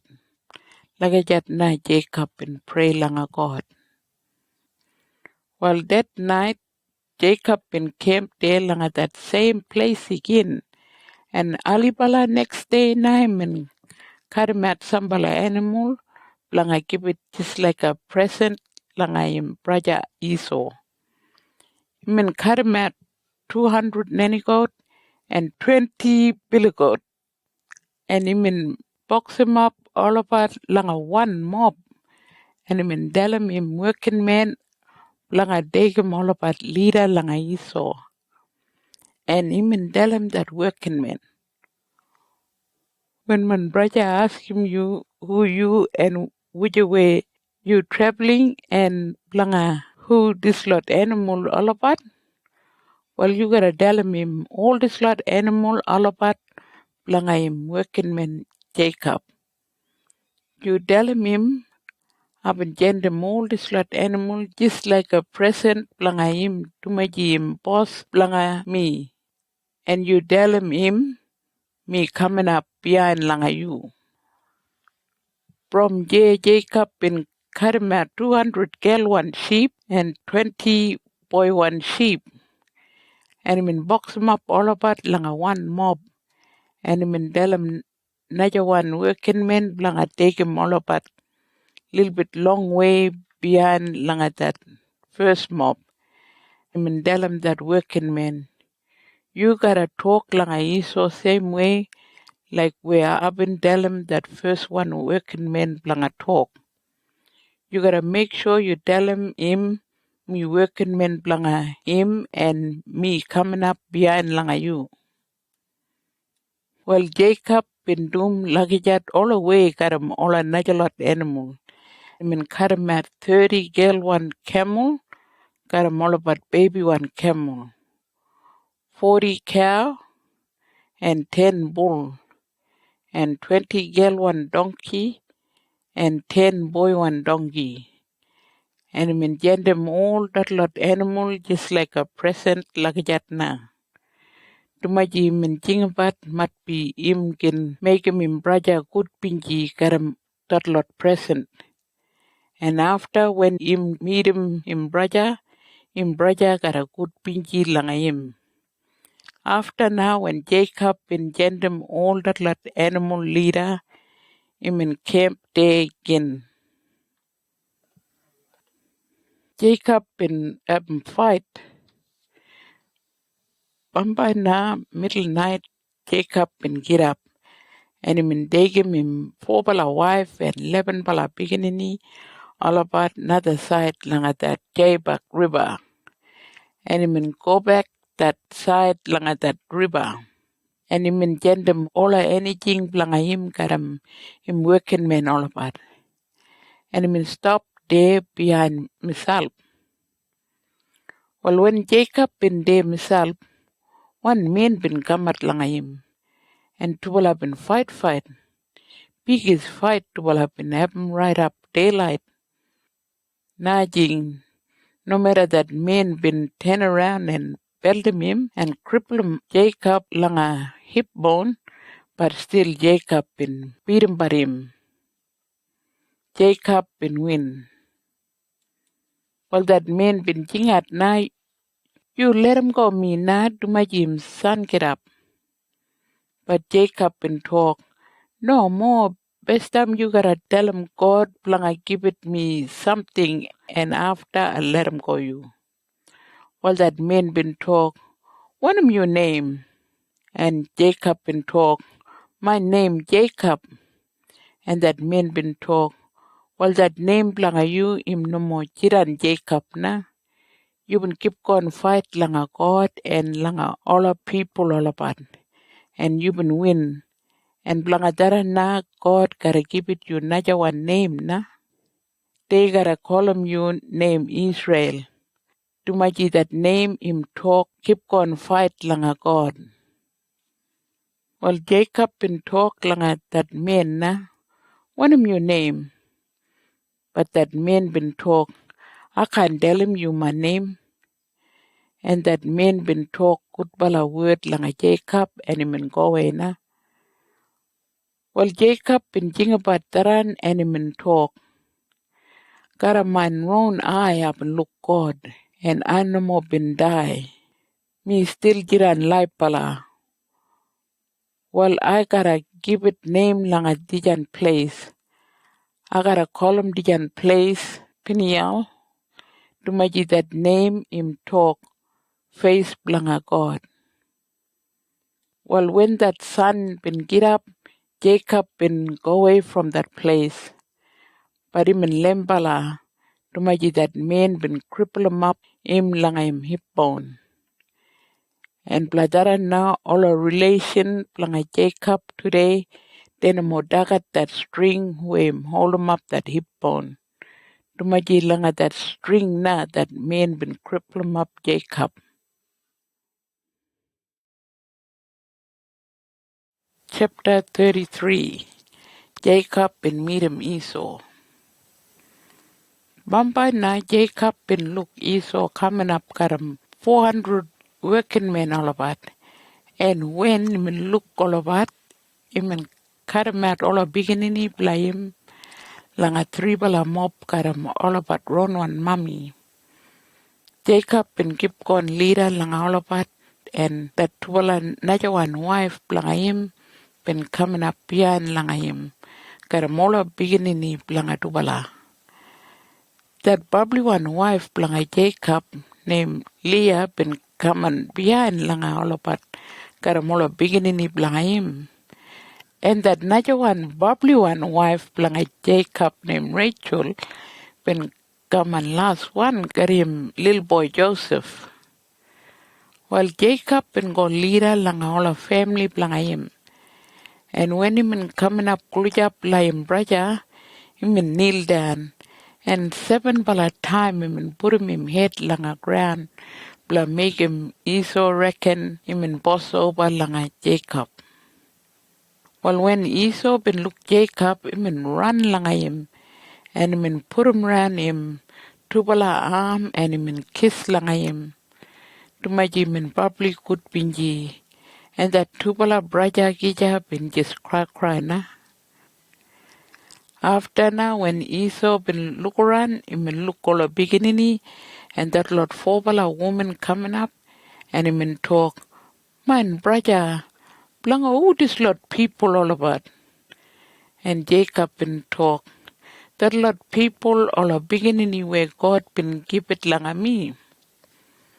Well, when all about been come and college up, that 2 bala wife and all a beginning langa that leader mob been come and langa Esau. And they been kneel down langa ground. And Leah and in beginning all about been come and behind langa all about. And they been kneel down langa ground too. And last one now Rachel and him little boy Joseph been come on. And Dubala been kneel down langa ground lagi that too. From there Esau been talk that lot working men got 'em all a animal. We have been meet him bust them. Ano masabi what for you been gender all about lucky that. And Jacob been talk. I've been gender all about lucky that blanga make him you good bingy langa me. While Esau been talk. Ano ma wonder anything from you, Baba. You keep him. I got him enough. While Jacob been talk. No more, Baba. If you like me, well, you gotta take him this lot present. We haven't give it langa you. Man, Baba, when I've been look, you been good pinky langa me. I've been good pinky too. I've been good pinky just like I've been look God. Well, come on now. You take him this lot present where I've been bring him up langa you. God been bubbly good pinky langa me, and him give it langa me everything. While Jacob been keep on talk langa Esau, all the way right up him and take him that lot present. After na Esau been tell him Jacob, well come on na, Melapar gotta go, gotta him up.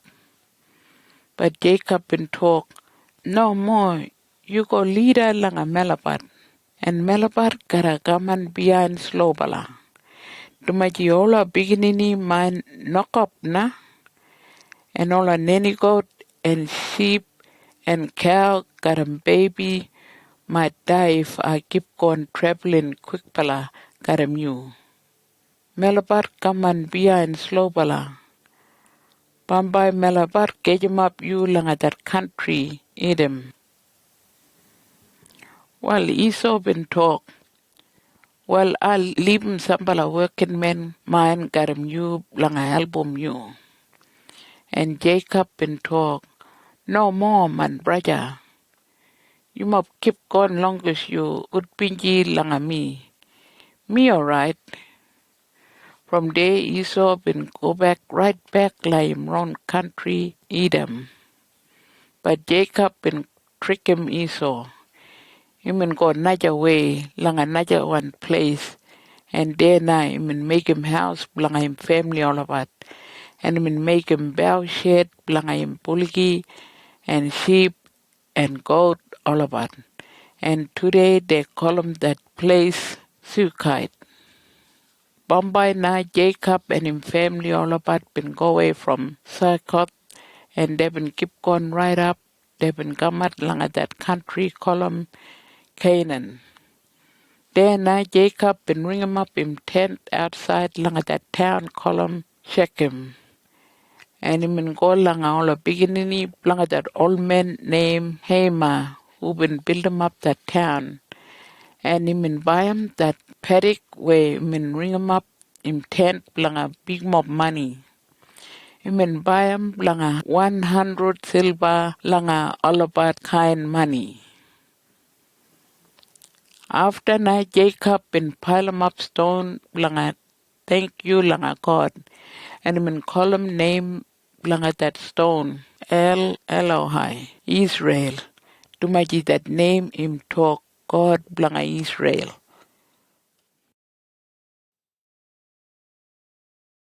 Chapter 34. Trouble blaga Dinah.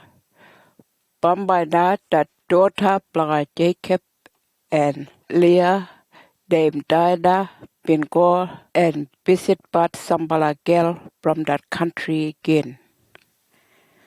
While there halfway laga road, one man been look Dinah been pretty one. That man been named Shechem. And him daddy been named Hamor, and him daddy been that head boss blanga all Hittite people there like that country.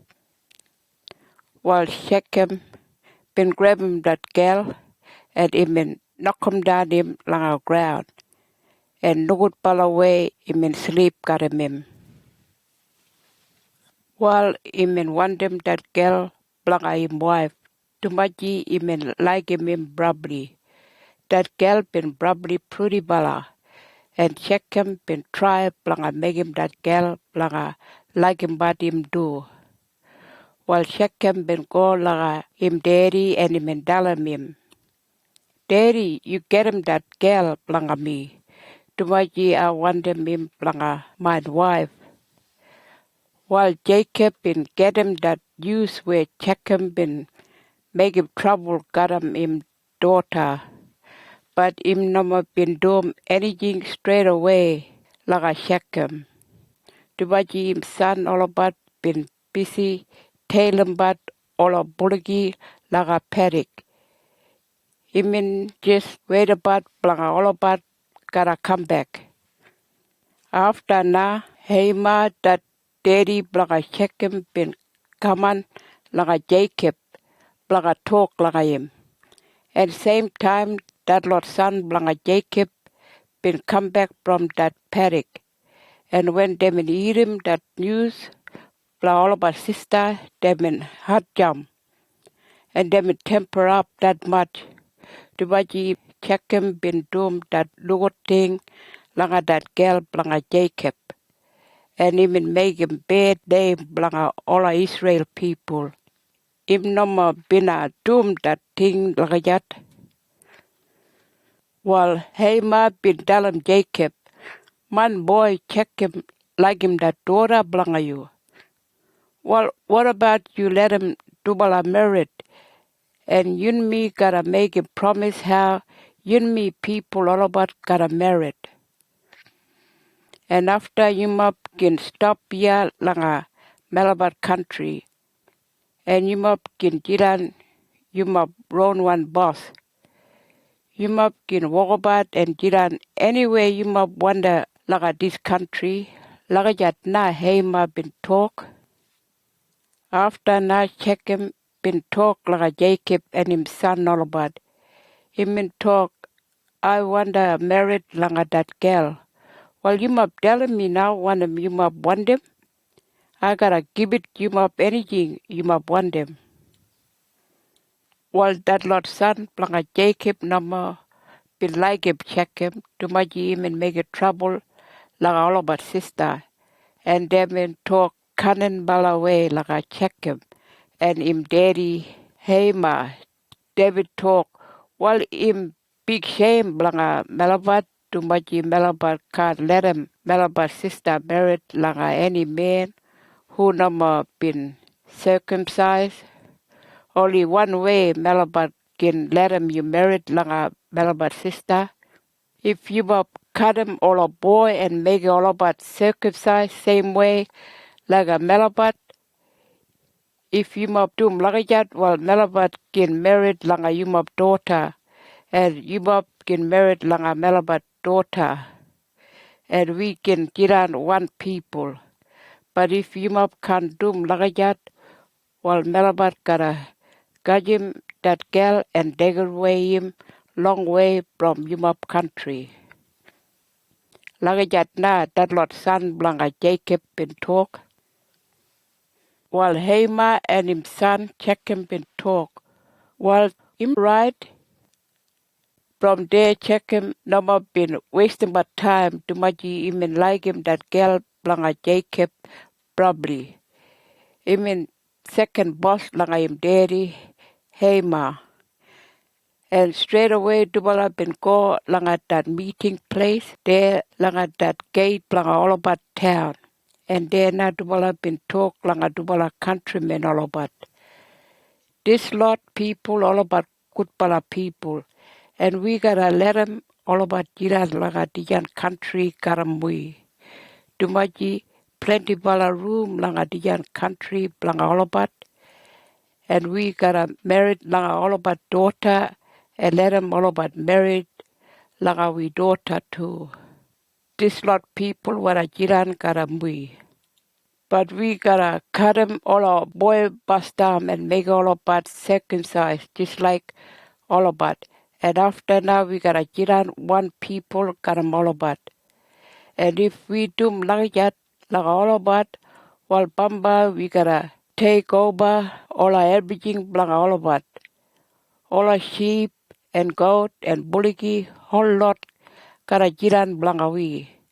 While we gotta make him up we mind now, when you might reckon. They gotta come on and get on blanga we. While they've been all talk, yo why? Melabar could bingy planga that word where Yinbala been talk, and that same day all about been circumcised, all a man and all a boy. Well, 3 days time after that lot men who been circumcised been probably saw na, and that Tuvala son blanga Jacob, they Simeon and Levi been got him Tuvala big one knife and Tuvala been going quite far away langa that town. And Tuvala been killing Shechem and Hamah and all that lot, lot men there. After that, Tuvala been go laga that house blanga Shechem. And Dubala been taken away Dinah, that sister blanga Dubala, and they will go back laga all about round one camp na. After now, all a Najalot son blanga Jacob been going blanga that town, blanga paying back blanga all about sister. And they've been taken away all everything from that town and from all our paddock. They've been taken away all our bullocky and donkey and sheep and goat. And they've been taken away all our good one thing from all our house. And they've been taken away all our women and beginning all about too. After that, Jacob been talk like a Simeon and Levi, that two were son blanga him. What for you bala been making trouble blanga me? All our Canaan people and all our Parasite people and all our Najalot people langa dijan country. Kara jiran bad friend langa me na. And if all about majurum up myself and fight kara mui, while all about kara kill him we dead. They kara finish him up we all lot. To baji we only little Bob. But that Tubala bit talk, we can't let him that man doom lakajat langa melabat sister. Him no more that kind girl where anybody can sleep karim him. Lakajat da Tubala bit talk.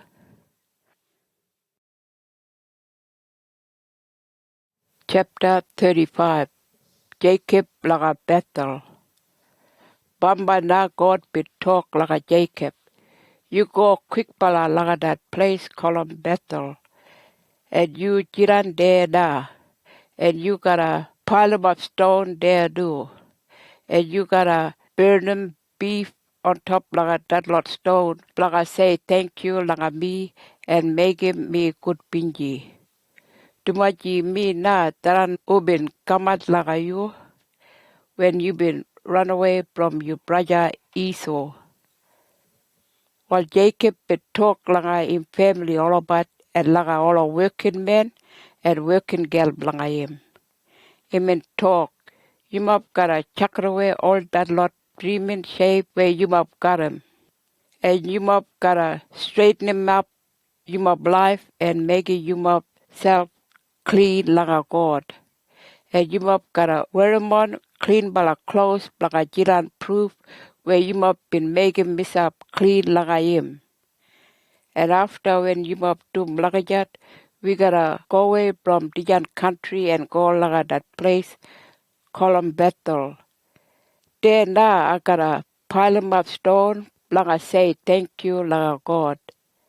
Him now been helping but me when I've been our biggest trouble and him and Jiran got me everywhere I've been gone. Like that Jacob been talk. While that lot people been give it like a Jacob, all that lot dream in shape where they been album and they been give it like a him. All that lot ring from all about it all do. And him dig him hole underneath la one bala tree, they call 'em oak tree. They call it up like at that town. And then I even gather 'em up all that lot dreaming shape and all that lot ring. After that Jacob and his family all about been go away from that country. And God been brightening all the people like all the Najalot town like that country. And they now been after him, Jacob like kill him nudging. While Jacob been keep on traveling, got him all them people all about right up them and come out like that place called Las. That place been there again like that country, Canaan, and that place been Abum Najawan name do. They been calling that place Bethel. There now Jacob been pile 'em up stone, and he been call him name like that place, El Bethel. Tumaji there now God been come out like him bastam when he been run away from him brother and go like that country call him Mesopotamia. Pamba na that working girl blanga Rebecca de Deborah been die, and they been bury him in body underneath like a one bala tree. They call him oak tree. They call it up like a Bethel, and they've been call him name like that tree, crying bala tree. After that, God been come out like a Jacob again like a Bethel, and he would talk. That name belong you in Jacob, all right? But from today now, they gotta call him you Israel. Like that God been given him that name Israel, and he will keep on talk. Me now that probably high one God, and I tell him you gotta have a biggest mob beginning all about. And big mob tribe and lot of king gotta come out from you do. And that country where I've been given like Abraham and Isaac, well, I give it like you and like all our beginning like you. From there, God been going now, and Jacob been making janda one bala stone like that place, and he been spilling wine, and that oil column olive oil on top like that stone, like make him secret one. And he may talk. Dijan place him just like a house belong God. And he may call him name belong that place Bethel. Rachel been died. Pamba na Jacob and his family all over been go away from that place called him Bethel. And they been go like one town called him Ephrath.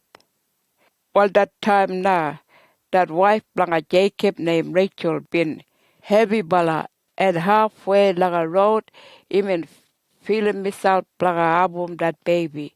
And that baby been start come out now, and even album rough time. That working girl been Dalla Rachel. You know more Brighton? You been album Naja one little boy. Well, when that little boy been born, Rachel been big sick. And blanga tarana, even call him name blanga that little boy, Ben Nanai. After that, Rachel been die, and when him in finish, Jacob been change him that name blanga that little boy, and even call him name Benjamin. From there, Jacob been bury him wife one side like that road, where him go like that town call him Ephrath. Today they call him that town Bethlehem. While that old man Jacob in joined him up one bala stone there, blanga Markham that graveyard blanga Rachel.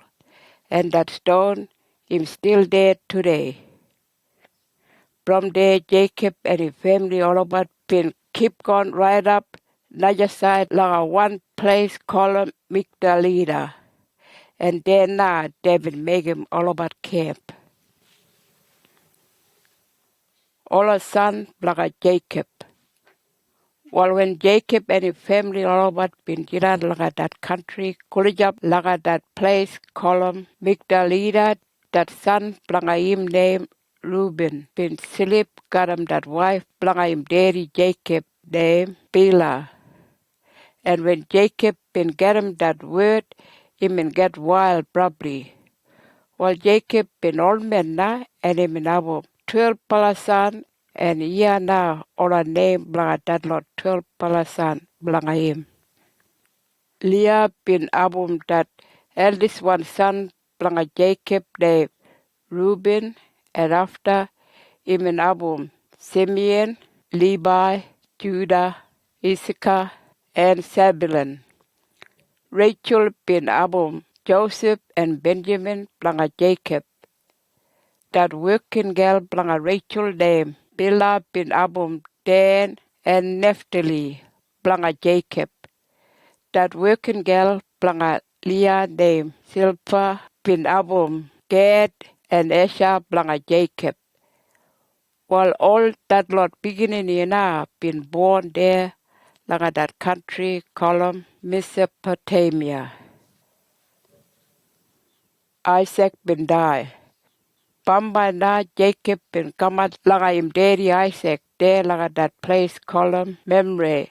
Isaac bin older jiran kolejap langa that town column Hebron there langa that same place where Abraham bin jiran bastam.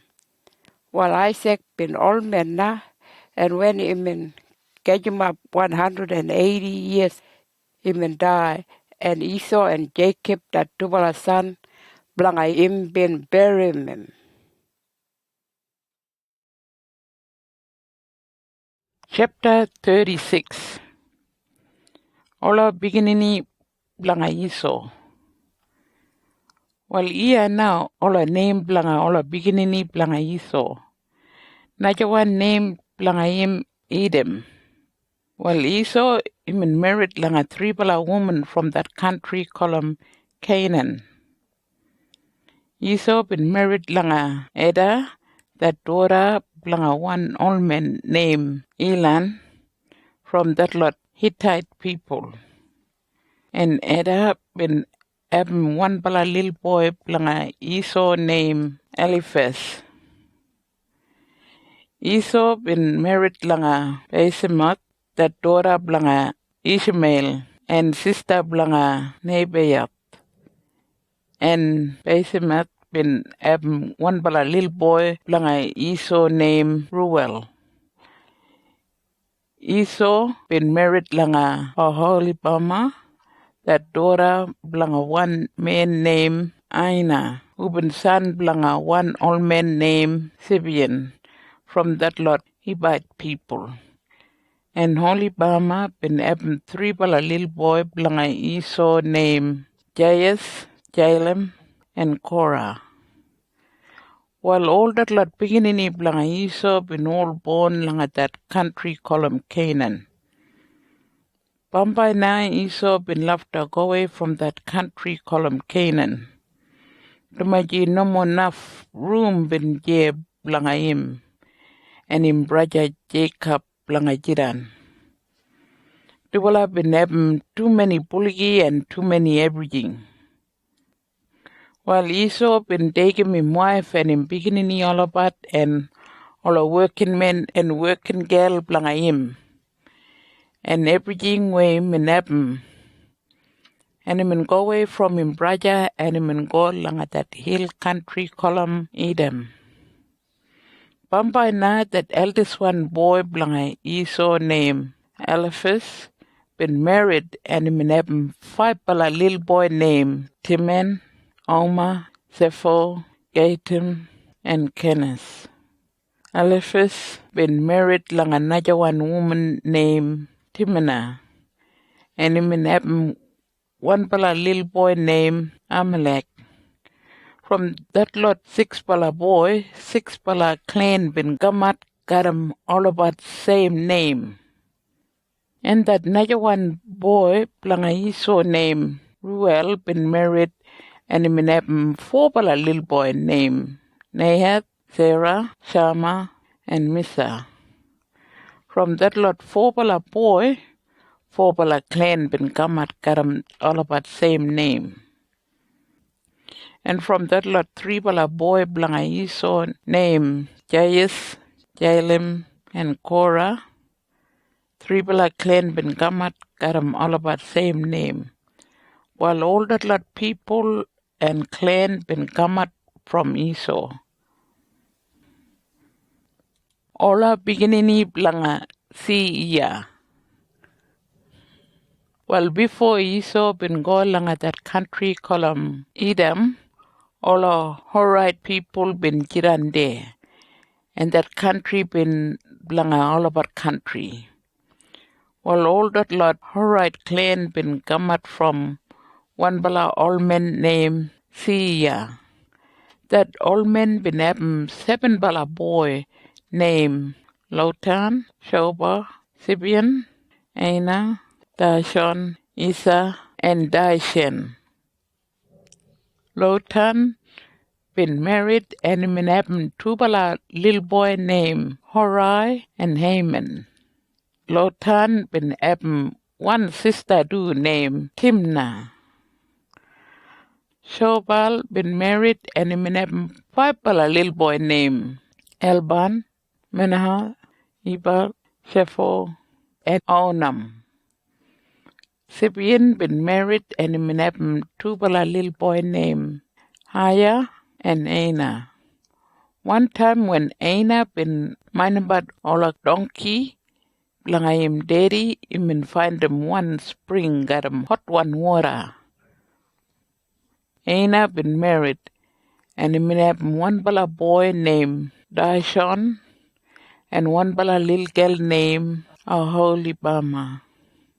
Dashon been married, and him have four little boy named Hemdan, Eshban, Ethran, and Keran. Isa been married, and him have three little boy named Bilan, Saban, and Ekan. Dashan been married, and him have two little boy named Yus and Aaron.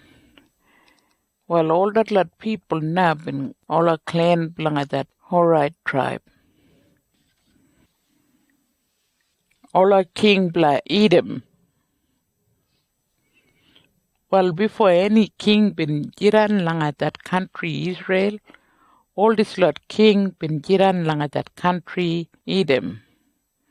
That son belong a one man named Beoah, been that first one king belong a Edom. Him name Bela, and him jiran lang at that town called Dinaba. When Bela been die, that son belong a one man named Sarah been jiran king. Him name Jobab, and him jiran lang at that town called Bosra. When Jobab been die, Husham been jiran king, and him from that country called Teman. When Husham been die, that son belong a one man named Bedad been jiran king, and him name Hadad, and him jiran lang at that town called Abed.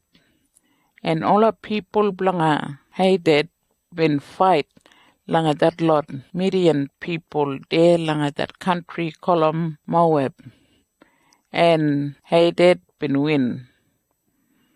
When Hadad been die, Semla been jiran king, even from that place called Mesrika. When Semla been die, Shaul been jiran king, even from that town called Rehoboth, along a riverside. When Shaul been die, that son belong a one man named Ekboah been jiran king, even named Belinan. When Belinan been die, Hadad been jiran king, and him jiran langa that town called Paro. And him married langa Mehetabel, that daughter langa Matred, and granddaughter langa Mesahab. Well, big mob Najalot head boss langa that country been come out from Esau.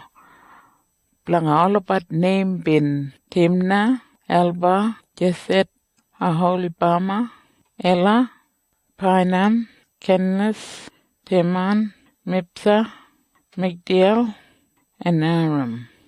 Esau now been daddy blanga all that lot Edom people, and all the town blanga all about been Eben, all about same name.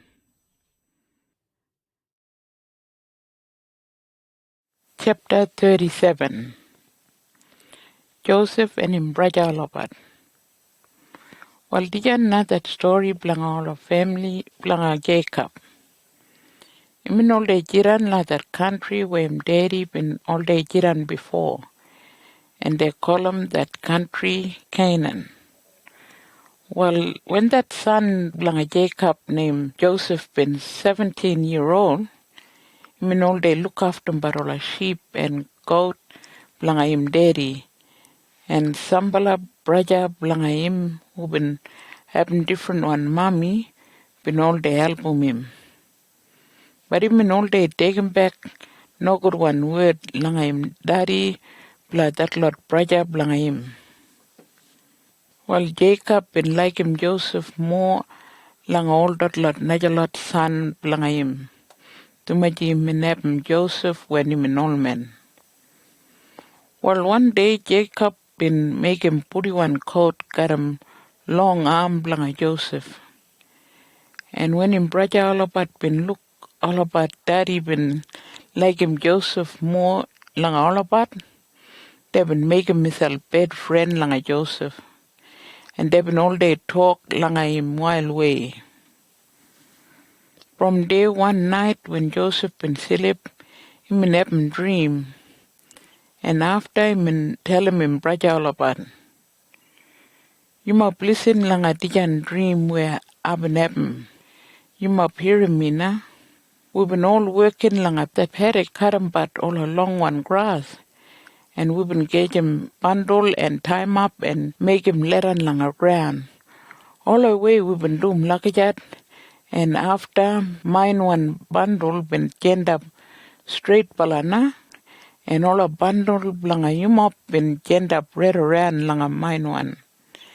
And they've been all bow down langa mine one. Well, I reckon God been show me I got a jiran boss. Like that na Joseph been talk. Well, when all the brother langa Joseph been listen langa that dream, they been hate me more. And they been telling him, you reckon you got a jiran boss langa Melabat, indeed? And they been jiran bed friend langa him that much na. Tumaji him having that dream. Bombay na Joseph been having another one dream. And him been telling him braja all about. I've been having another one dream. Well, you must listen langa mina. Langa that dream, I've looked at sun and that moon and 11 bala star. And they've been all bow down langa me. After na Joseph been telling him daddy langa that dream. And him daddy been telling him of him. What kind of dream you been having? You reckon me and your mommy and your brother Lobat kara bow down langa you? No more. Well, all our brother langa Joseph been all day while langa him na. But him daddy been all day think about langa that dream. All our brother been Salem Joseph. Bombay now, one day, all our brother langa Joseph been taking all our sheep and goat langa all about daddy long way. Bla feed about langa that country called Shechem. After na, Jacob been telling Joseph, you get ready na, tumaji want you blanga go langa Shechem and look all a brother blanga you. And Joseph been talk, me ready na daddy? And him daddy been talk, well you go and look about your brother all about. And you look all about if all about all right. And after you come back and bring him back word langa me. Well, Joseph been go away from that place called Hebron Valley, and him been go langa that country Shechem. And then I been walk around right up, one man been come at langa him. And that man been asking him, what for you look around bad? Well, Joseph been talk, me look about man brother all about. Somewhere here, they mind about all the sheep and goat blanga melabat dairy. You sabi where all about? And that man been talk, yo, I sabi. But all about no more here. They been talk, they been wonder go like at that place called Dotan. Well, Joseph been gone lang at Dotan na. And Bombay him in Gamat where all a brother blanga him been siran. And when all about been look him coming up long way along a road, they been talk myself, come on now, we gotta kill him that boy who all day up him dream. We gotta finish him off him and chuck him in body along at that dry one well. And after we gotta tell him we daddy while bala animal been duck at him. Luggage at now we gotta do. Tumaji we no more wonder that boy gotta jiran boss blanga we. Luggage at na them talk. Well, when Reuben been hear him that word, he mean wonder help him Joseph, and he mean talk. We no more wonder kill him dead. We just chuck him like pala inside like that well, there langa that bush country. We no more adam him, lucky that na Reuben been talk. To my Jim reckon Bombay, him gotta go back and let him go that boy free, will him gotta go back langa him dairy. Well, when Joseph been gamat langa Oliver, they been grab him and they been pull him out that putty one coat from him and they been chuck him langa that dry one well. After now, when Oliver been having dinner, some bala people call him Ishmael people been coming up langa that road from that country call him Gilead. That lot Ishmael people been from that tribe call him Midian. And they've been coming up, got a camel all about, and they've been having all kind of medicine blanga, sell 'em langa that country call 'em Egypt. Well, when that lot brother blanga Joseph been looked at lot Ishmael people, Judah been talk, what for we gotta kill him that brother blanga we and blunt him in body? More better we sell him langa this lot Ishmael people.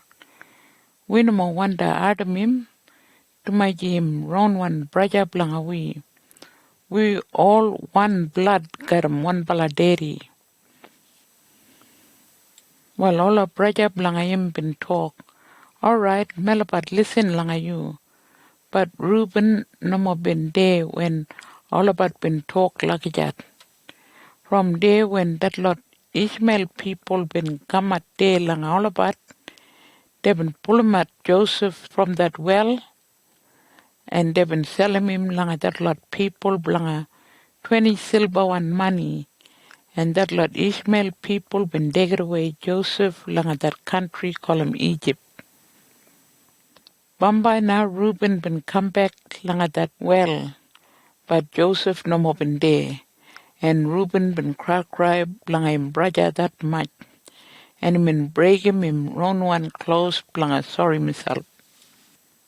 After now Reuben been go langa him brother all about.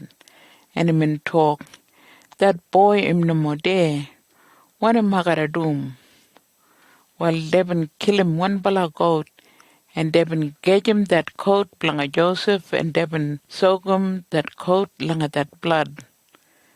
After that, they been take him that coat langa Oliver daddy, and they been talk. You sabi the can coat where Melabat been find him? And Jacob been talk. Yo, I, me sabi alright. That un blang man boy Joseph. While one animal been killing him and dug at him. Well, when that old man Jacob been get him that bad news, he been break him round one clothes to my him no good pingy, and he been wear him on sack bag one clothes where he been cry no more little bit for long time. Well, all our son and daughter blanga Jacob been try and make him good pingy, but nothing. Him no more been listen lang all about.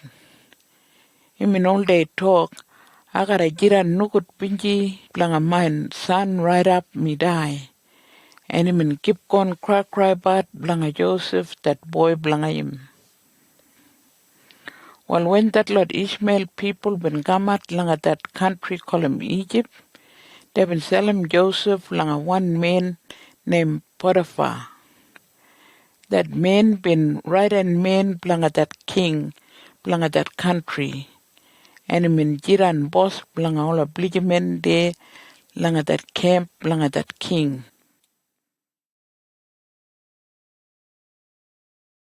Chapter 38. Judah and Tamar. While Judah been away from Imbrajalabat, and he been go and Jiran Karam, one old man named Hira de Langa one town, call him Adullam. Bambana one day Judah been meeting one girl from that country, call him Canaan. That girl, daddy been named Shua. While Judah been married langa that girl, and Bamba that girl been abu one bala little boy, and Dubala been calling him name Ura.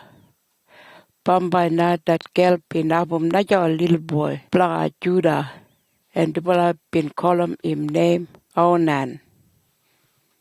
One more again that girl been abu naja one little boy, blanga Judah, and Dubala been calling him name Shelah. When that little boy been born, Judah and his wife been jira langa that place called him Except. Bamba night that little boy been all grow up, and Judah been find a wife blanga that first one son blanga him. That girl been named Tamar. While that first one son blanga Judah been probably nugut pala, and Yahweh that true bala God number been like him. Dumaji everything where that boy been all day tumbat, been all day make him God probably nugut pinji. And Bamba now God been make him die. After now, when that first one son blanga him been die, Judah been talk langa that second one son blanga him. What about you sleep karam that wife blanga you dead bala raja? Tumaji that law blanga we him talk langa yat na. You gotta sleep karam him blanga give it him baby blanga you dead bala raja. Tumaji him nama binabum any beginning blanga him. While that second one son blanga Judah bin sabi that baby can't jiran round one beginning blanga him. And when Dubala been sleep, him nama been waste managing inside langa that girl blanga give it him baby. Him been waste him langa ground. Tumaji him nama been want him that girl blanga abum baby blanga him dead bala braja. And when him in dum lakajat, him in make him Yahweh probably nugut pinji, and God been make him die do. After na Judah been tell him Tamar that lambara blanga him, you go back langa you daddy camp, and jiran there right up my boy Sheila grow up big one. Bambai Yunbala got married. Lakajat na Judah been talk. Tumaji him in Brighton, Sheila might die same way like that Naja Dubala son blanga him been die. While that girl been listen langa Judah and him go back langa him daddy camp. Bamba na that wife blanga Judah been die and Judah been bury him dead bala wife.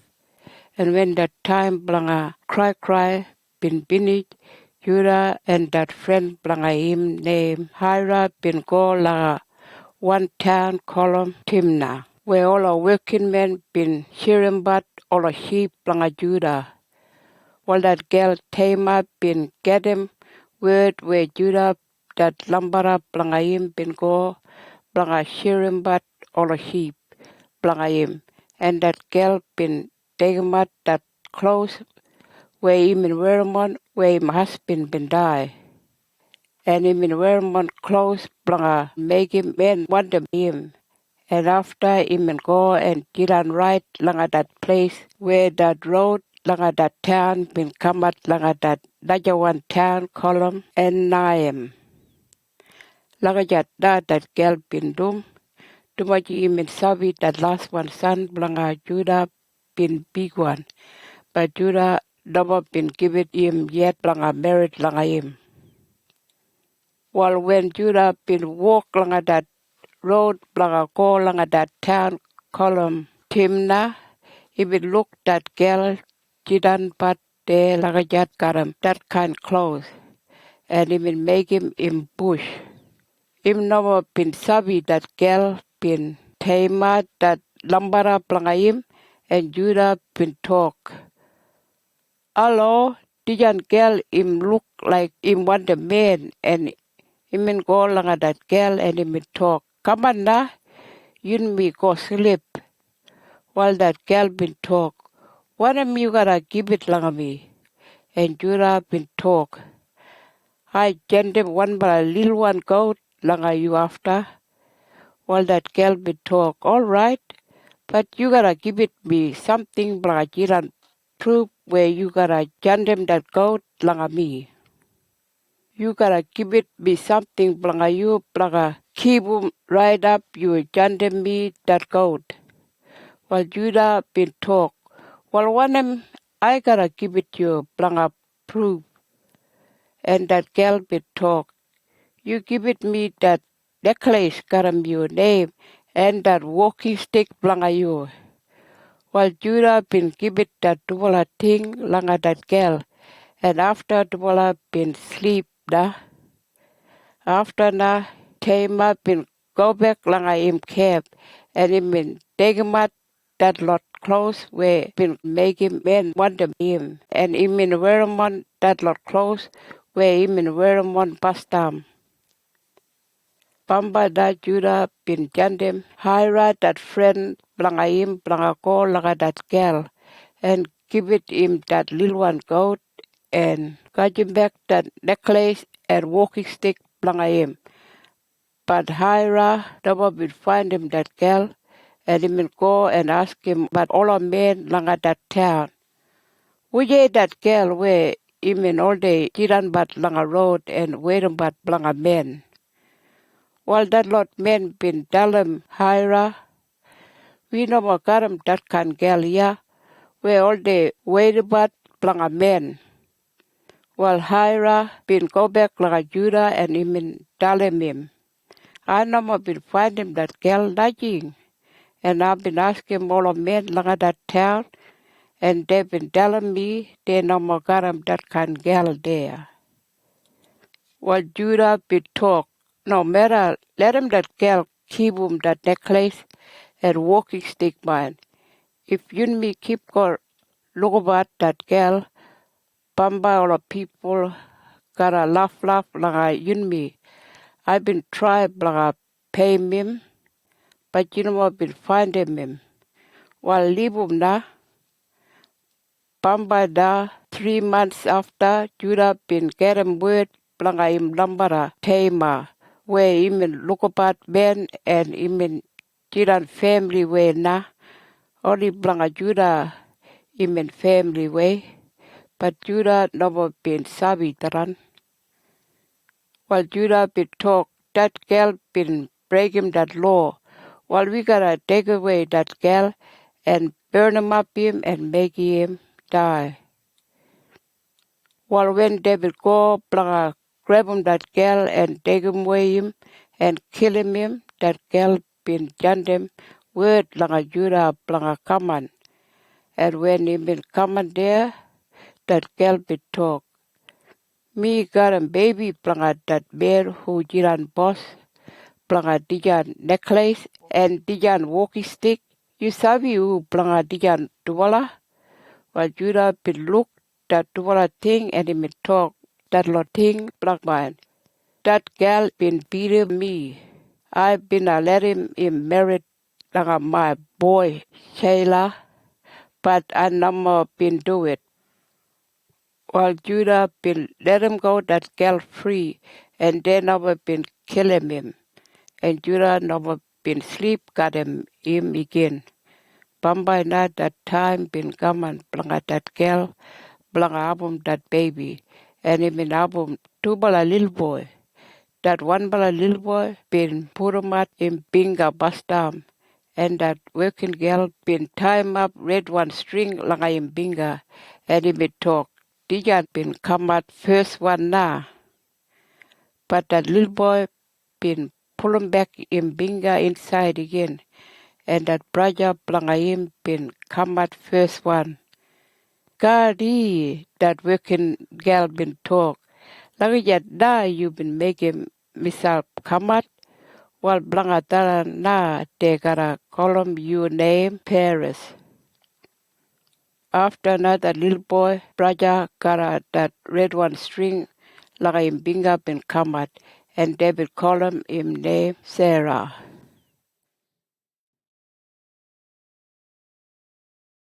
Chapter 39. Joseph and that wife Blanga Potiphar. While Joseph, that son Blanga Jacob, been jidan laga that country called Egypt now. Tumaji that Lord Ishmael people who been by him from Imbrajalabat been taking him there, and David selling him Blanga that man named Potiphar, who been jidan boss Blanga Ola, Benjamin there laga that camp Blanga that king named Pharaoh.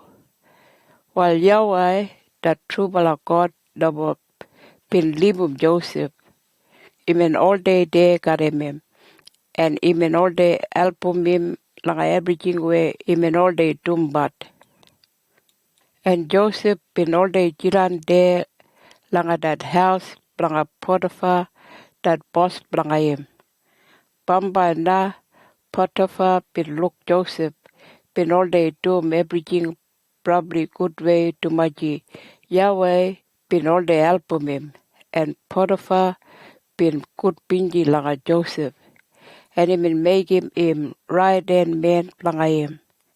Even make him Joseph boss right over like all the people like him camp, and like everything where him in album. Well, from that time now, where Joseph been jiran boss langa that camp langa Potiphar, Yahweh been good pinji langa everybody langa that camp, and even give it that much anything langa Potiphar, and even make him everything grow langa all a paddock langa him probably way. Well, Potiphar been out of easy one work da, him no been think about langa anything langa him camp. Tumaji Joseph bin jiran boss blanga him. Only blanga daga imen jingabat. Bamba na that wife blanga Potiphar bin start chasing bat Joseph, and imen ask him blanga sleep karim him. Tumaji Joseph bin abu good body, and imen probably puri bala. But Joseph bin talk no more. I can't do that kind thing langa my boss. I gotta look after but everything blanga him. Tumaji him and making me right then man. Yeah, laga dijan camp. Me jiran boss just like Potiphar. I can do him everything I want them langa dijan camp. Only you, I can't touch him. I can't sleep got you. Him no good that kind thing. And I number want them do him no good pala way laga God.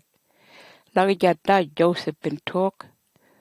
Well, every day that girl been keep on asking about Joseph, blanga silip karim. But Joseph number been listen langa him, and him number been jiran there karim him do. Bamba now one day Joseph been go langa that house, blanga work, and all the working men number been there, and that girl been grabbing Joseph blanga him coat, and him been pull him back that coat, and he would talk. You come on, you and me gotta sleep, da. But Joseph been run away outside from that girl. Even give it miss out that much. And that girl been still love him that coat, blanga him, langa him binga. Well, when Joseph been run away, he been leave him that coat there behind, and that girl been jingabat da. And he been jingat hatpala langa all a working men. You must look Dijaniya coat that Hebrew working men where my husband been bring him up langa Dijan camp. Even wanna sleep got me. Even come on inside langa my room and even try langa sleep got me. But I've been jingat that much and I've been brightening him. And when even run away, even leave him Dijaniya coat one side langa me. Langa yet not that girl been talk. Liar one word, and even keep him that coat like a show him husband. By now when him husband been come on, that girl been tell him that liar one word too. Him been talk, Joseph been try, blanga sleep got me. While that husband blanga him been get wild probably. And him in him word langa all bridge men. And when David come on, David grab him Joseph and David put him inside langa that round one jail blanga that king. And there now Joseph been jiran long time. While Yahweh been help of Joseph there langa that jail and even make him that boss langa that jail like him Joseph. And that boss been making Joseph boss blah all another lot prisoner. And Joseph been jiran boss blah everything where they been all day tumbat langa that jail. And that head boss blah that jail been able easy one work now. Him no more been jingapat blah everything to maji Yahweh been all day helping Joseph. And Joseph been all day tumbat everything good palaway.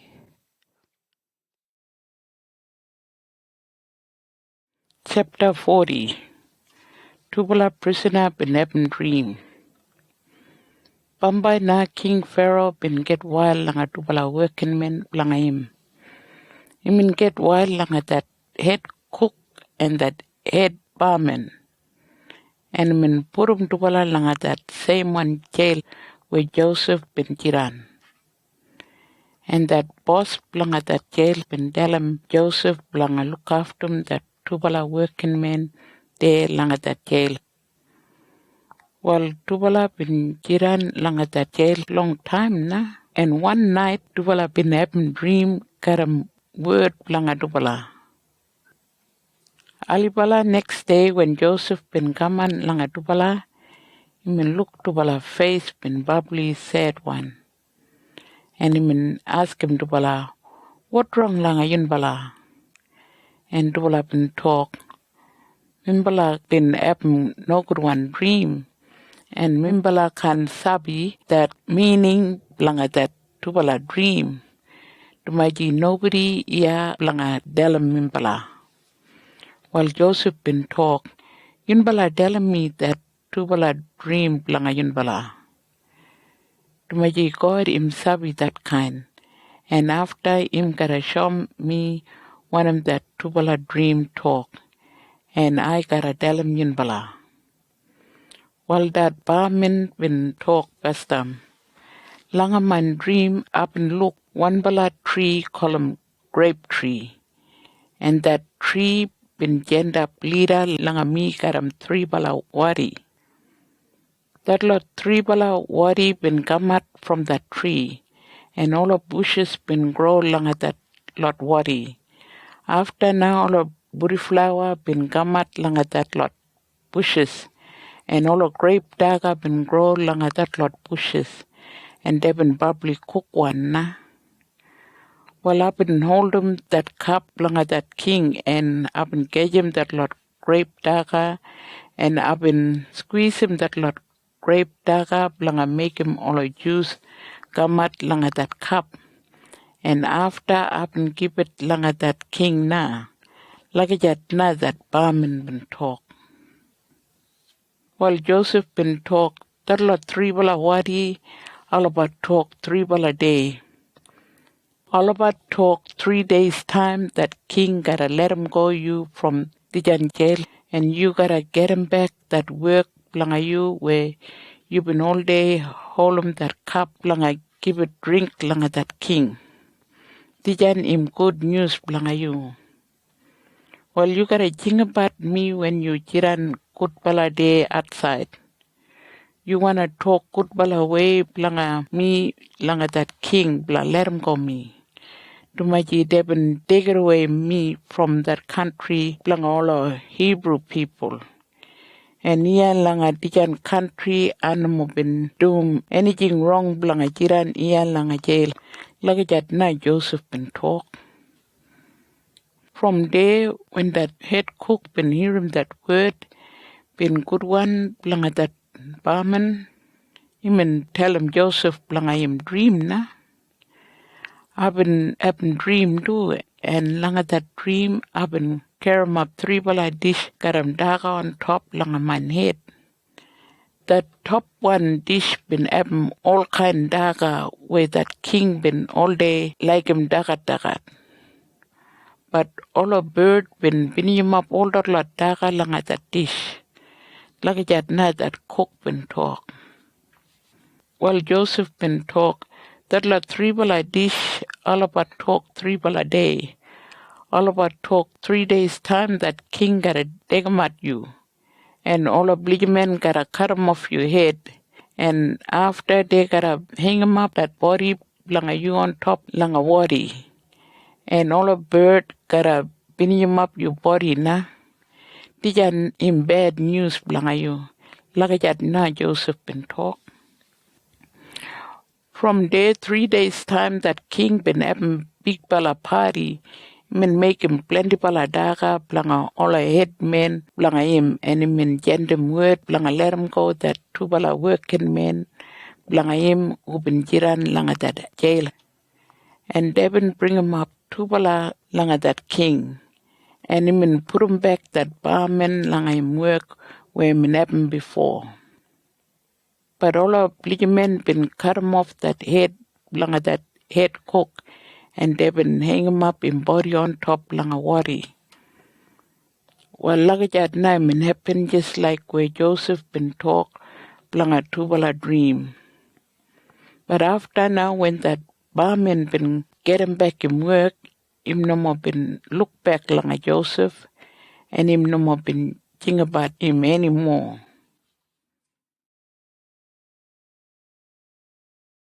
Chapter 41. Pharaoh bin Abum dream. Bamba na 2 year bin go na, and King Pharaoh bin Abu dream. And langa that dream him in janda ponsa langa that big one river column Nile River. Jagin langa him country.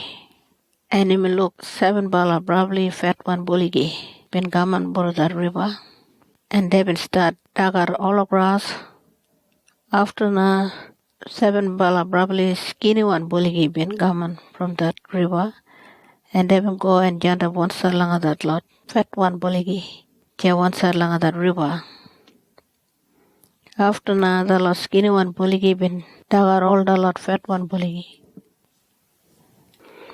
From there that king been get up from sleep little while, and after him and go back and sleep again. Bamba and I him in Abum, na one dream. And langa that dream him look 7 bala cook one daga been come at langa 1 bala tree. Tala daga been probably big one daga do. After na that king been look 7 bala little one daga been gamat. Tala daga been probably dry one. Tumji that hot one wind from desert been barnum alabat. After another lot dry one daga been daga all the lot big one daga. From there that king been get up from sleep and him in sabi that tubala dream been dalambat something like him. Alibala na that king been start jingabat and him in jandem word langa ola doctor bala and langa ola clever bala man everywhere langa that country. And they been all come and langa him and him in dala about that tubala dream. But then no been sabi one him that tubala dream been talk langa him. After na that Bahaman langa that king been talk langa him. Today, now I've been thinking about that time where I've been nugut langa you. You've been get away langa me and that head cook, and you've been burum minbala langa jail. Well, one night minbala been have a dream, got a different word langa minbala, and one prisoner working minbala that head boss langa that jail been jiran jagaram minbala. That working men been from that Hebrew tribe, and minbala bin dalam him blanga minbala dream, and him in sabi that tubala dream, and Bamba everything been happen just like him in talk, him got happen. You been give it back man work langa me. and you've been binijim up that cook, lagayana that barman been talk. Well, that king been jandam word langa Joseph, jail langa that jail, and then we've been wasting my time. Straight away Joseph been up in shape, and him and wear him and clean one clothes, and him and go langa that king. Well, that king been talk, Joseph, I've been double a dream, but nobody sabi that meaning blanga that double. But they been telling me, you sabi that kind thing. They reckon you sabi want him, any dream him talk. Well, Joseph been talk, no more, minimum sabi, but God can tell him, you and me want him that double a dream talk. Well, that king been talk, langa, that first one dream I've been jada once along that Nile River, and I've looked 7 bala probably fed one bulligi been come out from the river, and then start dug out all the grass. After now, 7 bala probably skinny one bulligi been come out from that same one river. I know we look only one bulligi like I did before, like this country, and that lot 7 bala skinny one bulligi been dug out all that lot 7 bala fat one bulligi. And no matter they've been dug out the lot fat one bulligi, but still they've been jiran skinny one. Well, I've been get up now, and after I've been sleep again. And Bamba, I've been able to one dream. And along with that second one dream, I've been look 7 bala big one daga. Been come at along with 1 bala tree. And after 7 bala little one daga, been come at that lot little one daga been jiran probably dry one. To me that desert wind been blown lang alabat. After another lot 7 bala dry one daga been daga all the lot 7 bala big one daga. Well, I've been telling that story langa that 2 bala dream langa all this lot doctor bala and clever bala man. Yeah, but then I've been sabi one him that 2 bala dream been talk. Laga now that king been talk. While Joseph been telling that king that 2 bala dream langa you 2 bala kara same one word. God been telling you one him in Garado. That 7 bala fat one bulligi alaba talk langa 7 bala year. And that 7 bala big one daga alaba talk same way again. That 2 bala dream 2 bala same one. That 7 bala skinny one bulligi where being come at behind langa that lot fat one bulligi. And the lot little one daga where been jiran dry one from that desert wind. While alaba talk 7 bala year kara jiran probably dry one no makara any daga. Dijan where dear adalam but you one him God been talk langa you. Langa that 2 bala dream God been shown you one him kara doom langa you. Plenty bala daga gotta grow everywhere langa the young country for 7 bala years. After that, the young country gotta jiran probably dry one. No makaram any daga for 7 bala year. All the people gotta try and think about where the young country been jiran gotta big mob daga before. But can't do. The young country gotta jiran probably dry one. And him gotta make him all the people forget about all the daga where they've been having before. The young country gotta jiran probably no good. Laga na the thing gotta happen. To me God been giving you that word langa that 2 bala dream. And no long time now God gotta make it the thing happen laga na. While you listen langa mina, King Pharaoh, you love to pick him at 1 bala clever bala man. Langa jiran head boss blanga the young country. And you gotta pick him at najalot working man blanga jiran boss blanga all on daga where gotta grow langa that 7 bala good bala year. You gotta tell him all about blanga pull him at half daga where all the people grow up. And they gotta heap him up that daga langa store langa all the town. And they gotta look after him but that daga probably way blanga you To me, the daga gara jiran ration, langa that $7 dry one. Yeah. When that probably one dry season karagaman, langa dijan country, if you do lagajat, while all the people blanga you can jiran angry one and college die, blanga that daga when that $7 dry one iya karagaman, laga na Joseph bin talk, langa that king, Joseph bin jiran head boss. All that king and all our head boss blanga him bin talk. Him guruan where taran where Joseph bin talk. All that king bin talk. We can't find him any guruan man blanga dijan work. Only Joseph na. To me that spirit blanga God him jiran karam him. From there that king bin dalim Joseph. God bin dali you. What am gonna happen? You're probably clever man. Nobody can beat him you. While I gotta make him your boss blanga mine country. All the people gotta listen langa you. To me you gotta jiran second boss langa me. Today na I make him you second boss blanga diyan country Egypt. While that king bin take him at that ring, got him name from him binga and him and put him on that ring langa Joseph binga. And after him and make a Joseph Paraman probably good one clothes and golden one necklace. And that king been give it that second one horse and buggy blanga him langa Joseph blanga riding bat and him and give it him brown one pledge man alabat langa Joseph blanga go leader langa him and make a room langa road.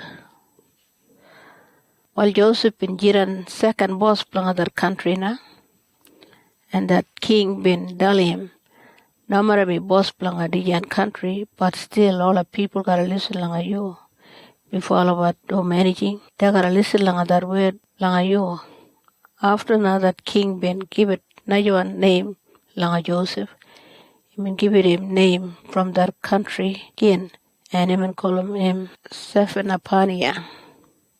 And that king been give it him one girl name Asenath blanga married.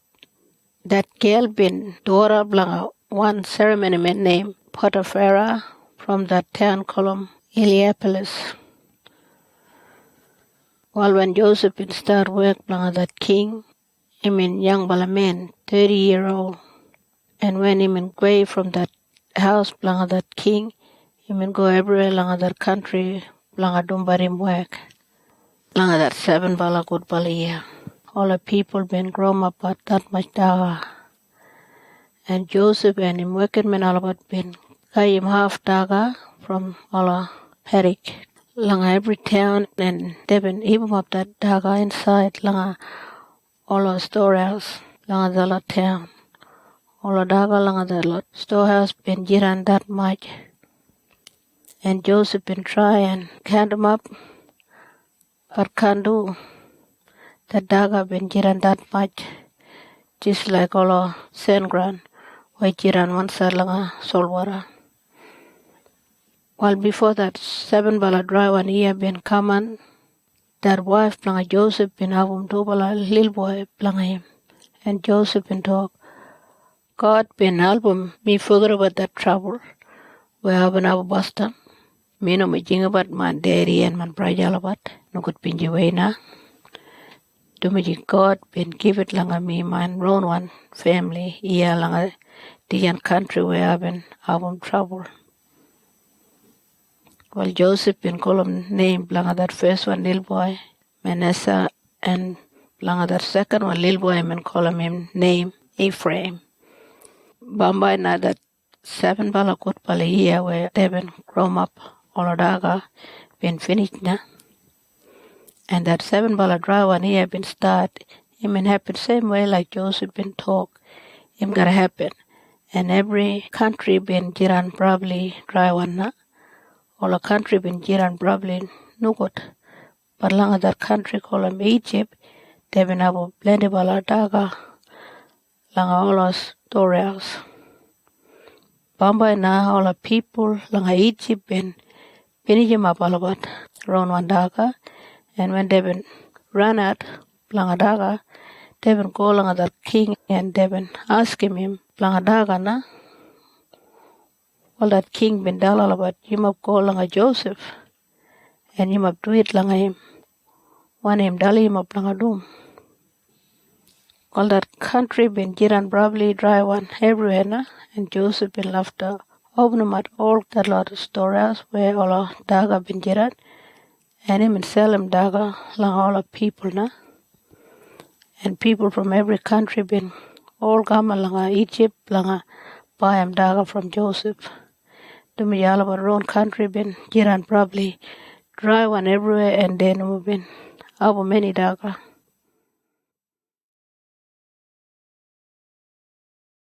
Chapter 42. Allah braja langa Joseph bin go langa Egypt. While him in probably dry langa that country where Jacob bin jiran. And when Oliver been run out langa daga, Jacob been get him word where they been abn daga langa that country call him Egypt. While Jacob been telling him son Oliver, what wrong are you mob? You mob go langa Egypt and buy him daga langa we bamba we die. From there that 10 bala braja blanga Joseph been all go langa Egypt blanga bayam daga. But Jacob no more been let him Benjamin that full braja blanga Joseph go. To make him in Brighton he might die. Well that Lord son blanga Jacob been go na just like all another lot people blanga bayam daga langa Egypt. To make that country call 'em Canaan, where they been jiran, been bubbly dry one, no more got 'em any daga. Bambai na all about been gamat lang at that second boss, bla the country. To make him na been selling bat daga lang all the people from Najalot country. That second boss been Joseph, but when that lot praja bla him been gamat lang him, then no more been sabi him. But him in sabi all about. Him in sabi all about praja blanga him. But him no more been let him all about find out. Well, that lot praja blanga Joseph been bow down langa him, blanga show respect langa him. And him in talk rough way langa all about. From where you mop been coming? And they been talk. Melabat been coming from that country call 'em Canaan, blanga bayam daga from you. While Joseph been thinking about that lot dream way in happen long time and him in talk, no more you mop cunning bala people.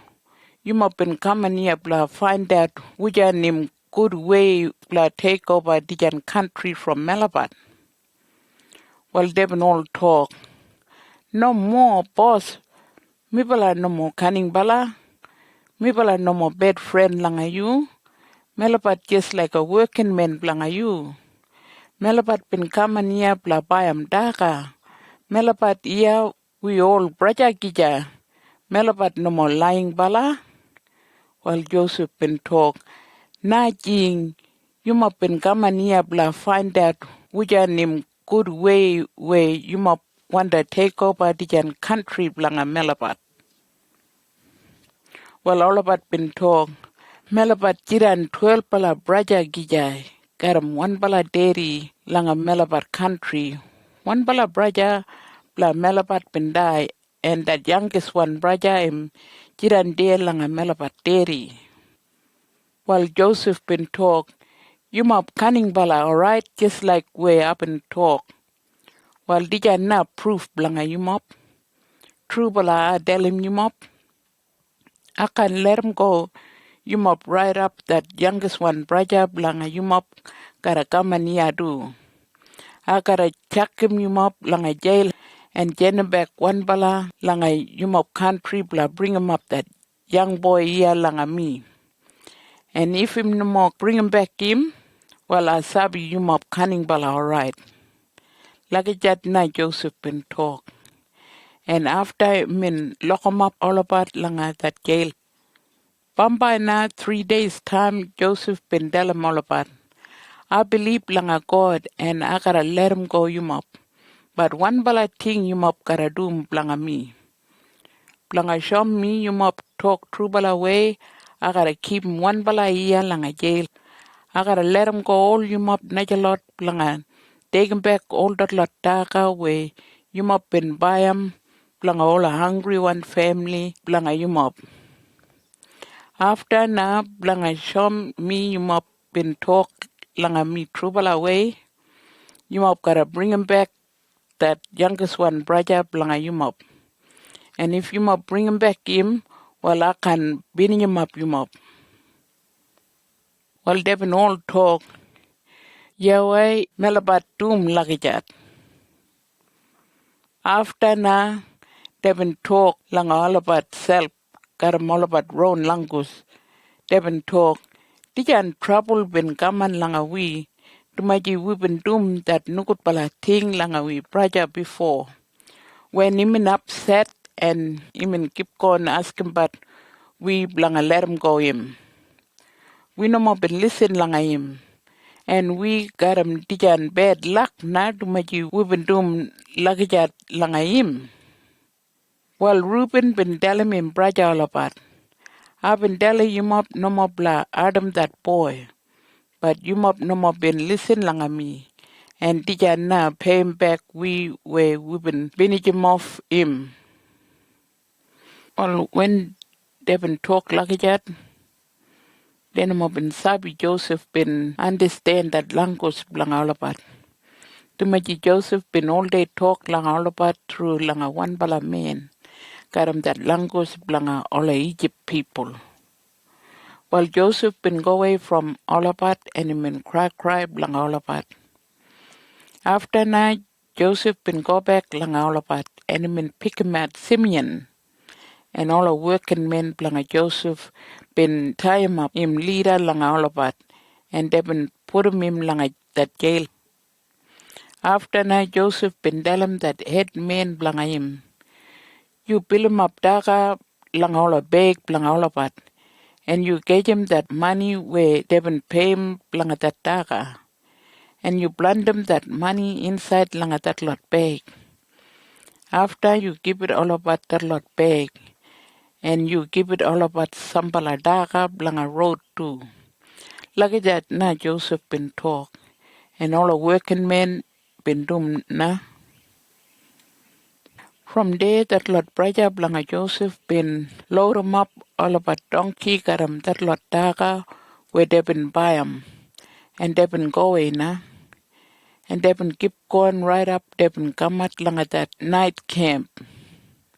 There now one bala been open 'em up that bag blanga him, blanga keep it daga langa that donkey blanga him. And him find them that money inside. Well him jingat langa him brother all about. You must look here, that money mine, them put 'em here inside.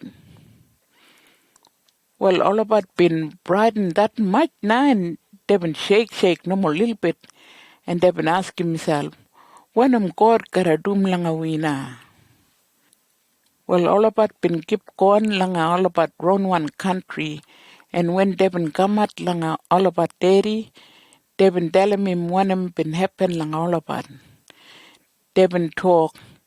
That second boss langa that country been talk rough way langa Melabat. Him reckon Melabat been go there cunning bala way. Blah look that place and Bombay take over that country. Melabat been telling him, Melabat no more that kind people. Melabat good bala people. Melabat 12 bala brother, Gija got 'em 1 bala dairy. But 1 bala brother been die, and that youngest one brother am still Jiran got 'em Melabat dairy, langa Melabat grown one country. Lagijat na Melabat been talk, and that head boss been talk, while Dijan na proof blanga me. 1 bala gotta stop here and you mop najalot gotta take him back all a daga langa you mop hungry one family all about. And after you mop gotta come back langa me got him that youngest one brother langa you mop. And when you mop bring him back him, I gotta sabi you mop talk true bala way langa me. And I gotta let him go you mop brother from the jail. And after you mop can come on here anytime. Like that head boss been talk langa melabat. From there when they been degmat all a daga from all that lot bag, they been find them all the money inside langa all that lot bag. And all about whole lot been get a biggest fright. Well, all about daddy been talk. What for you mop been doom lakajat langa me? I've been lujum Joseph Bastam and I've been lujum Simeon na and yeah you mop wonder digging away my youngest one boy Benjamin. Well, animal wonder you mop make him more trouble langa me. Well, Reuben been talk na. Daddy, I gotta look after Benjamin, and if animal bring him back him langa you, well, you can pay him back me. You can finish him up that tubala little boy mine. You no more worry blanga Benjamin. I gotta bring him back him langa you. But Jacob been talk no more. I can't let him go, got him you. That brother blanga him been die. And him now, that last one boy blanga him mommy.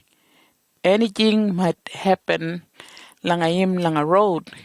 And if I get him bad news, where him and die, well I gotta get a no good pinky that much.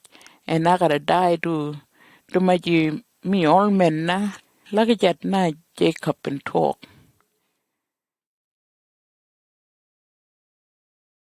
Chapter 43. Benjamin been gone langa Egypt. Well, that country where Jacob and his family all about been jiran, been go more dry one no more karam any daga. Bambai na that family blanga Jacob been him up all a daga where they been get him from Egypt before. And Jacob been tell him all a son blanga him.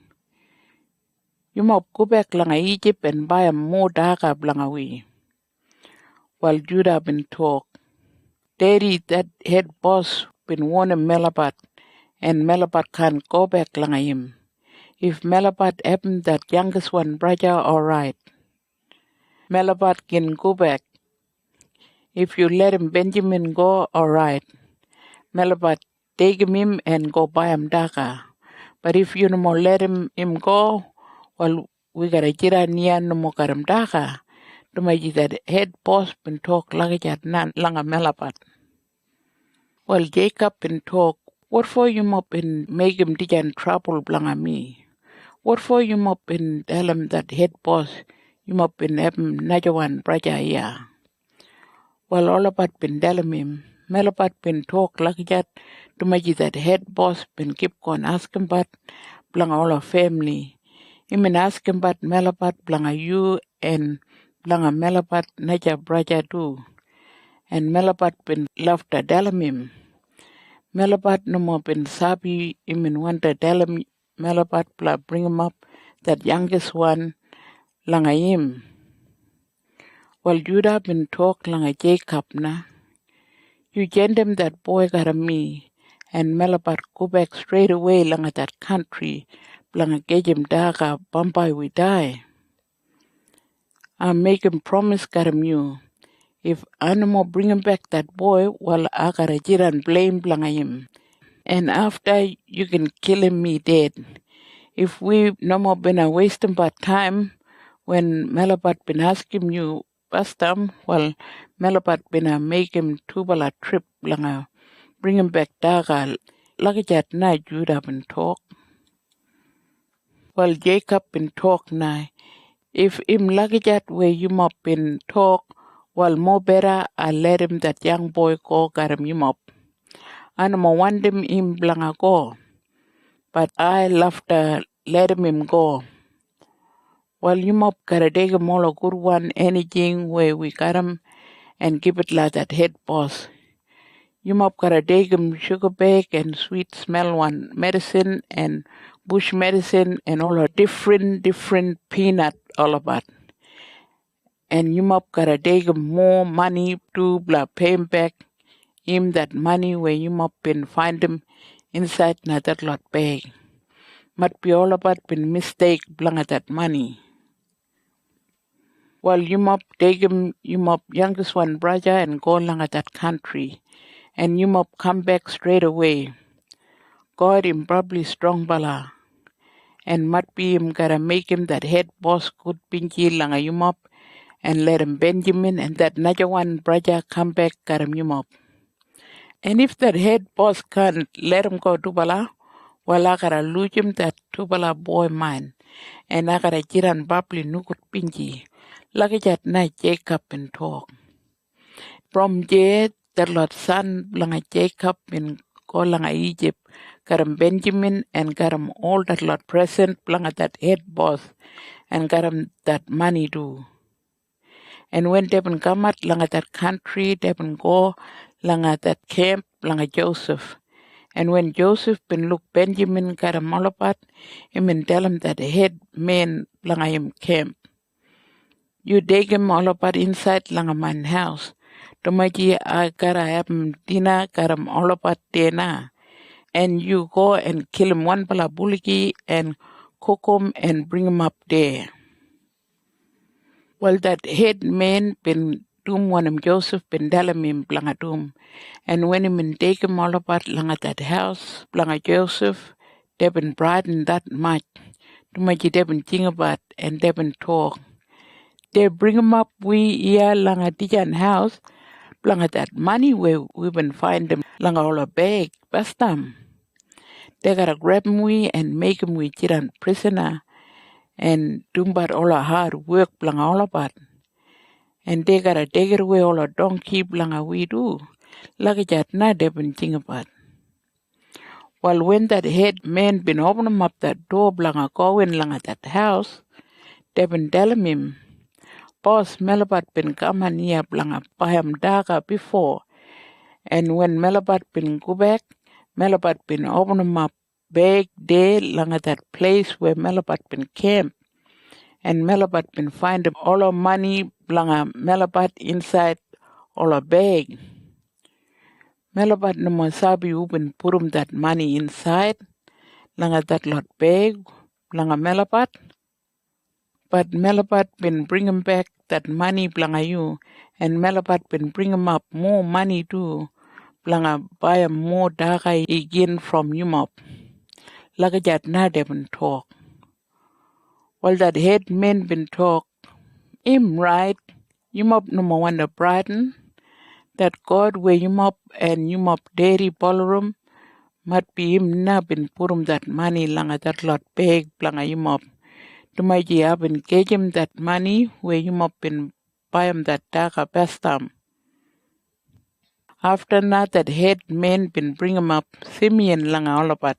And him and take him all about inside langa that house.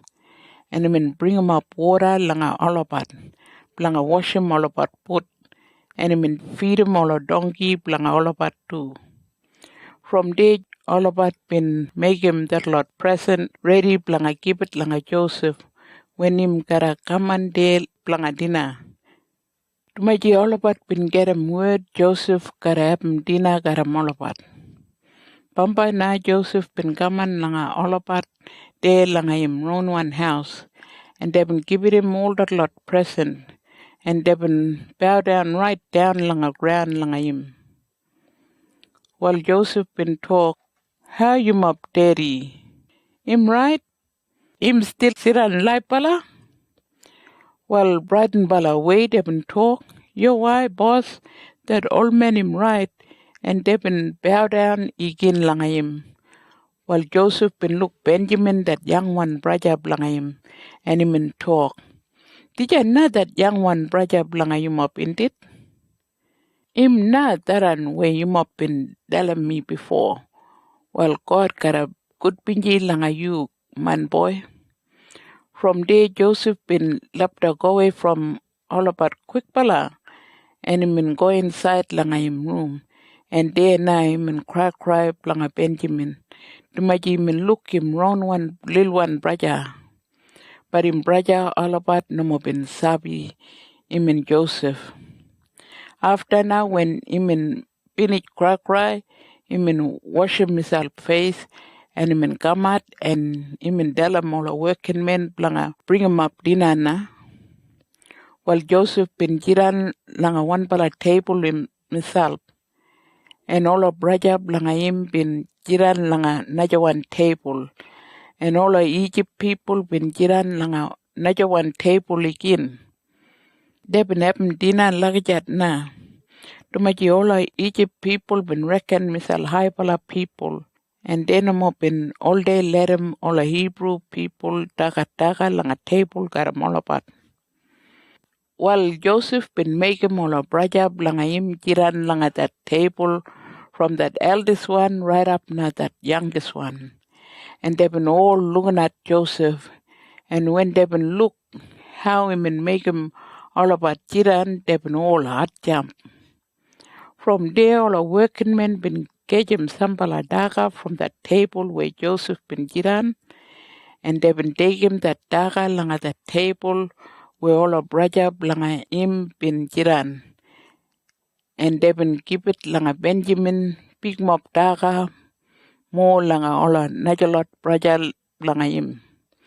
After na they been daga and drink him but wine right up all about been little bit drunken one.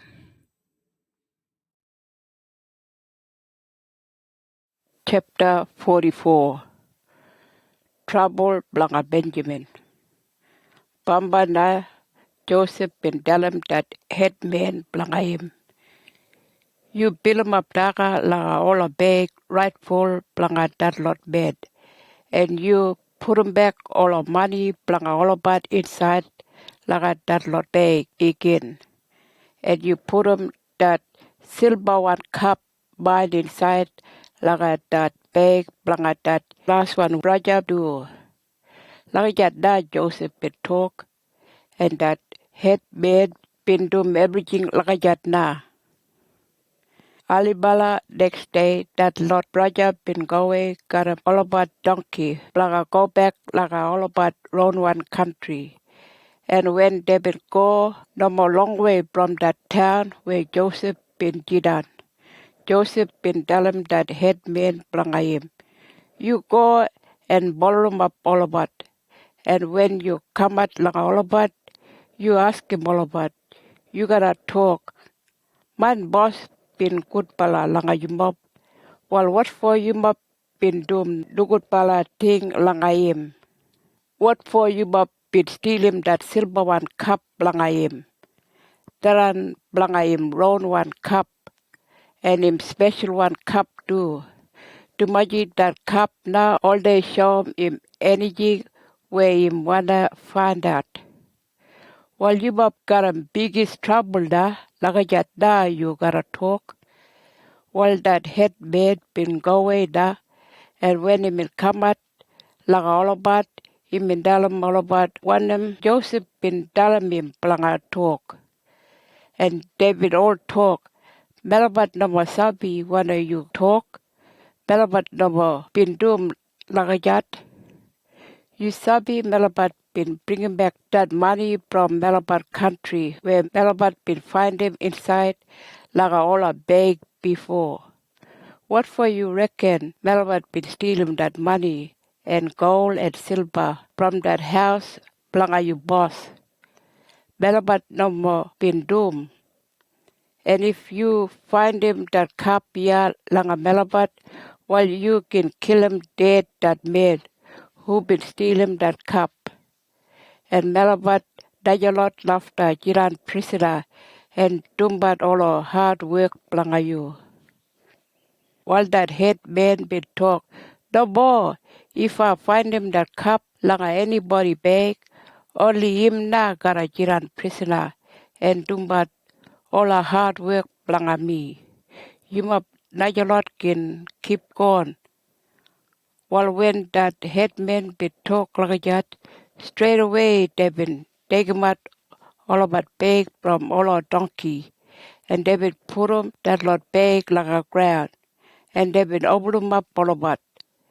And that headman been look through like all that lot bag from that eldest one brother right up like that last one brother.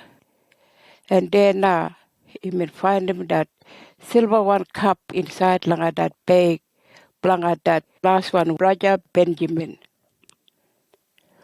While all of brother been hot jump that much, and they been break him all about round close to Maji, they been probably nukut pinji. From there, they will load them up on a donkey and they will go back langa that town. And when they will come out langa that cave, langa Joseph, they will look him in there, wait about, langa all about, and they will bow down langa him. After that, Joseph will talk langa all about. What for you must been stealing that cup mine? You must been a sabi a kara, find out that kind thing, where you must been doing. Tumaji mi high bala boss. While that brother named Judah been talk. Melabat no makara many word play answer you and Melabat can't do anything na. Tumaji God been paying back Melabat. And Melabat whole lot kara jiran prisoner and dumbat all a hard work blangayuna. While Joseph been talk, no more. I can't make you my whole lot jiran prisoner. Only that one bala where that cup in jiran langa in bag. Only him na himself kara jiran prisoner and dumbat all a hard work blanga me. I let him go, you mop lot free. You mop kara go back langa you mop daddy there langa that country Canaan. While Judah been get stirred up da and him and go and talk langa Joseph straight langa his face. Him and talk. You no more get wild langa me where we talk straight out langa you. I sabi you jiran boss just like that king. But still, you and me gotta talk me you met. You been asking Melabat if Melabat abum daddy and young one brother and Melabat been telling you. Melabat been talk. Melabat got him daddy and last one brother. And Melabat daddy been abum that last one son when even old man. Imami been abum tubala boy and that eldest one been die. Only that last one son himself im jiran laipala today. And im daddy like him that much. Lagajata Melabat been talk.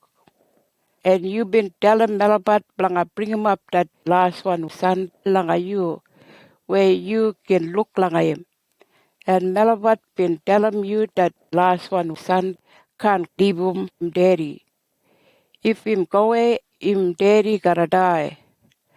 But you been telling Melabat if Melabat no more bring him back him, while we can't come back langa you again.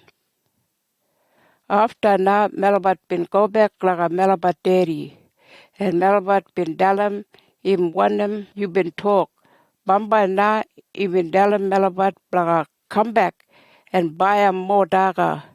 But Melabat been telling him Melabat can't come back like you. No more got him that last one son. If Melabat bring him up him, all right.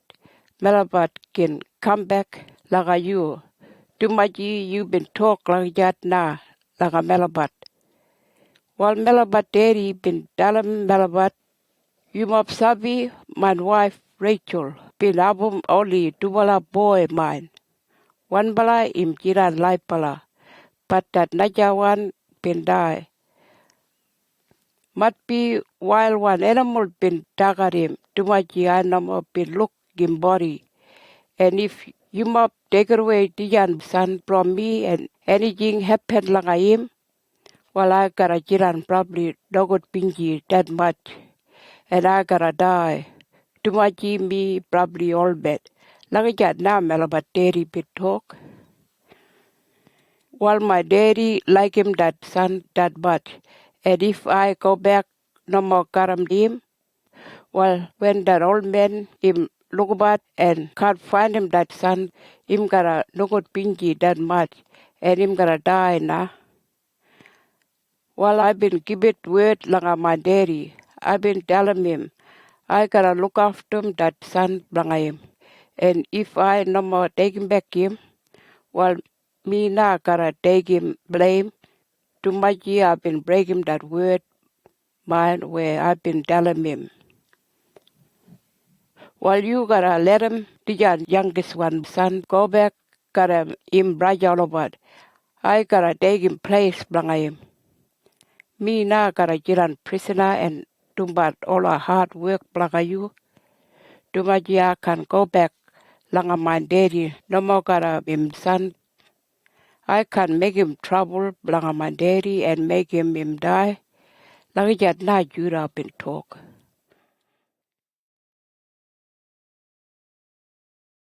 Chapter 45. Joseph been shown misap langa im brajalobat.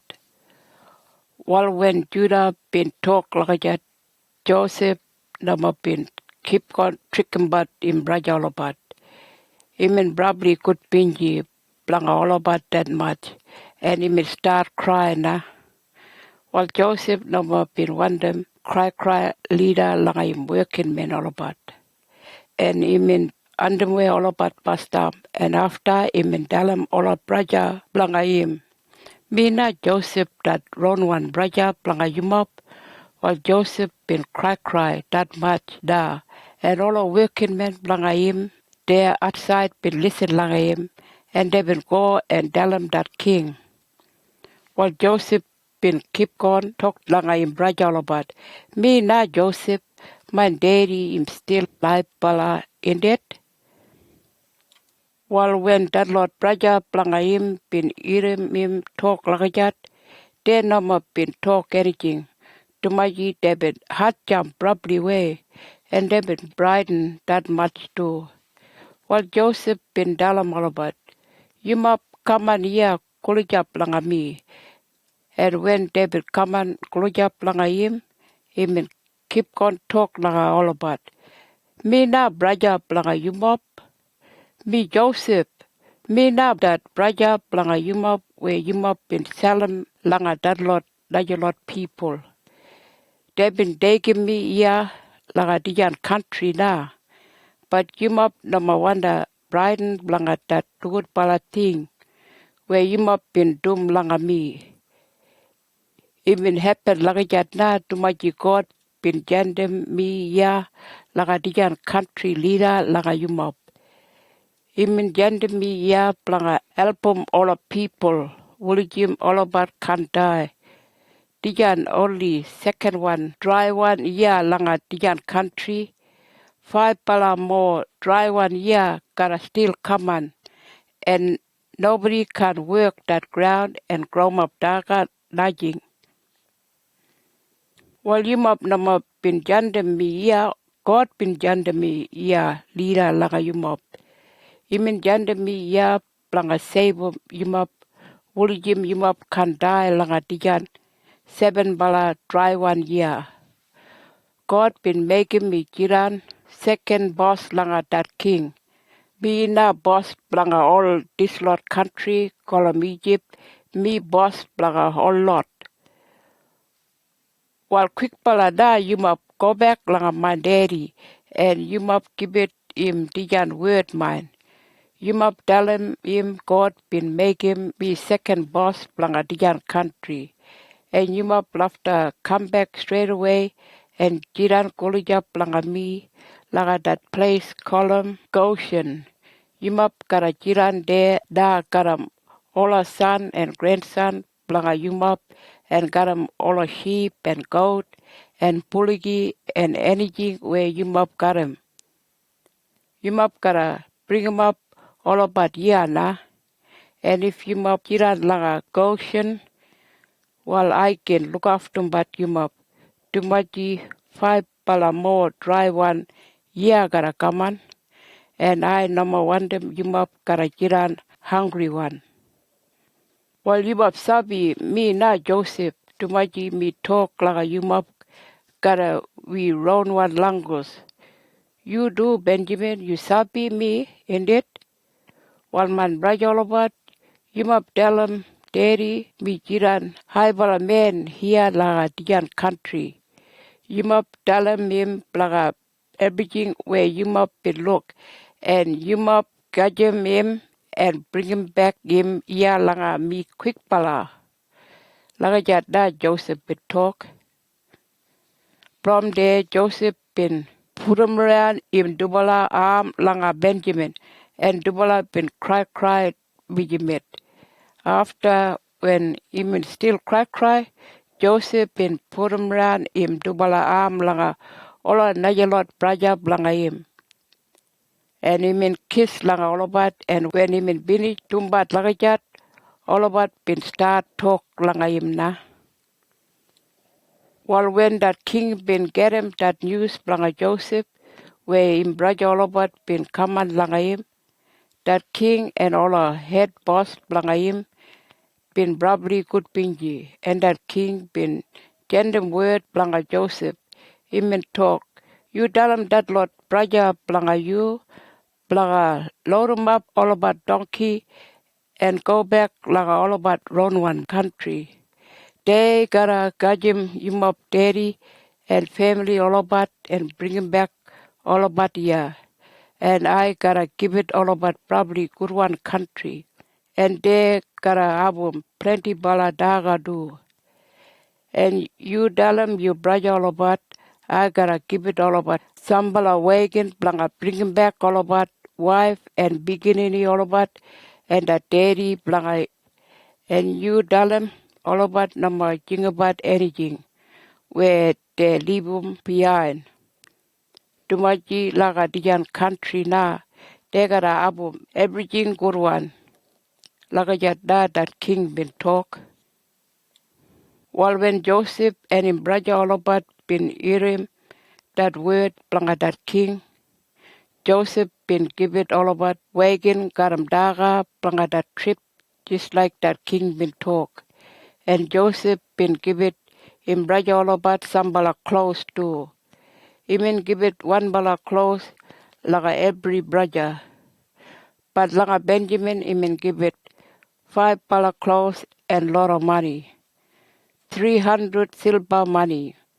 And blanga him daddy, he mean them 10 bala donkey, pull up, got all our good bala thing from that country. And he mean them 10 bala girl one donkey, pull up, got all kind daga blanga road. While Joseph been telling him brother all about, you must no more argument langa road, and all about been keep going now. And they been go back like that country, Canaan, where all about daddy Jacob been jiran. By now, when all about been come out langa all about daddy, they been telling him, Joseph him still alive pala, him big pala boss langa Egypt.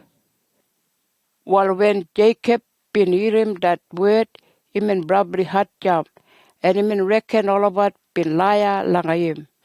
But when all about been telling him one of Joseph been talk, and when him and look all that lot wagon where Joseph been jandem, langa taking back him langa Egypt, while him and listen langa all about and him and probably good pinji, and him and talk, him true pala? My son Joseph is still alive pala. Well, I love to go and look him before me leave him up. Chapter 46. Jacob bin go langa Egypt. While Jacob bin take mola anything langa him. And him go langa that place called Beersheba. And when him come at day, him have that sacrifice ceremony langa God. And him worship God just like him daddy Isaac bin all day doom. While when him in night time, God been talk langa Jacob got him dream. Him and jingat, Jacob, Jacob. And Jacob been talk, you are me, yeah. And God been talk, me na God. Me na that God where you daddy been all day ballroom. And you number one the braden langa go langa that country call him Egypt. Tumaji I gotta make him all a beginning langa you jiran big bala tribe there. And you can't go langa that country myself. Tumaji I gotta go got him you. And Bamba I gotta bring him back all a beginning langa you right back here langa dijan country where you jiran na. And Bambai, when you gotta die, your son Joseph gotta day gotta mu. Like na God been talk. From there when Jacob been ready blanga go away from Beersheba, all a son blanga him been load him up all the lot wagon where that king been gendim blanga him. They been load him up all a anything where they been gauge him blanga that country called him Canaan. And after they been put him all a wife blanga all about got him all a little one beginning on top langa that lot wagon, and they been put him that old man Jacob on top langa that wagon too. Laka chat na Jacob been go langa Egypt got him all a family blanga him. Him and go got him all a son blanga him and all a daughter blanga him, and got him all him granddaughter and grandson all about. Whole lot him and Dagim got him. Jacob been Dagim all him round one family langa Egypt. Jacob been Dagim Reuben, that eldest one son blanga him, got him four boy named Henoch, Palu, Hezron, and Kemai. Jacob been Dagim Simeon, that another one son blanga him, got him six boy named Jemuel, Jamin, Ohad, Dakin, Soha, and Shao. That mommy blanga that last one boy been from that country called him Canaan. Jacob been Dagim Levi, that another one son blanga him, got him three boy named Geshan, Kohan, and Merari. Jacob been Dagim Judah, that another one son blanga him, got him three boy named Shelah, Perez, and Sarah. That Dubala eldest one boy, blanga him name Uriah and Onan, been die langa that country Canaan bestam. Perez been having Dubala boy named Hezron and Hamel. And Jacob been taken that Dubala grandson blanga Judah too. Jacob been taken Issachar, that another one son blanga him, got him four boy named Tola, Pua, Jashab, and Shemron. Jacob been taken Zebulun, that another one son blanga him, got him three boy named Sered, Elan, and Jaliel. Him and taken all that lot son blanga him, and him daughter Dinah too, who been born langa him wife Leah langa that country called Mesopotamia. All that lot 33 beginning and grandkids blanga Leah been go langa Egypt karam Jacob. Jacob been taken that Tubala round one son blanga him another one wife Silpa. That wife been that working girl where Laban been given langa him daughter Leah before. Jacob been taken Gad, that son blanga him, got him seven boy named Sephan, Haggai, Shunai, Esban, Uri, Erod, and Erelai. Jacob been taken Asher, that another one son blanga him, got him four boy named Imnah, Ishpa, Ishbai, and Beriah, and one daughter named Sarah. Beriah been having two boy named Heba and Melchiel. And Jacob been taken that two grandson blanga Asher too. All the lot 16 beginning and grandkids blanga Silpa been go langa Egypt karam Jacob. Jacob been taken that youngest one son blanga him from him another one wife Rachel. Him and taken Benjamin got him 10 son named Bella, Becca, Ishbel, Kera, Naaman, Ehi, Rosh, Mapin, Hupin, and Ard. That another one son blanga Jacob and Rachel named Joseph been jiran there langa that country already, and he been married langa one girl named Asenath. That daddy langa that girl been named Potipharah, and he been ceremony man langa that town called Heliopolis. There na langa that country, Asenath been having two boy langa Joseph named Manasseh and Ephraim. Rachel na been having 14 beginning and grandkids. Jacob been taken that Tubal around one son blangayim najawan wife Bila. That wife been that working girl where Laban been give it like daughter Rachel before. Jacob been taken then that son blangayim got him one bala boy named Hushim. Jacob been taken Naphtali that najawan son blangayim got him four bala boy named Jesiel, Gunai, Jesa, and Shilam. All that lot 7 bala beginning and grandkid blanga Bila bin go langa Egypt karam Jacob. While all that lot na all a name blanga all a family we bin go langa that country called Egypt karam Jacob. Jacob bin go langa that country karam that lot 66 beginning all about who bin come out from him. And min take all a wife blanga him son all about and all a wife blanga him grandson all about too. And all about been take him all a anything they been happen. And they been take him all a animal blanga all about too.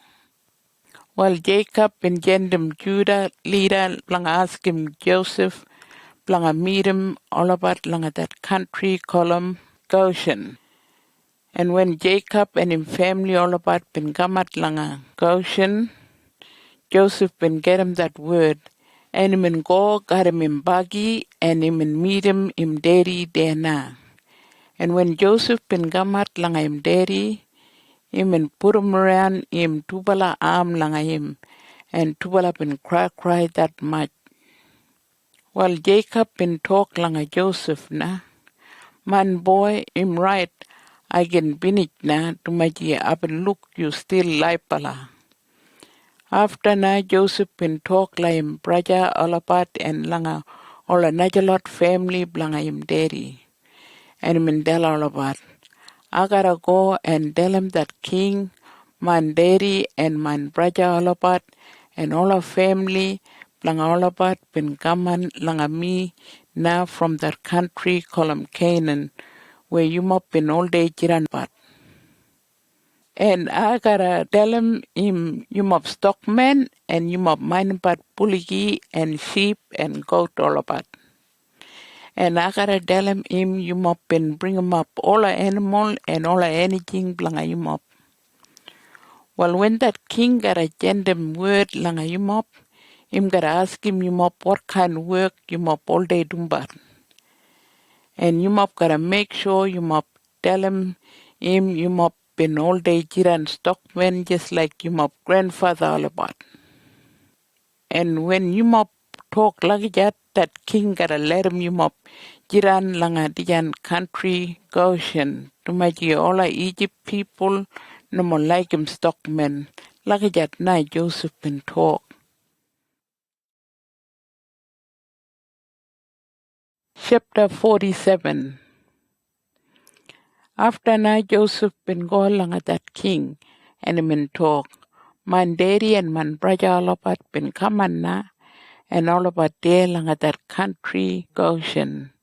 They been bring him up all of bullocky and sheep and goat blang all about and all of anything blang all about too. While Joseph been bring him up 5 pala brother blang him lang at that king na and that king been ask him all about what kind of work you mop all day doom? And all about been talk. Boss, Melabat stockman just like where Melabat grandfather been jiran before. And Melabat been gaman langa jiran langa dijan country. Tumaji that country Canaan been run out langa daga. And all of bullocky and sheep and goat langa Melabat bin kulujap dai blanga daga. Well, mat be you gotta let him melabat jiran langa that country Goshen. Well, that king been talk langa Joseph na. You daddy and you brother all about been coming here langa you na. And all about kin jiran anywhere langa dijan country. Mat be you gotta let him all about jiran langa that probably good one country there langa Goshen. And if all of brother blanga you jiran probably good one, stockman, well you gotta make him all about stockman blanga mine. After na Joseph been bring him up him daddy langa that king. And when Jacob been kuray langa him been talk good bala word langa that king. And that king been good binji. And been ask him, Jacob, you probably old man. Well, how many years you been get him up? And Jacob been talk up and walk about langa country too many years, 130 years. I no more been jiran long time. No more like my grandfather all about been jiran. But I've been having little bit rough time, Bobala. Well, Jacob been talk good bala word langa that king. And after Jacob been goodbye langa him and been go away na. From there Joseph been taking him daddy and him brother all about like that good bala country one side langa that town called Jenasis. There na they been ring him up all about tent and they been all day jiran bat there na. Tumaji that king been talk like that na.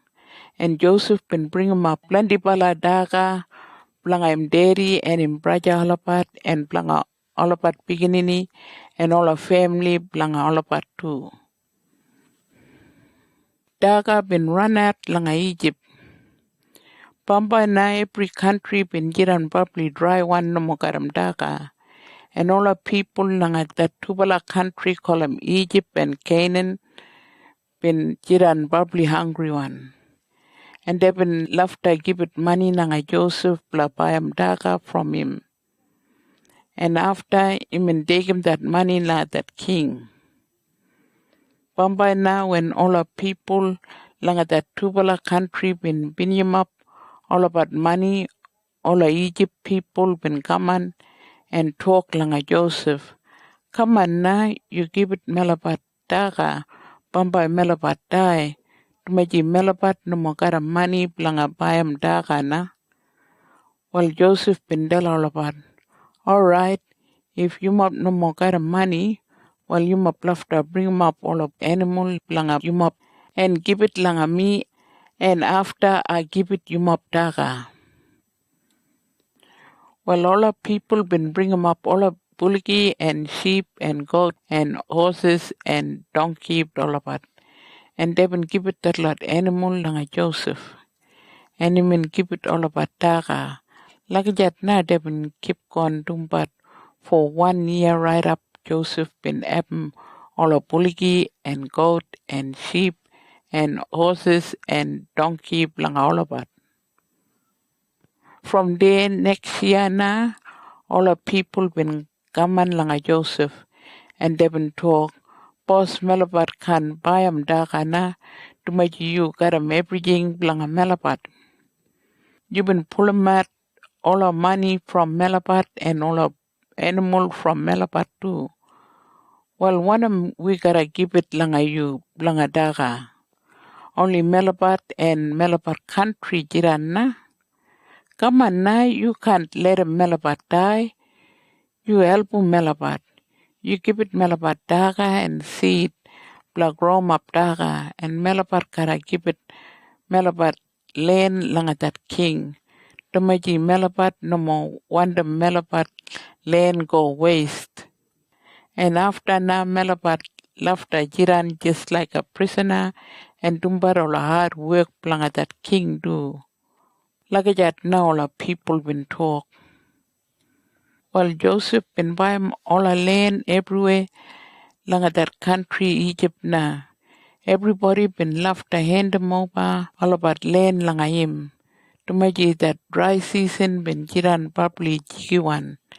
And Joseph been buy him all a land, blanga that king garam daga. And that king been boss blanga all a land everywhere langa that country. And nobody been jiran free one langa that country na. All the people been jiran just like a prisoner. And they been all day doing but all a hard work blanga that king. Only all the ceremony men no more been selling all about land langa that king. Tumaji that king been all day look after but all about. And he been all day give it all about free one daga naf blanga all about dinner. After na Joseph been talk langa all the people. I've been buy him you mop and you mop land blanga that king. Well yeah now all a seed where I gotta give it langa you mop. You mop gotta grow up this lot seed. And when all the daga come out, you must gotta give it half langa that king. And you must keep him half. When any kind daga come out, you gotta give it one bala langa that king. And you must gotta keep him 4 bala langa dagat. And blanga use him that seed part but grow him up more daga again. Well, all the people been talk, yo, I am right. Melabat jiran just like a prisoner and dumbar all hard work blanga that king. Tumaji you been good pinji langa Melabat and you no more been let him Melabat die blanga raga. Well, Joseph been making that new bala law blanga everybody there langa that country. That law been talk, if anybody grow up anything, half all about gotta give it langa that king. And all about keep him half. And that law him still keep going today. Only that lot ceremony men no more been doom like that. To make all about no more been sell him all about land langa that king. Joseph been making promise langa Jacob. Well, all that lot Israel people, all that lot family langa Jacob been jiran langa Egypt langa that country call him Goshen. And they've been having biggest mob beginning all about. And they've been jiran probably rich one too. Well, that old man Jacob been jiran there 17 years, and him engage him up 147 years. Him in probably old man na, and him include up time blanga him bangadai. Well, Jacob been jendem word langa Joseph, bla gaman langa him, and when Joseph been gaman langa him, Jacob been dalam him. If you want to make me good pinji, well, you gotta make him promise langa me. When I die, you no more govern up me here langa this country. You gotta take him back my body langa my own one country. And then you gotta put me langa that graveyard where my daddy been let on. You gotta make him promise langa me, and you can tell me liar. When you and me shake hand, you gotta keep him the promise. Like that night Jacob been talk. While Joseph been talk, well I gotta do him like that now where you been talk. While Jacob been talk, all right, you make him that promise where you gotta do it. Well, Joseph been making that promise, and Jacob been good pinji bubbly, and him been thank you langa God, and after him been let on langa in bed.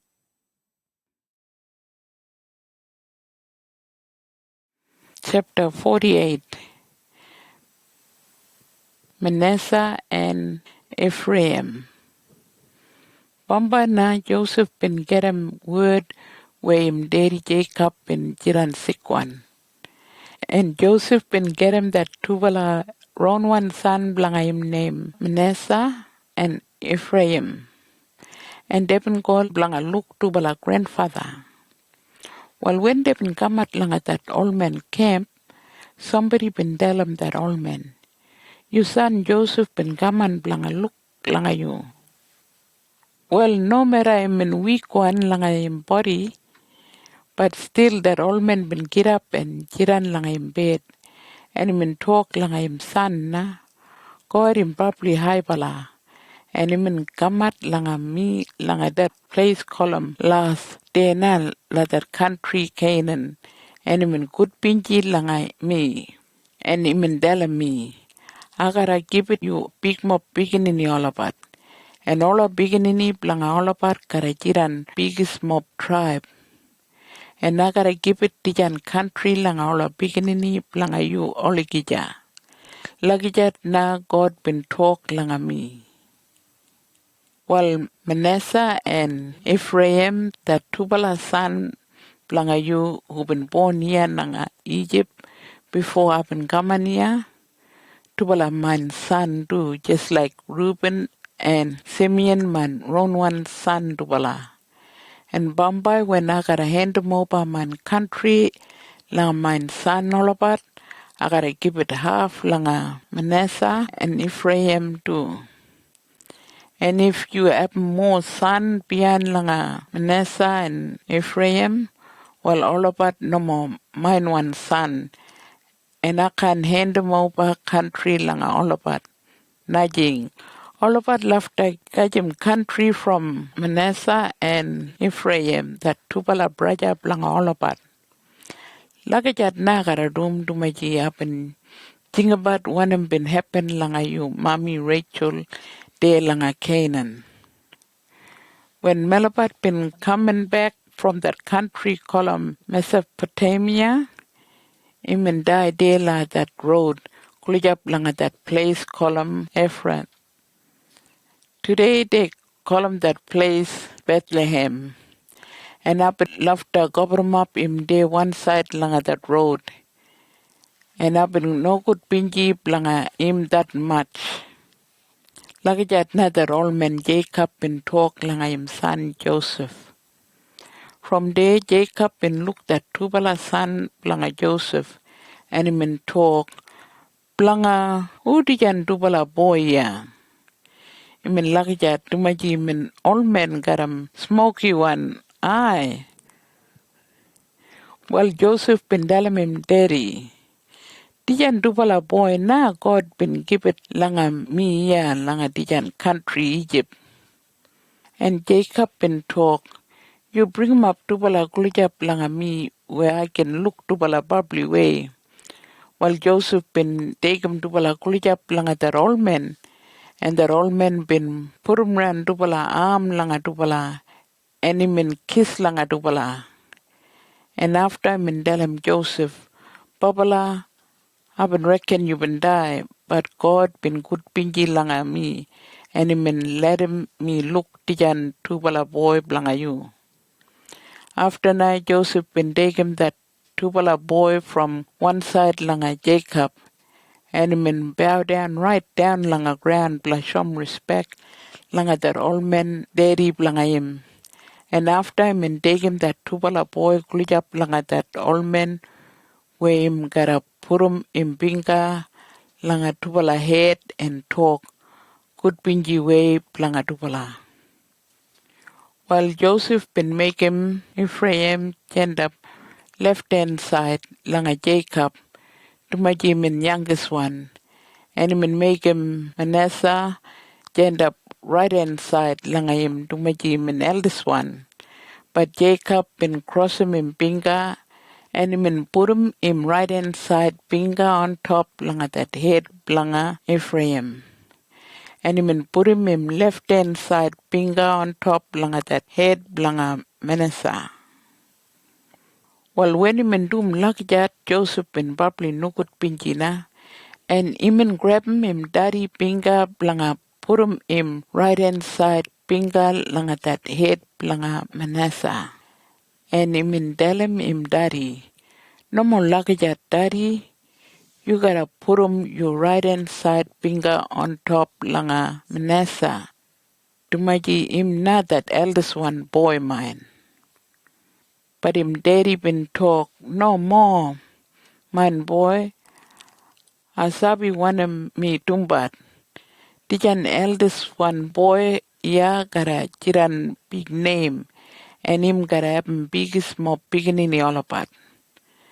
But tijan lil one brother, langa him, gotta jiran over langa him, and big mob tribe gotta come out from him. Like that night Jacob in talk, and min make him Ephraim jiran over langa Manasseh. After na Jacob in talk good binji way langa Joseph. That trubala God where man daddy Isaac and man grandfather Abraham bin ballroom kara good binji langa tijan trubala boy blanga you. That trubala God been look after but me from little bala time, and him gotta look after but tijan trubala boy lucky that too. And that angel we been all day album me langa trouble gotta album tijan trubala boy too. Tijan tubala boy gotta happen biggest mob beginning langa Tijan country. And they got a ballroom that tribe langa man grandfather Abraham. And blanga man daddy Isaac and blanga me. Lagajat na Jacob in talk langa Joseph. After na Jacob in talk good binji way langa that tubala boy. God got a good binji langa yunbala that much. And all the people blanga yunbala we gaman bian langa yunbala gotta talk. God gotta help you same way like min help Ephraim and Manasseh bestam. Lagajat na Jacob in talk langa that tubala boy. After na Jacob in talk langa Joseph. Me kulijap die na, but God can't leave you. Him gotta take him back, you right back langa that country blayin me grandfather all about. Well, I gotta give it that good one country column, Shechem langa you. I've been pulling out that country from all our Amorite people, got my knife and bow and arrow. And I give it you that country now. Tumaji you jiran boss over langa, all our brother langa you. Like that now that all men been talk.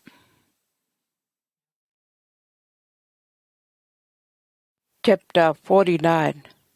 Last one word blanga Jacob. Bamba na Jacob ben jingat langa ola son blanga yep. Tumaji imen wanda dalam molabat before him die. One gotta happen langa olabat Bamba. And when olabat been kaman langa him talk. My son olabat, you must come and college up langa me and listen langa me. Me now you my daddy and they calling me Israel. Reuben, you my eldest one boy, and you probably strong bala. I've been above you when I've been young man, and you probably high bala. And you got a more power like all a Najalot son langa mine. You been just like a strong one, flood water. Tumaji, you been make a big one trouble like my cap. You been sleep got that Naja one wife langa mine, and you been making trouble just like flood water. Simeon and Levi, Yunbala Braja Gija, and Yunbala use them big bala knife planga fight all the time. While I can listen like Yunbala where Yunbala talk, and I can mix up kara Yunbala where Yunbala have a meeting. Tumaji Yunbala temper up all the time, and Yunbala finish him up people and blanga fun Yunbala all day, cripple him up all the boy one buligi. When Yunbala temper up, Yunbala jiran probably wild one, and when Yunbala get wild, Yunbala all day dumbat all kind cruel thing. All God gotta punish Yunbala blanga that kind thing, and all the beginning blanga Yunbala can't jiran langa one place. They gotta spread out everywhere like that Israel country, and they gotta mix up gotta all another lot people. Judah, all our brother blanga you, gotta put 'em good one word blanga you, and you gotta beat him all a bad friend blanga you, and you gotta jiran boss blanga you brother all about too. You just like a big bala lion where all they go, and get him energy where him want them. And after him go back like him camp, like Abu spell, and nobody come on there, like humbug like him. You gotta get a big one boss, and all the beginning, like you gotta get a big pala boss behind like you do. And all the Najalot people gotta look back like you, and they gotta listen like you do. You all day time up that riding donkey like you, like that garden where they all day grow up all a good one, grape daga, like making bad wine. Too much you probably rich one. And you all day washing but you clothes like that good one wine. Too much you got that much and him go like ways. You got a apple good one eye just like that red one wine him good one. And all our tooth like you got a jiran probably white one just like milk. Sebulun, you got a jiran one side like a salt water and all a big one boat gotta come on there like you. And that country like you gotta get him up that town call him Sidon. Issachar, you jiran just like a lazy one donkey where all the leran bar karam pack bag. Like a die you jiran. Too much you reckon the country in Guruan blanga Abu spell. But naji you gotta jiran just like prisoner and dumbat all a hard work blanga najalot people da. You gotta carry 'em up all a loading blanga najalot people number blanga yourself. Then you gotta jiran good one leader blanga you people all about. Like that one bala clan blanga Israel. But you gotta jiran just like a jiguan snake where all they let on one side like a road. And when anybody come on along that road, that snake him all day bite him that blanga make him kick up and chuck him that rider back way. Yahweh, you not the true bala God, and I still wonder you blanga help me. Get all a stealing bala man gotta fight langa you, but you gotta beat him all about and make him all about run away. Esha, that country blanga you gotta grow him up all a good one daga where king all day like him dagat. Deftly, you jiran just like a reindeer where run about tree got a puri bala young one. Joseph, you got a jiran just like a wild one donkey, one side long a spring water. You got a jiran just like a young one brumby long a hill country. All a bad friend blanga you gotta come on, got a bow and arrow and they gotta fight langa you. But you gotta beat him all about. Tumaji you gotta abum steady bala arm blanga that bow and arrow. God gotta give it you power blanga beat him all enemy blanga you. Im na that high bala God where Jacob been ballroom and they call him stockman. Tumaji him that boss who all day look after but Israel. Him not that God where you daddy been ballroom and him na gotta help you. That high bala God gotta all day could pingy langa you. And him gotta all day give it you rainwater blanga that garden blanga you and spring water blanga all a bulagi blanga you. And that garden blanga you gotta grow 'em up lora daga and you gotta breed 'em up lora bulgi and you gotta abum big mob big too. You gotta find them all kind of a thing like hill country and like a stone country blanga make him you good pingy. All that good pala thing now God gotta keep going give it but langa you dumaji imin pick him at you from all of Braja blanga you. Benjamin, you jiran just like hungry one wild dog where you killing beef morning time and night time too. Lagi yat na that old man Jacob been talk langa him 12 palasan blanga goodbye langa all about. Imin give it right one word langa all a son blanga him. And from that lot 12 palasan na that lot 12 pala clan blanga Israel been gaman. Jacob bin die. Bamba na Jacob bin gibit tijan word langa him son olobat. Me feeling myself kulijap die na. Well, after when I gotta die, you must gotta put my body langa that cave where they been put that lot body langa my daddy and my grandfather olobat before.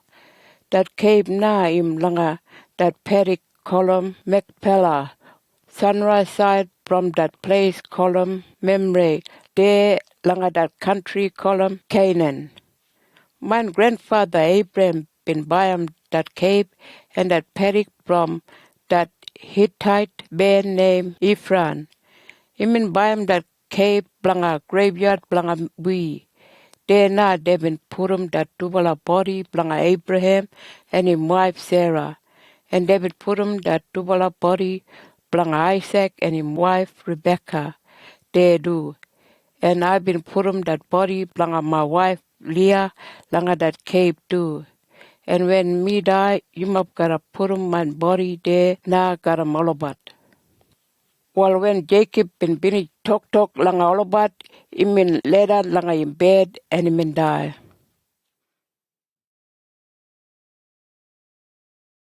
Chapter 50. Well, when him daddy been die, Joseph been hug about him and he mean kiss langa him and he mean cry blanga him. After na Joseph been give it word langa all doctor blanga put medicine langa that body where him can go no good one.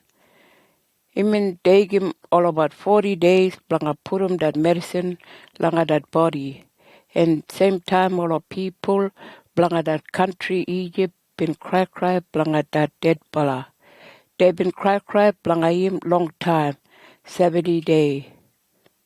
From there, when they been finished cry, Joseph been given them word, langa ola high bala working men, blanga that king. He mean talk, you must tell him that king before him been died, that dead bala been telling me, blanga, make him promise gotta him. And I've been promised, blanga, taking back that body, blanga him right back, blanga that round one graveyard, blanga him, blanga that country, call him Canaan.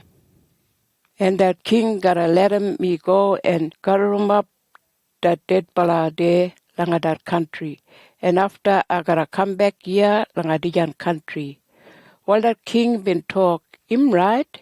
You go and you cover him up that dead bala. Too much you been promised langa him. While Joseph been gone now, langa cover him up that dead bala.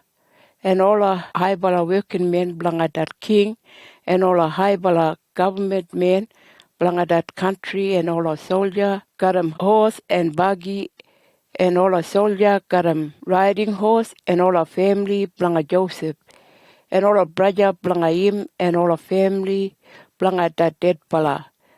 Well, all that lot, the whole lot, all about been go got him Joseph. Biggest more people been go blanga that funeral. Only all a little one beginning and working men all about been jiran behind. Langa that country, column, Goshen, got 'em all a bullocky and sheep and goat all about. Bamba na that big more people been come at langa that place column Etat, where they been all day taking but all rubbish from that sea dagger, there sunrise side langa that Jordan River. And all of it been stopped there a little bit long time. And they been all cry, hard pala, they planga that dead pala. And then now Joseph been album that ceremony meeting, planga cry, planga that dead pala for 1 week. After now when all the Canaan people been looked that lot people from Egypt been cry there langa that place. All about been talk. Dijan in big pala ceremony where that lot Egypt people abumia blanga cry and they've been given new one name langa that place. They've been calling that place Abel Misraim. Tumaji all the Egypt people been cry there now. From there Joseph and all that lot people been taking that dead pala langa that paddock where Abraham been buying from that Hittite man named Ephron. Abraham been buying that place blanga graveyard. And Joseph been put him that body blanga him daddy inside langa that cave. They been call him that cave Machpelah, and him in sunrise side from that place call him Mimre. While Joseph and him brother all about been put him that body blanga all about daddy there langa that cave. Tumaji that dead bala been dalam all about blanga put him in body there now. And all about been bury him that dead bala there now. And after Joseph and him brother all about and all another lot people been all go back langa that country call him Egypt. After now all of brother blanga Joseph been start thinking about now. David talk, but be Joseph keep him we langa binji blanga that nugut bala thing where we been doing langa him before. But be him gotta pay back we tumaji we daddy been die na. While they been gandem word langa Joseph and David talk before we daddy been die, he mean give it melabat word blanga dalam you. He mean talk you gotta let him go your brother all about free from that nugut bala thing where they been doing langa you before. Laga jat da we daddy be talk while we daddy been ballroom God and melabat working men blanga God too. And melabat asking you blanga let him go melabat free from that nugut pala thing where melabat been doing langa you. While when Joseph been hearing that word, he mean cry. After that Lord brother blanga Joseph been coming langa him and they been bow down langa him.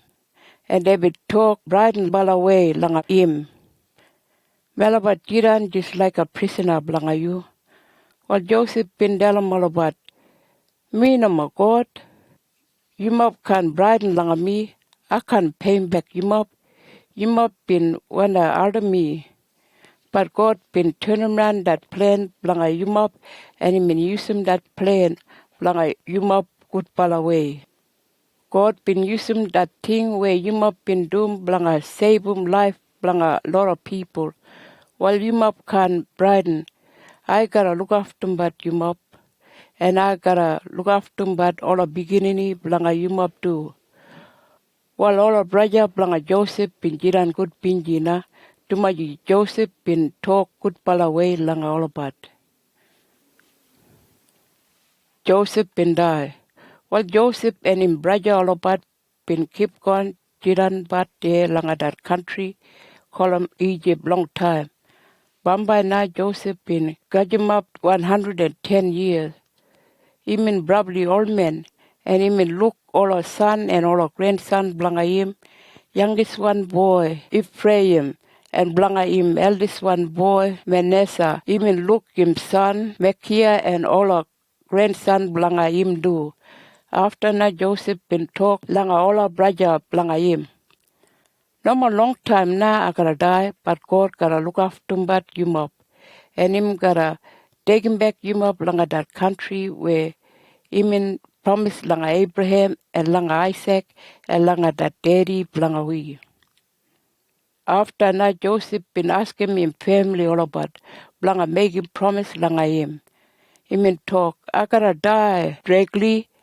And Bamba, when God gotta take him back, you up blanga that country, call him Canaan, you up gotta take him back, all our bone blanga me do.